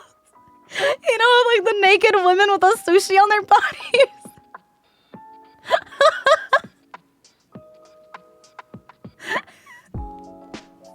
Is that wrong of me to say? I know what I'm doing next year for her birthday.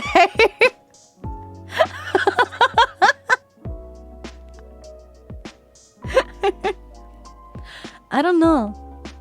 Shots don't always go down so easy. Because I feel like every shot I've had was fucking massive. Like, that's not a shot. That's like its own drink. Your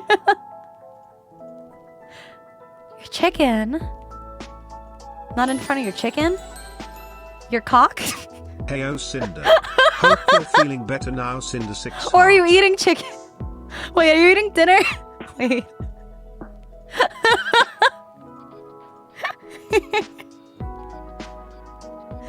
I hate it here. I'd laugh so hard the sushi would fall off. And I'd probably be like ticklish. I mean, I'm not ticklish. Don't get any ideas.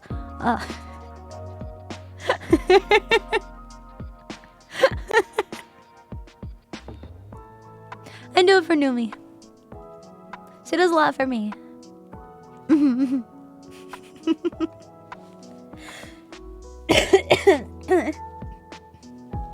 sorry. I can't like mute my mic fast enough. Oh my god, you're so fucking cute! Thank you.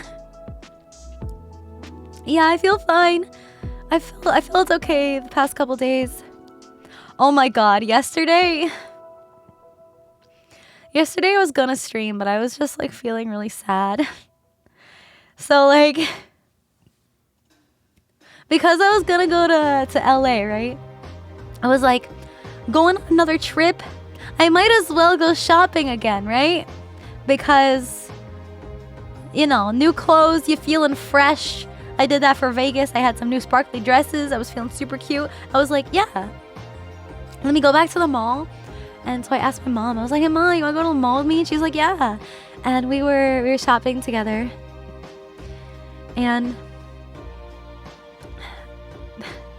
unfortunately, what usually happens to me when I go shopping happened this time. I'll find like so many cute outfits, so many cute things, and then like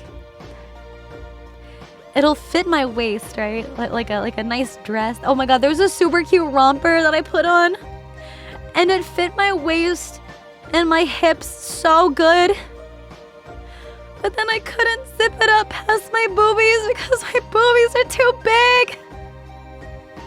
And then I found another dress. And I'm zipping up the dress and I'm like, ooh, it's hugging the curves real good. And then I tried pulling it up over my shoulders. And it's too tight. And then I would like try on shirts, but like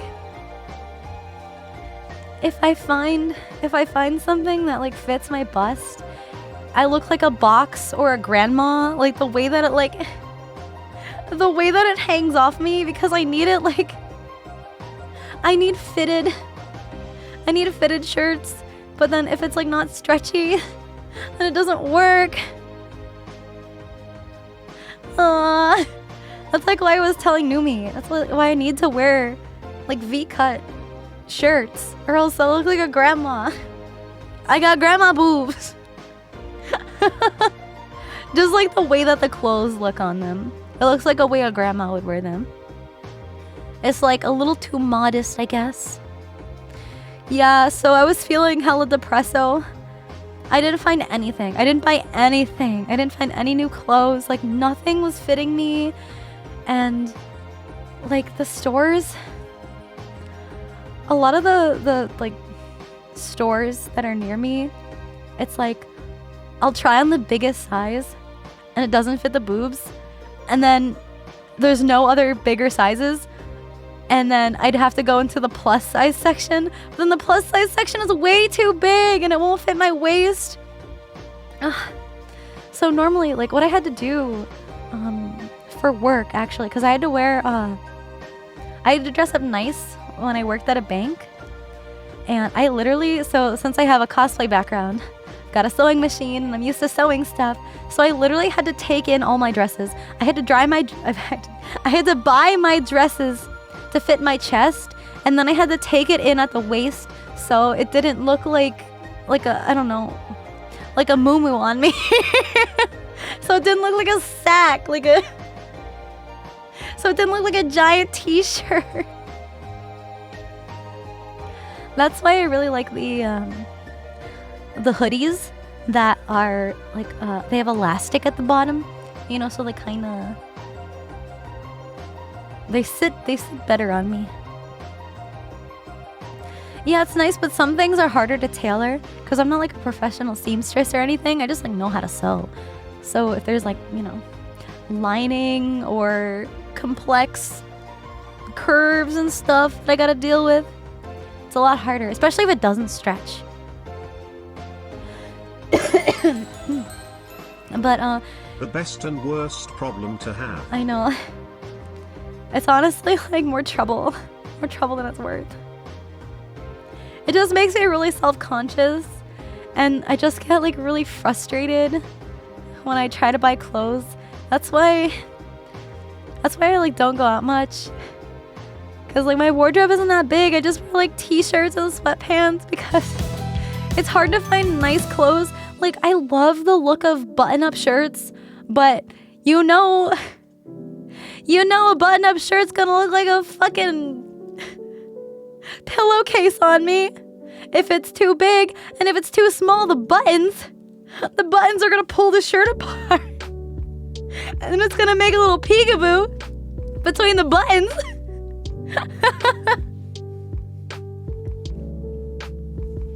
So it's like I can't wear button-up shirts. I can't wear square necklines. I can't wear high necklines. I can't wear like certain styles of dresses. I have to find like very specific styles of clothing. And then I have to find them in my size. It just sucks. So yeah, after that trip to the mall, I was just feeling really sad and tired, so I just slept like all afternoon. I was like, I don't want to stream right now. I'm feeling bad. I'm feeling bad about myself. Sweaters, I like hoodies. Depends on the kind of sweater. It has to be fitted. If it's fitted, then it'll look good on me. But if it's too baggy, then it just looks bad on me. But then you like if it doesn't stretch, it's even worse. Because usually if it stretches, it'll like, you know, fit in my waist, and then like it'll just stretch over the booba, and then it's like perfect. Like yeah, that's fine. Yeah, so when I go out, I'm usually in a hoodie.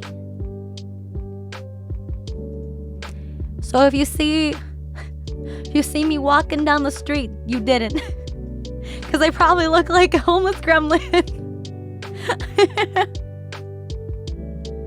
Speaking of hoodies, there's 2 different designs that you can get off of my merch store, Sinder.store, if you want to buy my merch before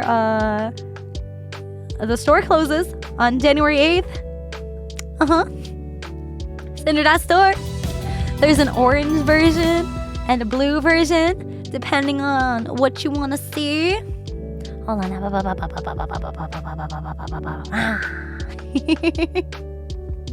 A blue version of the hoodie. The same artwork is also available on t-shirts, but speaking of hoodies, you know, still a little chilly for some of us.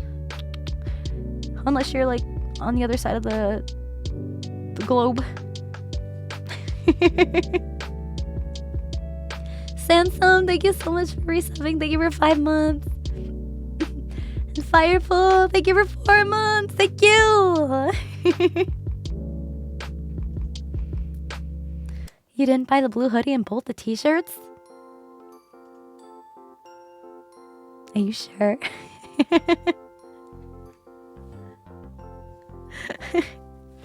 I really appreciate it. Thank you. And also, if you guys are going to be in the LA area, I will be at ALA, Anime Los Angeles, at the convention, in person and virtually. If you wanna say hi to me, that'd make me happy. If you're there, if you're available. I had a lot of fun meeting you guys and chatting with you at TwitchCon, so I'm really, really excited to be able to do that again. I can't wait. It's next weekend already. You're like a week away, less than a week away. The snow globe, yeah, the council. Look at the little puppers in there.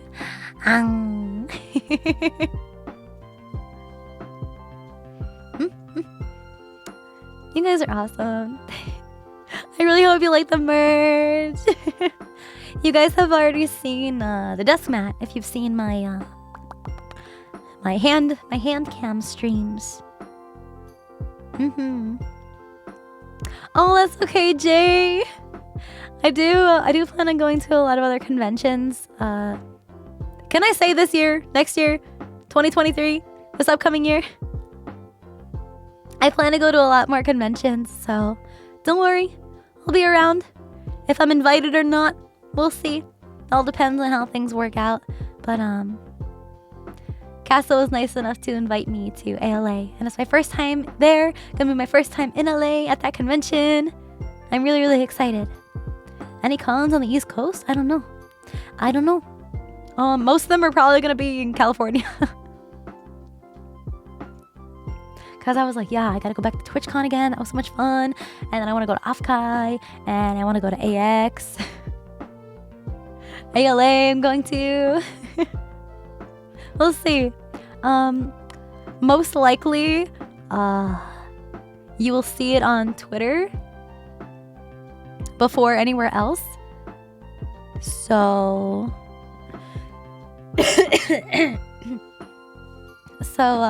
you're not following me on Twitter, that's the best place to get updates and information from me. As of right now. There are cons on the East Coast. Holiday Matsuri just happened. There's Katsu. And I think those are like the big ones.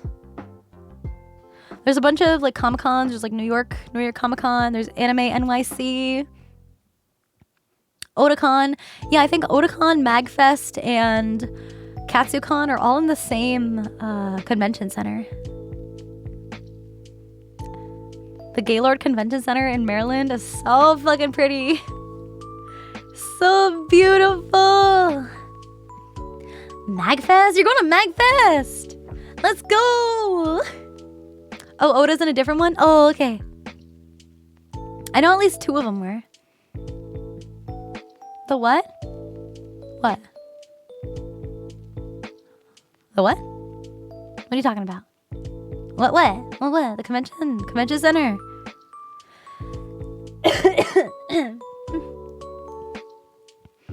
What's the convention center called? I don't know like the actual name. I just know it as the Gaylord. It's the Gaylord like National Harbor. Yeah. I think that's what it's called. Yeah, the bigger cons are definitely out west. There's Mag and Katsu, Gaylord Convention Center, and National Harbor. Yeah, see? I got it right. Yeah.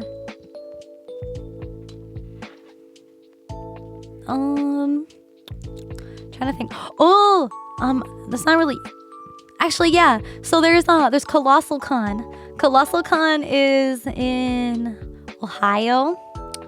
And it's like the beach, or not beach, but like water park. It's at like this huge like summer resort.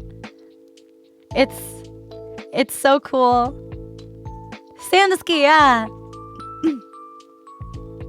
And there's like a whole bird sanctuary where you can have birds like land on your finger and like your head and stuff, and you can like hang out with the birds. And they've also had like baby tigers that you can take pictures with for photo shoots and just like petting them and stuff. And there's like a big outdoor water park, and the pictures there are always so pretty.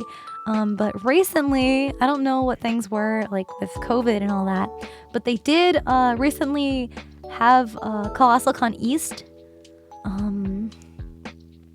don't remember if it was in like New York or Pennsylvania, but it was more east than Ohio. So technically Eastern convention. But I think it was later in the year than the main Colossal Con.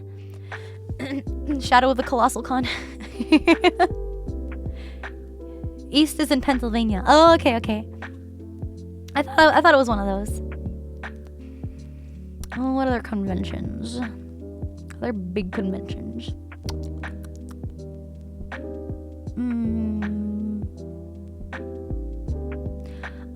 Anime Boston. That's a really big, fun one. Also, San Japan in San Antonio, Texas. I really liked taking photos there. It was just like a really, really pretty place. Although those are mostly anime conventions. I'm not really into Comic-Cons. I've just had like really bad convention experiences and like at Comic-Cons.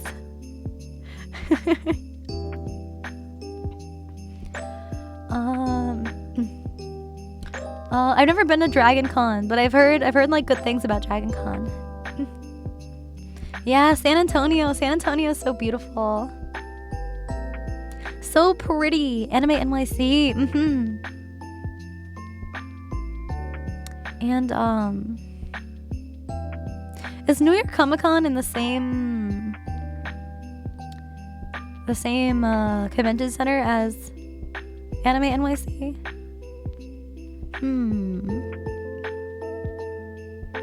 Hear the Nom flashbacks when I said Comic Con? Yeah. Oh yeah, PAX East. Yeah. PAX in general. PAX South. PAX Prime. Mommy milkers. Yeah. Ripperoonie. Trying to think. Trying to use my my cosplay knowledge. Oh yeah, Sakura-con, Kumori-con. Yeah, I've heard of those too before.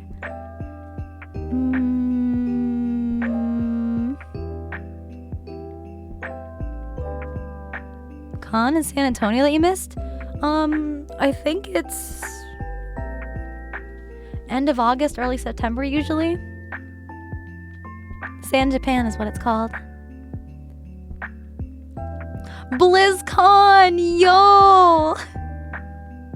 I remember wanting to go to BlizzCon before shit hit the fan. I had big dreams of like competing at BlizzCon too. Just like making kiss me, bitch. No!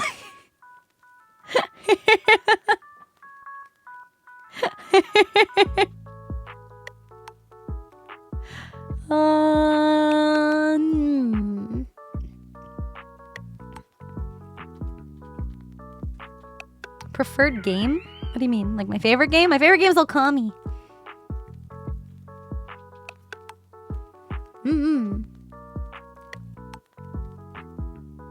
Oh my god, Jessica Negri! She's like actually my cosplay idol. I love her so much. I'd love to get the chance to meet her. You wanted to go BlizzCon before, don't you guys have phones? Yeah, I wanted to go at one point. I don't really want to go anymore though. I still like looking at the cosplays in the contest though. Cosplaying Alexstrasza, I'd want to do Deathwing before Alexstrasza, and I'd want to do Sindragosa before Deathwing. Just like fucking badass bone ice dragon. Fuck. So cool. Yeah, Jess has been like a huge inspiration for me ever since I started cosplaying. I love her. If I ever had the chance to meet her, I'd actually like cry. Do you guys know Yaya Han? I met Yaya Han. She's very, very sweet. She's really cool. Probably like the world's most famous cosplayer. Yaya Han. Yaya Han has like her own like fabric line. And her own foam like for cosplay. Like she's got like her own like materials that are branded with her name on it. Yeah, just made so many things so cool. Cosplay is art you can wear. Effect Links, thank you so much for 4 months. Thank you. Yeah, I always thought the WoW dragons would be super cool. Jessica Negri's actually cosplayed some of them. I don't remember if she did Alexstrasza. I could talk about cosplay for like forever. She's done Deathwing and Cindergosa. I'm trying to think if she did Ysera? Did she?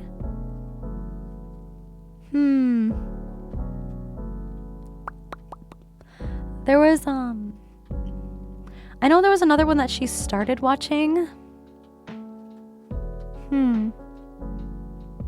Watch as she cosplays me? Oh my god. I would actually freak out. Oh, she cosplayed Mousy. Her Iron Mouse cosplay was so good. She looks so cute. I love her. She also comes up with like really creative, original designs and like outfits and stuff that she makes. I would cry. I would cry if she did. I'd share with her the method that I plan on making the fire out of. Because I found like this really, really good method that doesn't look like ass. That doesn't require fans or paper or anything that'll look cheap. Pyramid Head? Fuck! I've been wanting to cosplay as Pyramid Head for the longest time for Halloween. And then Jessica Negri busts out the sexy Pyramid Head and I'm like, that's how I want to do it.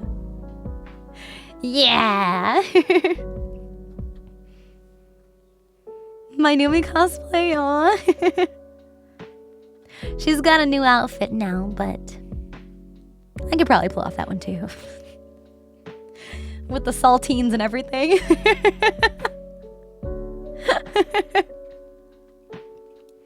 Yeah, I do have big plans to cosplay myself. But I'm really nervous about like showing myself in cosplay. Because I feel like I don't know, I might have hyped myself up too much. With all the competitions I've been in and all like the trophies and awards that I've gotten. It's like I feel like people be like, oh, that's not even that good. I'm like, but but I'm a master level cosplayer. I compete on a professional level, you guys, I swear. I swear. Unfortunately, I'm not gonna have time to make my own cosplay of myself just because the time. But I do have some really talented people that I was thinking about reaching out to help me with it. But I still want to make sure it's as good as possible because I have really high standards for myself. But the Numi cosplay was super like rushed and half-assed, and I was like not expecting to get all the pieces for it in time, and everybody was like freaking out about it, like, oh my god, it's so good, and I'm like, really? Are you sure about that?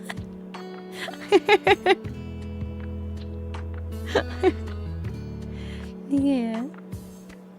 No, I don't need a cosplay fun, no. We'll see, we'll see. I think it'd also be really cute to get a Kigu with my wolf form. Cause I have a bunch of Kigurumis. Those are like the Japanese onesies that are usually themed after different animals, and they've got like the drop crotch.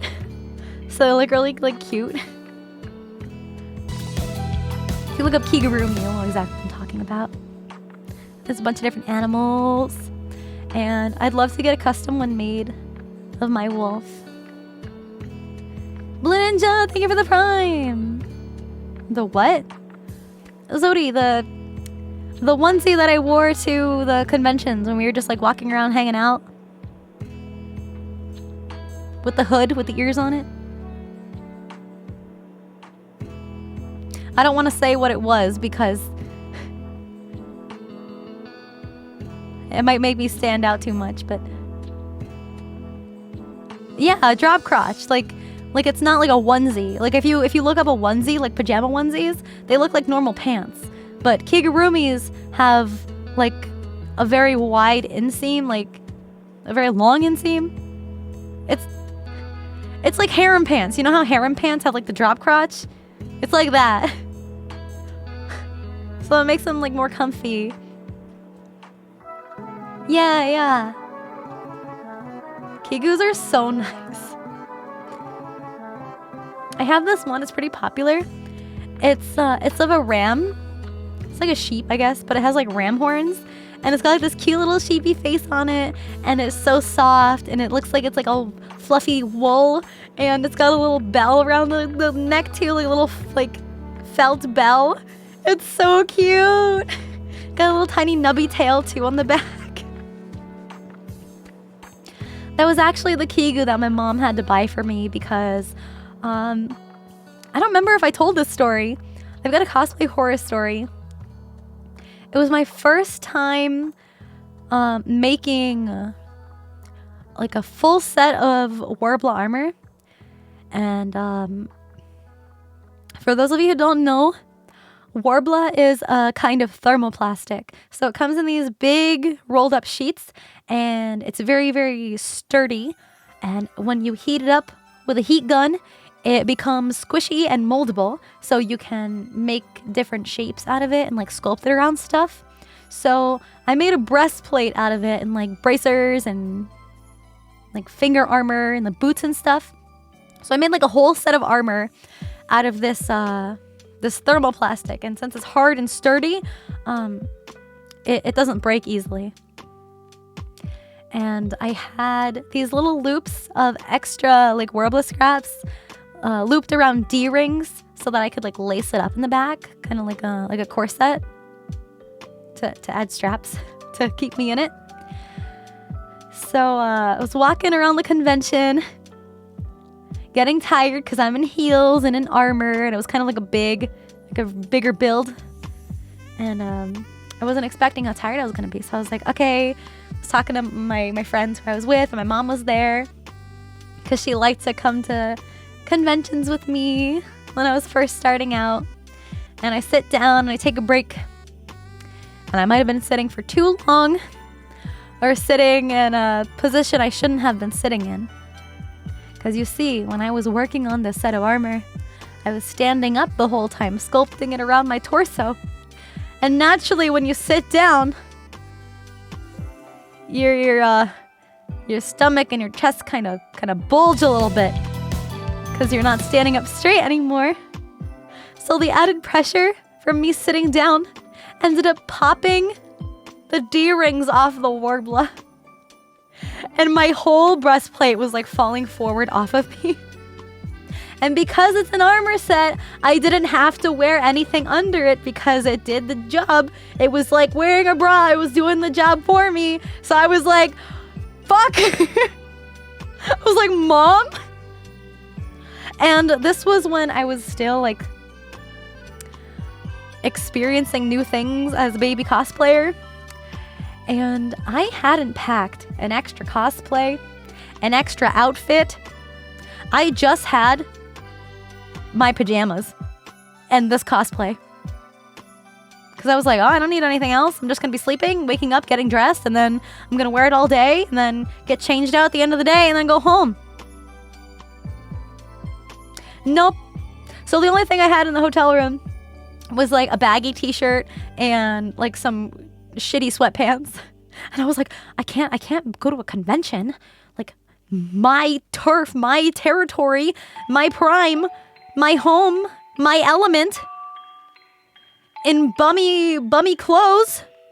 No, I can't do that. I was like, what am I gonna do? So my mom, I had like props and shit. So like I was trying to cover myself up, and my mom's like holding one, like helping me get back to the hotel room. And luckily, I was smart enough to book the hotel connected to the convention center, because usually there's a hotel that's like the main hotel of the convention center.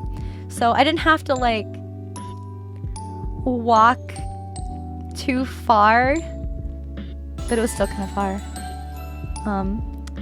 I really like how the mic animates based on how loud you speak. I finally got back to the hotel room, and I'm like taking the rest of the armor off, and I'm like, Mom, can you go back down to the dealer's room and buy that Kigu I was looking at earlier? Because I was like, oh, that's cute, but I was like, $50? Nah, I don't need it that bad. But then I was like, Mom, here's money. Please go buy it for me. I was like, please, I need it. So then I just wore like my pajamas underneath the Kigu. And I was just a little ram for the rest of the day. I still felt cute as fuck though. Cause like, you know, I still felt like I was dressed up and wearing something cute. But yeah, that was the time I almost flashed the entire convention center because I didn't make my armor properly. I left no wiggle room in that set of armor. But I'm always gonna look back fondly at that Kigu and think, yeah, this is the time my mom had to rescue me by buying this Kigu, and I almost slipped a nip. Cosplay is dangerous? It can be, actually. It's very expensive. Had too much wiggle room? No, I didn't have enough, so it broke, and then I had too much wiggle room. Am I dress up, darling? I haven't had like time to watch that. I don't know. I feel like I don't want like... There's so many different perspectives from like being a cosplayer. And I feel like watching it, I'd be like, no, it's not like that. I feel like I'd be yelling at my TV the whole time.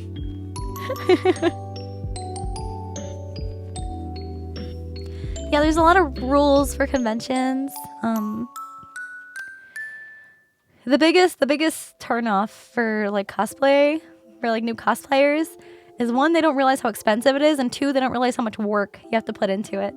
Because I've had friends that have been wanting to like get into cosplay, and they're like, oh, you can help me, right? And I'm like, I mean, I can like talk you through it and send you like helpful resources, but I don't got time to make yours. I gotta make mine. Like I got a competition to compete in. I barely have enough time. I usually finish things like last minute. Like literally, there was one year where I spent 20 days. This was also while I was like in high school. I spent 20 days working on a cosplay, and then like the day I was supposed to drive to the con, I was still painting shit in my kitchen while I had to compete. Like I had judging that afternoon, and I was still painting shit in my kitchen. And I had a tail. There was another cosplay that I was making for a competition, and I had like a little tail. It was like a small tail, and I didn't have a way to attach it, and I couldn't make it into a belt because like my stomach was showing in the cosplay, and I'm like, how am I supposed to get this to attach? But luckily, I had spandex shorts on underneath my short skirt. I shoved like some coat hanger wire inside the tail, and I literally shoved the coat hanger wire between my spandex shorts and my ass crack, and that's how I kept the tail on my body all day. And I went to judging. I went to my fucking cosplay pre-judging with a tail wedged between my ass cheeks. And I ended up winning.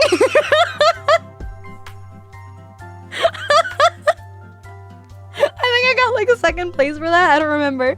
It was so long ago. But then after that convention, I literally like started planning my next one, because there was another con in like a couple months. And then I spent another 20 days working on that one, competed in that one. I was literally on like such a crazy cosplay grind. And this is like 20 days, like going to high school all day, like going to school, coming home, working, going to sleep, waking up, going to school, coming home, working. Sounds like how I built my streaming career. I'm literally working on stuff between jobs to get it all ready. Hey Lazu, what's up? Longest cosplay build? It's hard to say, because there were a couple cosplays that took like over a year, but it was like on and off like crazy. Maybe like a couple months. Couple months, I would say. Depends. Cause like yeah, I could crank them out in like 20 days, but they were kind of half-assed, and I was still a beginner. It made me dedicated to cosplay when I was so young. Yeah. No, I feel perfectly fine, Lizu. It's just my voice is still not 100% back yet. It's a lot better than it was like a few days ago, though. Don't worry, don't worry. I'll take your tea with the ancient Chinese syrup. Yes. Give me your top secret remedies.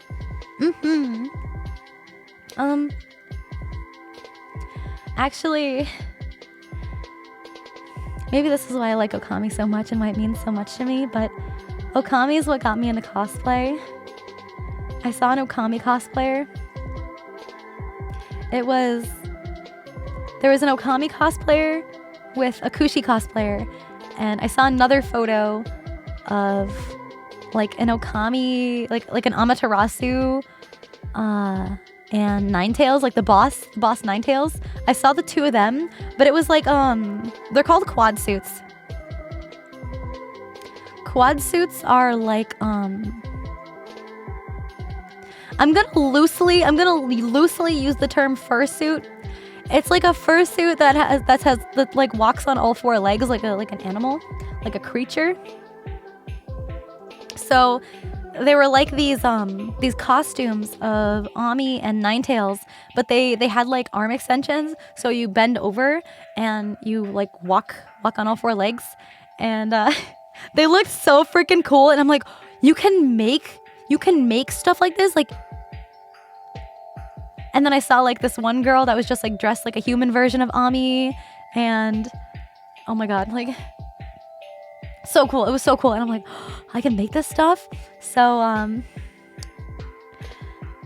don't remember if I told the story of my first cosplay. I might have. So my cousin is my age, and we've always been really, really close. My mom and his mom are sisters, and at the time we were watching a lot of One Piece. He was like getting me back into One Piece, and we would hang out like all the time at his house, and we would just like watch episodes of One Piece on his computer, and we'd just be like huddled around his desk, like checking it out. And I remember I was talking to him, and I'm like, hey, have you heard about this thing? It's like cosplay thing. And he's like, no. And we ended up finding like a local convention near us, and I was like, oh, do you want to go? And he's like, yeah, we should go. But of course we were young and we didn't have a means to get there, so we're asking our parents. And we're like, hey moms, do you want to take us to this weird nerd thing where everybody dresses up like fictional anime characters, and yeah, take us there, please. And they're like, well, that's fucking weird. And they're like, what would you even dress up as? And my cousin was like, of course I'd be Luffy. You know, I gotta be the main character. And I had the bright idea to be Ace, his brother, who also happens to be a shirtless man. And so, little baby minor Sinder is explaining this to my mom, and she's like, you are not going topless. And I'm like, no, that's not what I mean. I was like, no. I have this brilliant idea. I'm gonna wear this like tan tank top. Ace has a back tattoo. I was like, I'm gonna paint the tattoo on the tank top and then put it on so it'll look realistic, and it'll look like I'm not kind of like not wearing a shirt, but I am. And then I can also have like the back tattoo. And she ended up like caving, and like 3 other friends went with us, and they all dressed up as other characters from other things. And I thought I looked like hot shit, but I looked so bad. I looked so bad. It's like I tried to have like this shirtless illusion by like matching the tank top with my skin color, but You can't hide anything with those titties. Even young, I still had boobies. So I was like this weird, and like it was like this weird half, like trying to go as accurate to the source material as possible, but also half like being the opposite gender. Cause like I had the short hair like he does, but it kind of looked like tomboyish on me. And I was like, okay, that's fine. And then instead of getting like girlish short shorts, I had like these long black shorts that like went down to my knees. So I tried to look like a guy, but it didn't look good. It did not look good. But I had a lot of fun. And then next year, or the following year, I was like, or no, it was at the end of that convention with all my friends. We were like all together. I was like, guys, we had so much fun this year. We should go back next year, but for both days. And we should all like coordinate our cosplays with each other. Like we should all cosplay the same series. And that's what we did. So the next year we went to the same convention and we cosplayed from like the same franchise, and we were all a different character, and it worked out so well because usually when you have like a group like that, people are fighting over characters, but we had all such different interests that we all picked different characters, and it was so perfect, and we were such a cute group of like little baby cosplayers. And that was also the first year I kind of went big or go home kind of vibe. Like I made something pretty crazy for that. And then the year after that was when I started looking at cosplay competitions, and I was like, I want to do that. I make stuff. The last thing I made was really big and impressive, and a lot of people wanted my picture because it looked really big and impressive. So I was like, let me do something big and impressive. So I went to kind of like a smaller convention for my first contest, because I was kind of nervous about the big stage that was at the other conventions that I've seen around. Like I was watching so many videos of cosplay contests on YouTube to like see what the stage looks like and to see what the competition would be like what kind of people are competing at these cons. And I kind of planned around that. I was a little sneaky. I think my first competition cosplay was like done in 16 days, like a couple weeks, and it was mostly fabric because I knew I didn't want like any big props or anything too cumbersome, because it was a smaller convention and I didn't know how much room I'd have, but it was still like it had a lot of like intricate detail work and stuff, which I thought would have been good. So I ended up going to this convention, and it was so small that you were just like chatting with everybody at the con.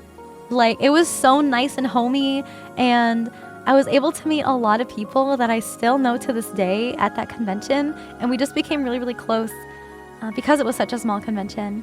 And that's a really big appeal to little conventions, because you can make really good friendships and connections there.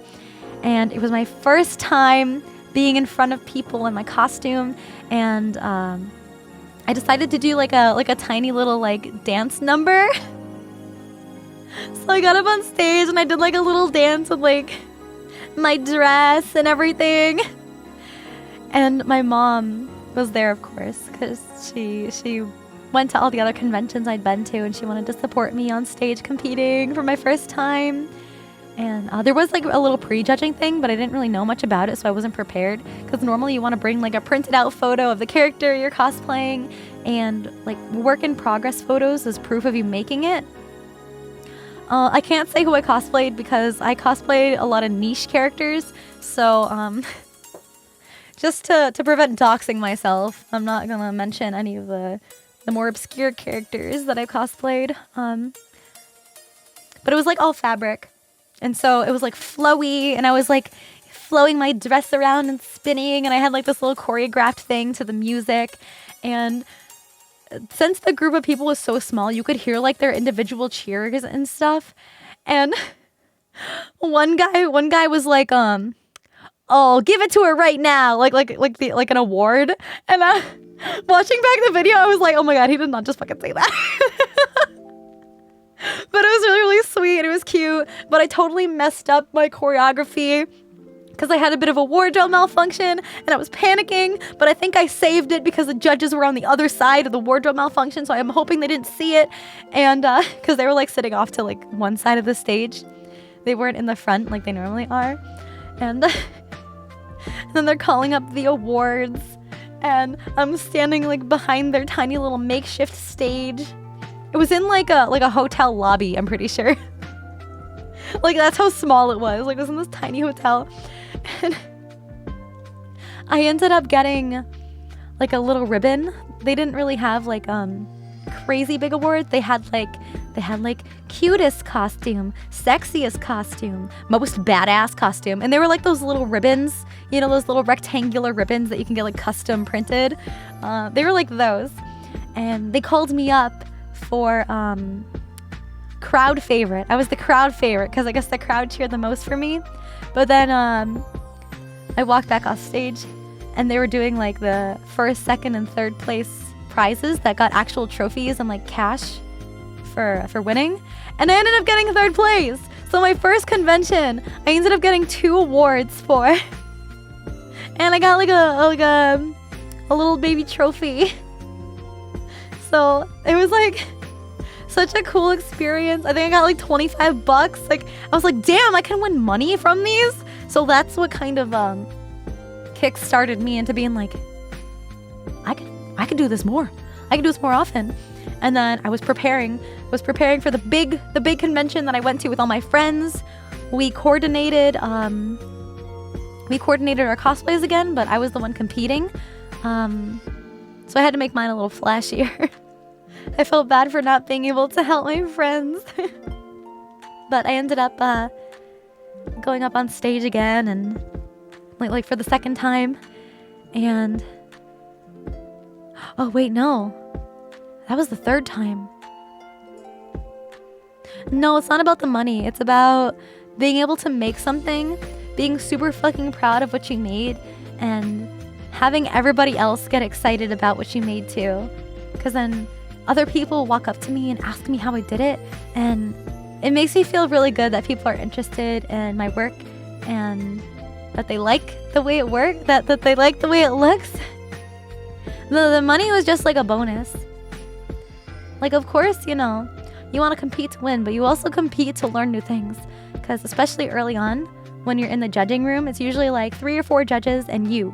And you have like a couple minutes to say what you need to say, explain everything that you need to explain.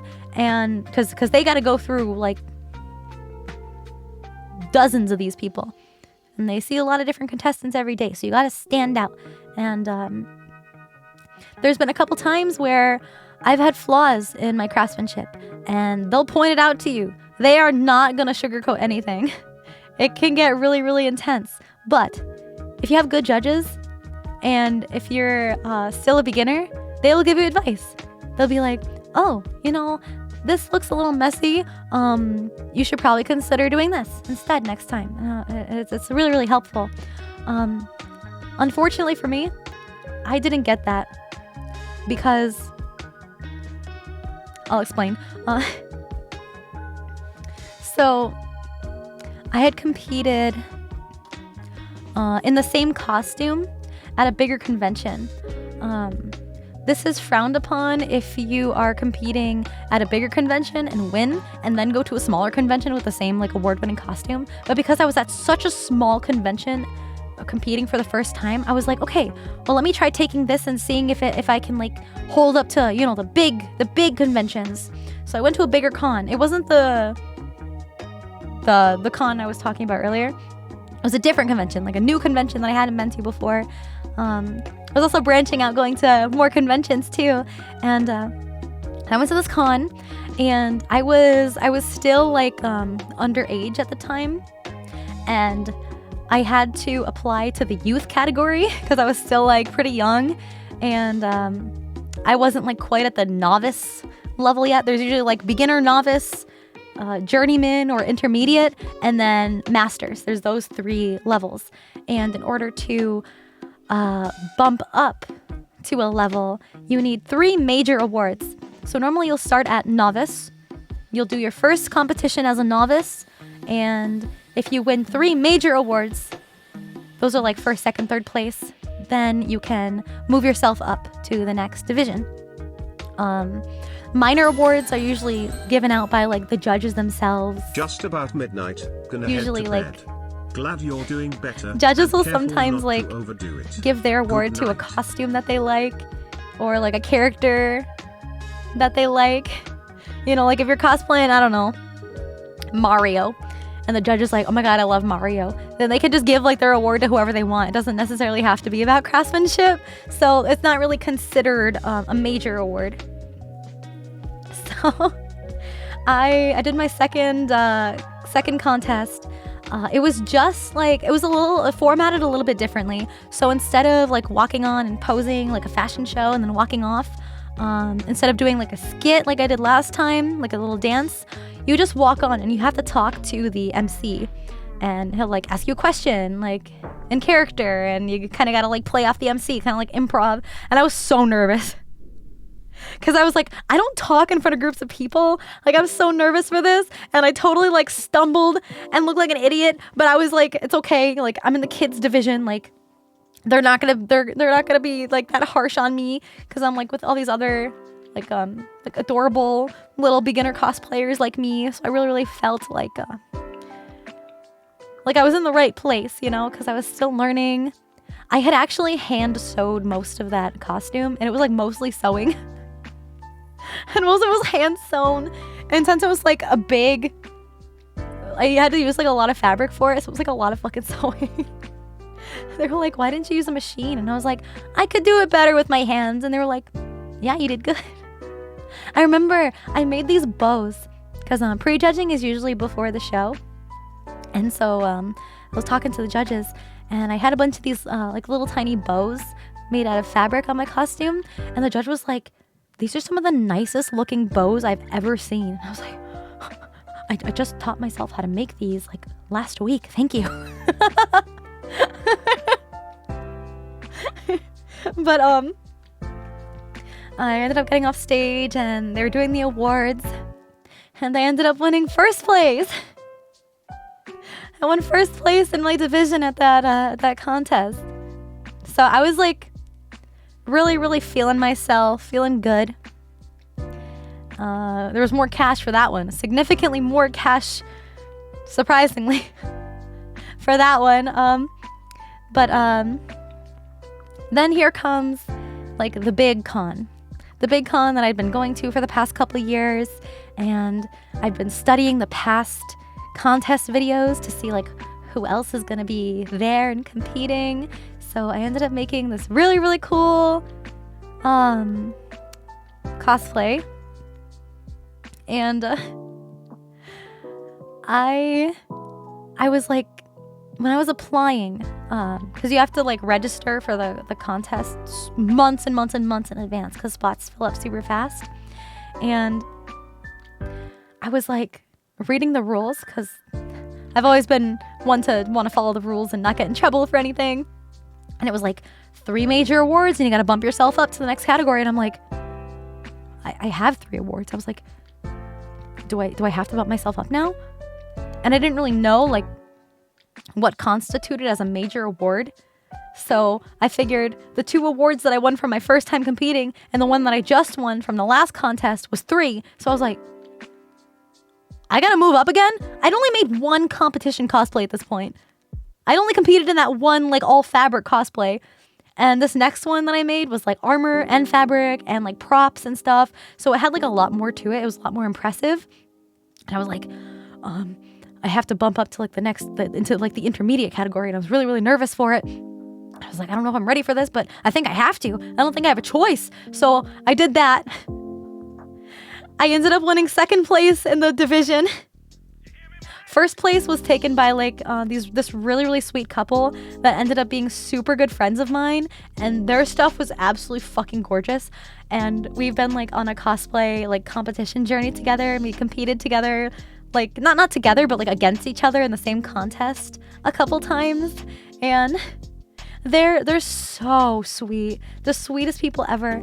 And it's always nice to be able to make friends with the people that you're going up against, because then you're all just cheering each other on, and it's not like a catty, drama-filled experience. So I've always had really, really good experiences at that con in particular.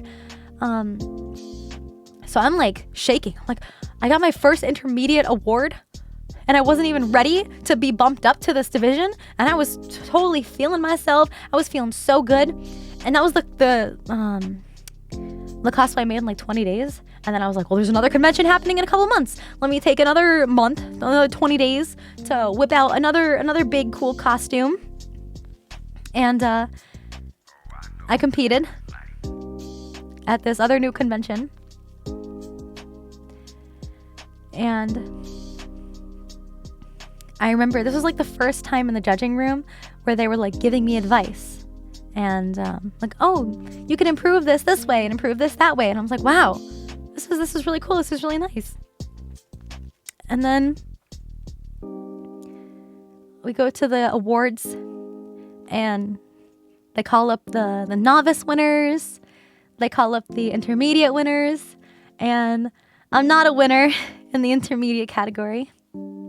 Then they call up the Master Awards, and I hear my name, and I'm like, this can't be right. They were like announcing it. They were like, yes, we're giving this to Sinder. The quality of her cosplay was so, far beyond our expectations, so we bumped her up to this Master Award. I was like, this is my second award. I don't have 3 yet. I'm like, what are you doing? So I only have 1 intermediate award. And they had already bumped me up to the fucking highest division. And once you win an award in a division, you can't go back. So since then, I had been labeled as like a master level cosplayer. It was so nerve-wracking. I remember my mom took a picture of me like holding up my trophy and like my certificate, my like award certificate, and the flash was on, so you can see like my cheeks just like covered in tears. Like my makeup is running. I was like so happy and so surprised. It was insane. So then after that, I always felt like the pressure, you know? I think I have 8 awards. I think I've competed 8 times. And I have 8 awards. But once you're like a master, like I wasn't used to it. But once you become a master and you go into prejudging, the judges won't say much to you. They kind of expect you to know what to do. They're not like, oh, hello, how are you? How'd you make this? You know, they don't like coach you through it. You just have to go. And you have to remember all your shit, and they won't give you any feedback because they expect you to already know how to do everything that you should be able to know because you're a master. And it was so nerve-wracking. It was so scary competing after that moment because I felt like the expectations of me were so high. It was really, really stressful. But I've got like a whole trophy shelf. The most recent competition I was in was my biggest one yet, and I ended up winning first place in the master division. It was the highest award I'd ever gotten. I kept getting second place. And I finally won a first place award. And it was so crazy to experience. And one of the judges that was judging me that day was one of the friends. I don't know if I say friends, but one of the nice ladies that I'd looked up to, and I saw her as like a mentor for a while. One of the people that I met at that very, very small convention in the hotel lobby that I did my very first competition at. She was there. She was watching me there and cheering me on and supporting me like ever since my first fucking contest. And she was there as a judge, judging me in my like most recent competition. And as she's like handing me my award, she's like, I remember you. Like she's saying this in front of the audience. She's like, I remember when you were a teeny tiny cosplayer at this convention with your first cosplay contest and how far you've come. And you can hear me say, I'm gonna cry. Like get picked up on her mic, and it's so embarrassing. Like my mom was recording a video of me on stage, and you could hear it. You can hear me say that, and then she's like, come here. And she gave me like a big hug, and it was so nice. And then the couple Oh my god, you're so fucking that I had competed against and lost to when I entered in as a journeyman, they got first place and I got second. They weren't competing that year, but they were in the audience watching the contest, and they took a picture of me because you could see me like sitting off to the side like getting ready like for my time on stage, and they were like, we see you, Sinder, good luck, like cheering me on from the audience. And I was like, aww. It was so freaking sweet. But anyways, to wrap it all up, the trophy on my little shelf over there is based off of the most recent trophy that I have received. It's big, and it was my first place master award trophy. The most recent one that I have. Not necessarily the tallest one, but it's the one with the most meaning behind it.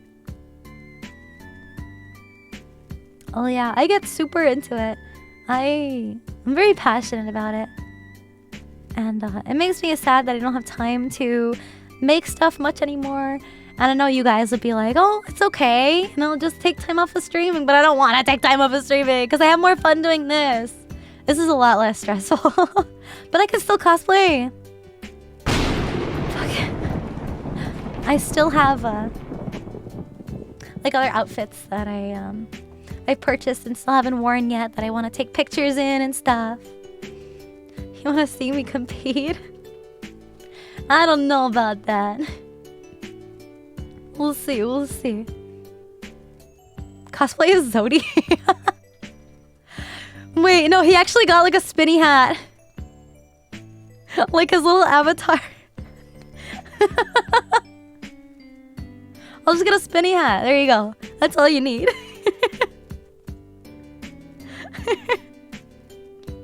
Yeah. Ace cosplay again? I'd love to. I'd love to like compare how far I've come. I feel like if I ever were to stop cosplay, I'd want Ace to be the last one. I'm not saying that I want to stop cosplaying. I just like realistically don't have much time anymore. But that'd have a lot of meaning to me. I love Ace. There's so many One Piece characters that I want to cosplay though. Like so many. I'll just do them all. Rumi got to Impel Down? Oh fuck. Impel Down's such a good arc. It's what comes after that that breaks me. He doesn't know about Marineford? No! He's about to! Buckle up, Rumi! Bon Clay? Hell yeah. Cosplay I'm afraid to do but really want to try?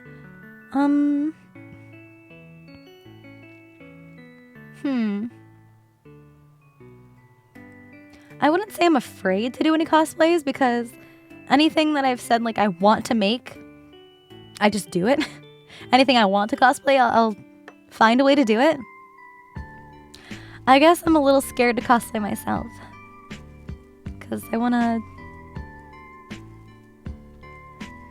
I just want to do myself justice, you know?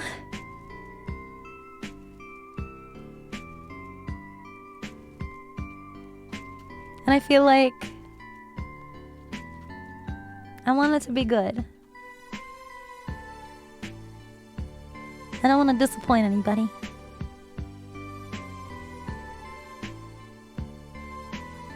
We'll see. Maybe... When's the AX? AX was like a big VTuber con, right? Maybe. Maybe if I go to AX. Maybe I'll make plans for AX. You're planning on going to AX, Kaiser? That's it, I'm fucking going. I've decided I'm going. I don't care. I don't care. I don't care if I'm busy. I don't care if I'm sick. Okay, maybe I would care if I'm sick. Yeah. Mega Magi, thank you. I probably butchered that. Thank you for subbing though. Thank you.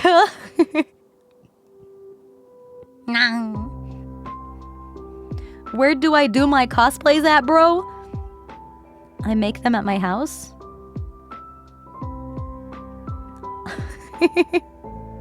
I usually make them myself, but you can get them like off the internet.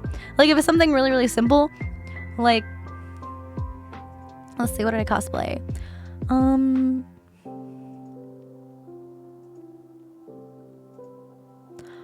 I'm literally trying to think of like a generic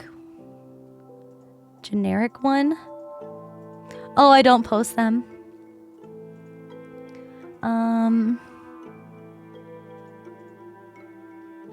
Okay, here's one. Here's a common one. Himiko Toga. Yeah, I've cosplayed Toga. That's fucking right. I'm My Hero scum. So like, I just kind of bought her outfit because I didn't feel like making like a sweater and a schoolgirl uniform. But when it came to like her really cool gear, like the blood machine, like I'll make that. That ended up looking super fucking cool. I had a photo shoot, like a really cool photo shoot with her too. Yeah. Cosplay I didn't think I could pull off. I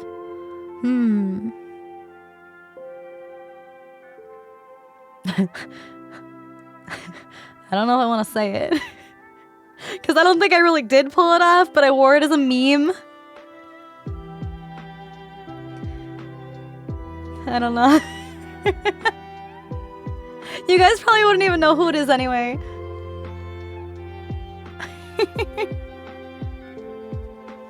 No, alright, let's just say it's a male Danganronpa character. That's all I'm giving you.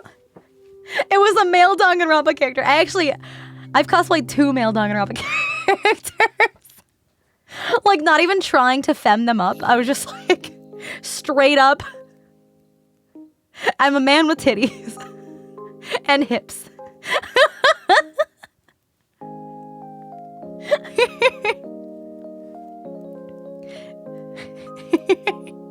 If anybody can like actually correctly guess the 2 of them. What can I do?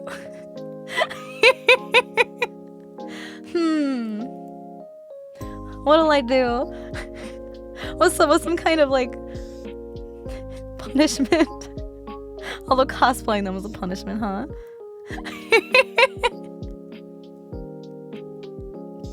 Was V3 out by that time? Yes. Yes.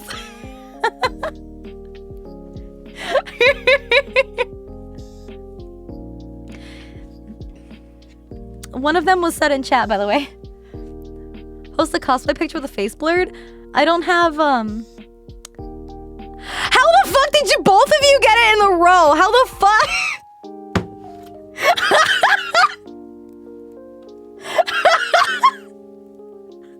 What the fuck? That's right.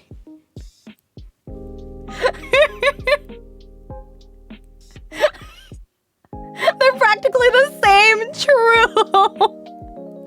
They weren't mine though. It was a friend's. It was like, yo, it'd be so funny if I wore these. And they were like, do it. So I fucking did.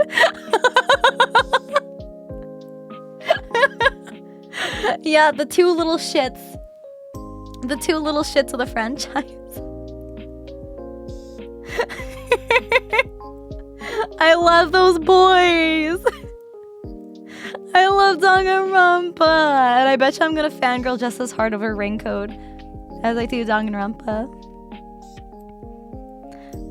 Wow, that was way too easy. Way too fucking easy. If you haven't played Danganronpa, you're missing out. Not Despair Girls. Not Despair Girls. The main games. Play the main games. Those are good. Nagito, massive bonkers. That was me.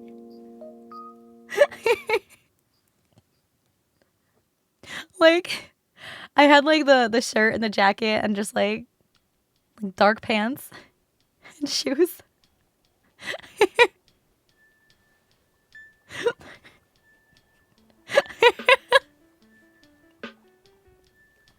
It was so funny.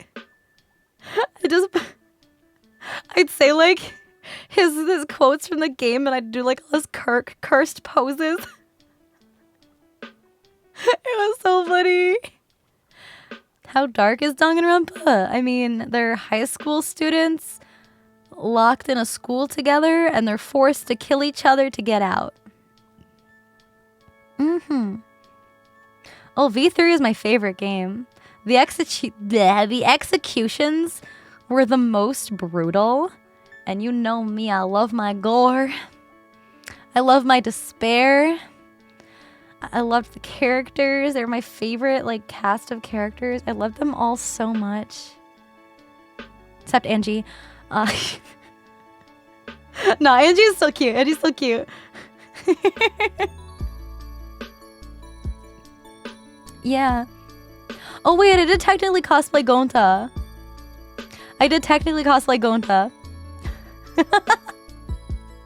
One of my friends was cosplaying him and he wanted me to style the wig for him. So I had to put it on my head to like style it properly. And like, I had the little round glasses. I looked so fucking cute as Gonta. Oh my god, anybody would look cute with those little round glasses, I swear. A rabbit? Yeah, Monomi. The pink and white rabbit. Usami? Usami is the... Yeah. Usami was before she became Monomi. Danganronpa on stream? No. Probably not, because I already know what happens. And the thing with Danganronpa is that it's not really replayable. Because, you know, you figured out everything. You already know who kills who and who makes it out alive and what the twists are. Who the mastermind is. You never finished V3? Kaiser, who's your favorite V3 character? I need this information. No spoilers in chat, by the way. Yeah, it's super duper long, but it's not really replayable, unfortunately. However, I still love the franchise so much.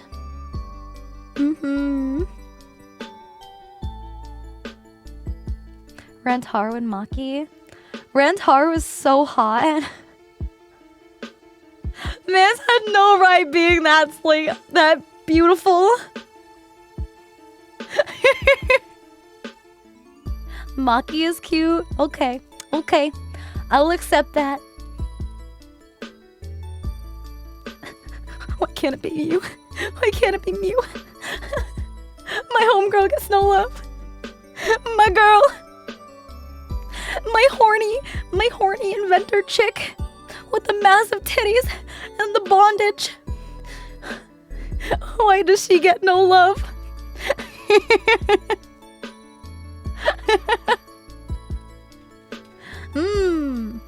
Oh yeah, Danganronpa S. Chucky's not V3. Shaggy is super Danganronpa too. Yeah. Yeah, Miu's like my all-time favorite Danganronpa character. I love her so much. I could talk about Danganronpa for forever. I could talk about cosplay for forever. I could talk about Okami for forever. I could talk about... Oh, you know a game that I played before that I think I should replay on stream soon is Twilight Princess. I want to do that soon. Kibo! I love him. Shy big titty anime girls, am I like relatable? Yeah. Miu's not shy though. She will tell you when she's horny. I think she has like a forbidden sprite where she's holding up like a censored adult toy. I'm pretty sure there's an actual sprite of her. I don't remember. I don't remember if that's like a fever dream or if that's real. Scrapped from the finished game. It was though. I love that. I love my girl. So much love.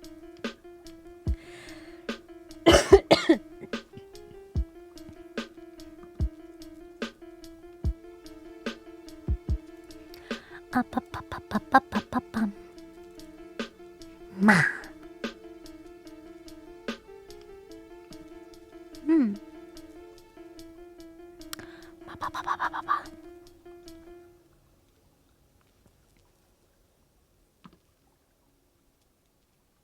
Hold on. My shit broke. Oh, there's the music. Okay. My voice sounds better. Good. Ugh. How'd that sound? Wendy Lee Poyster. She's got the same VA as Akane from SDR2. So hot. Okay, let me see.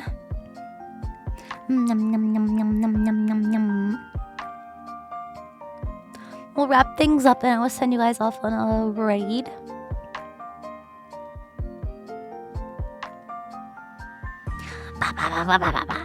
It was very tricky.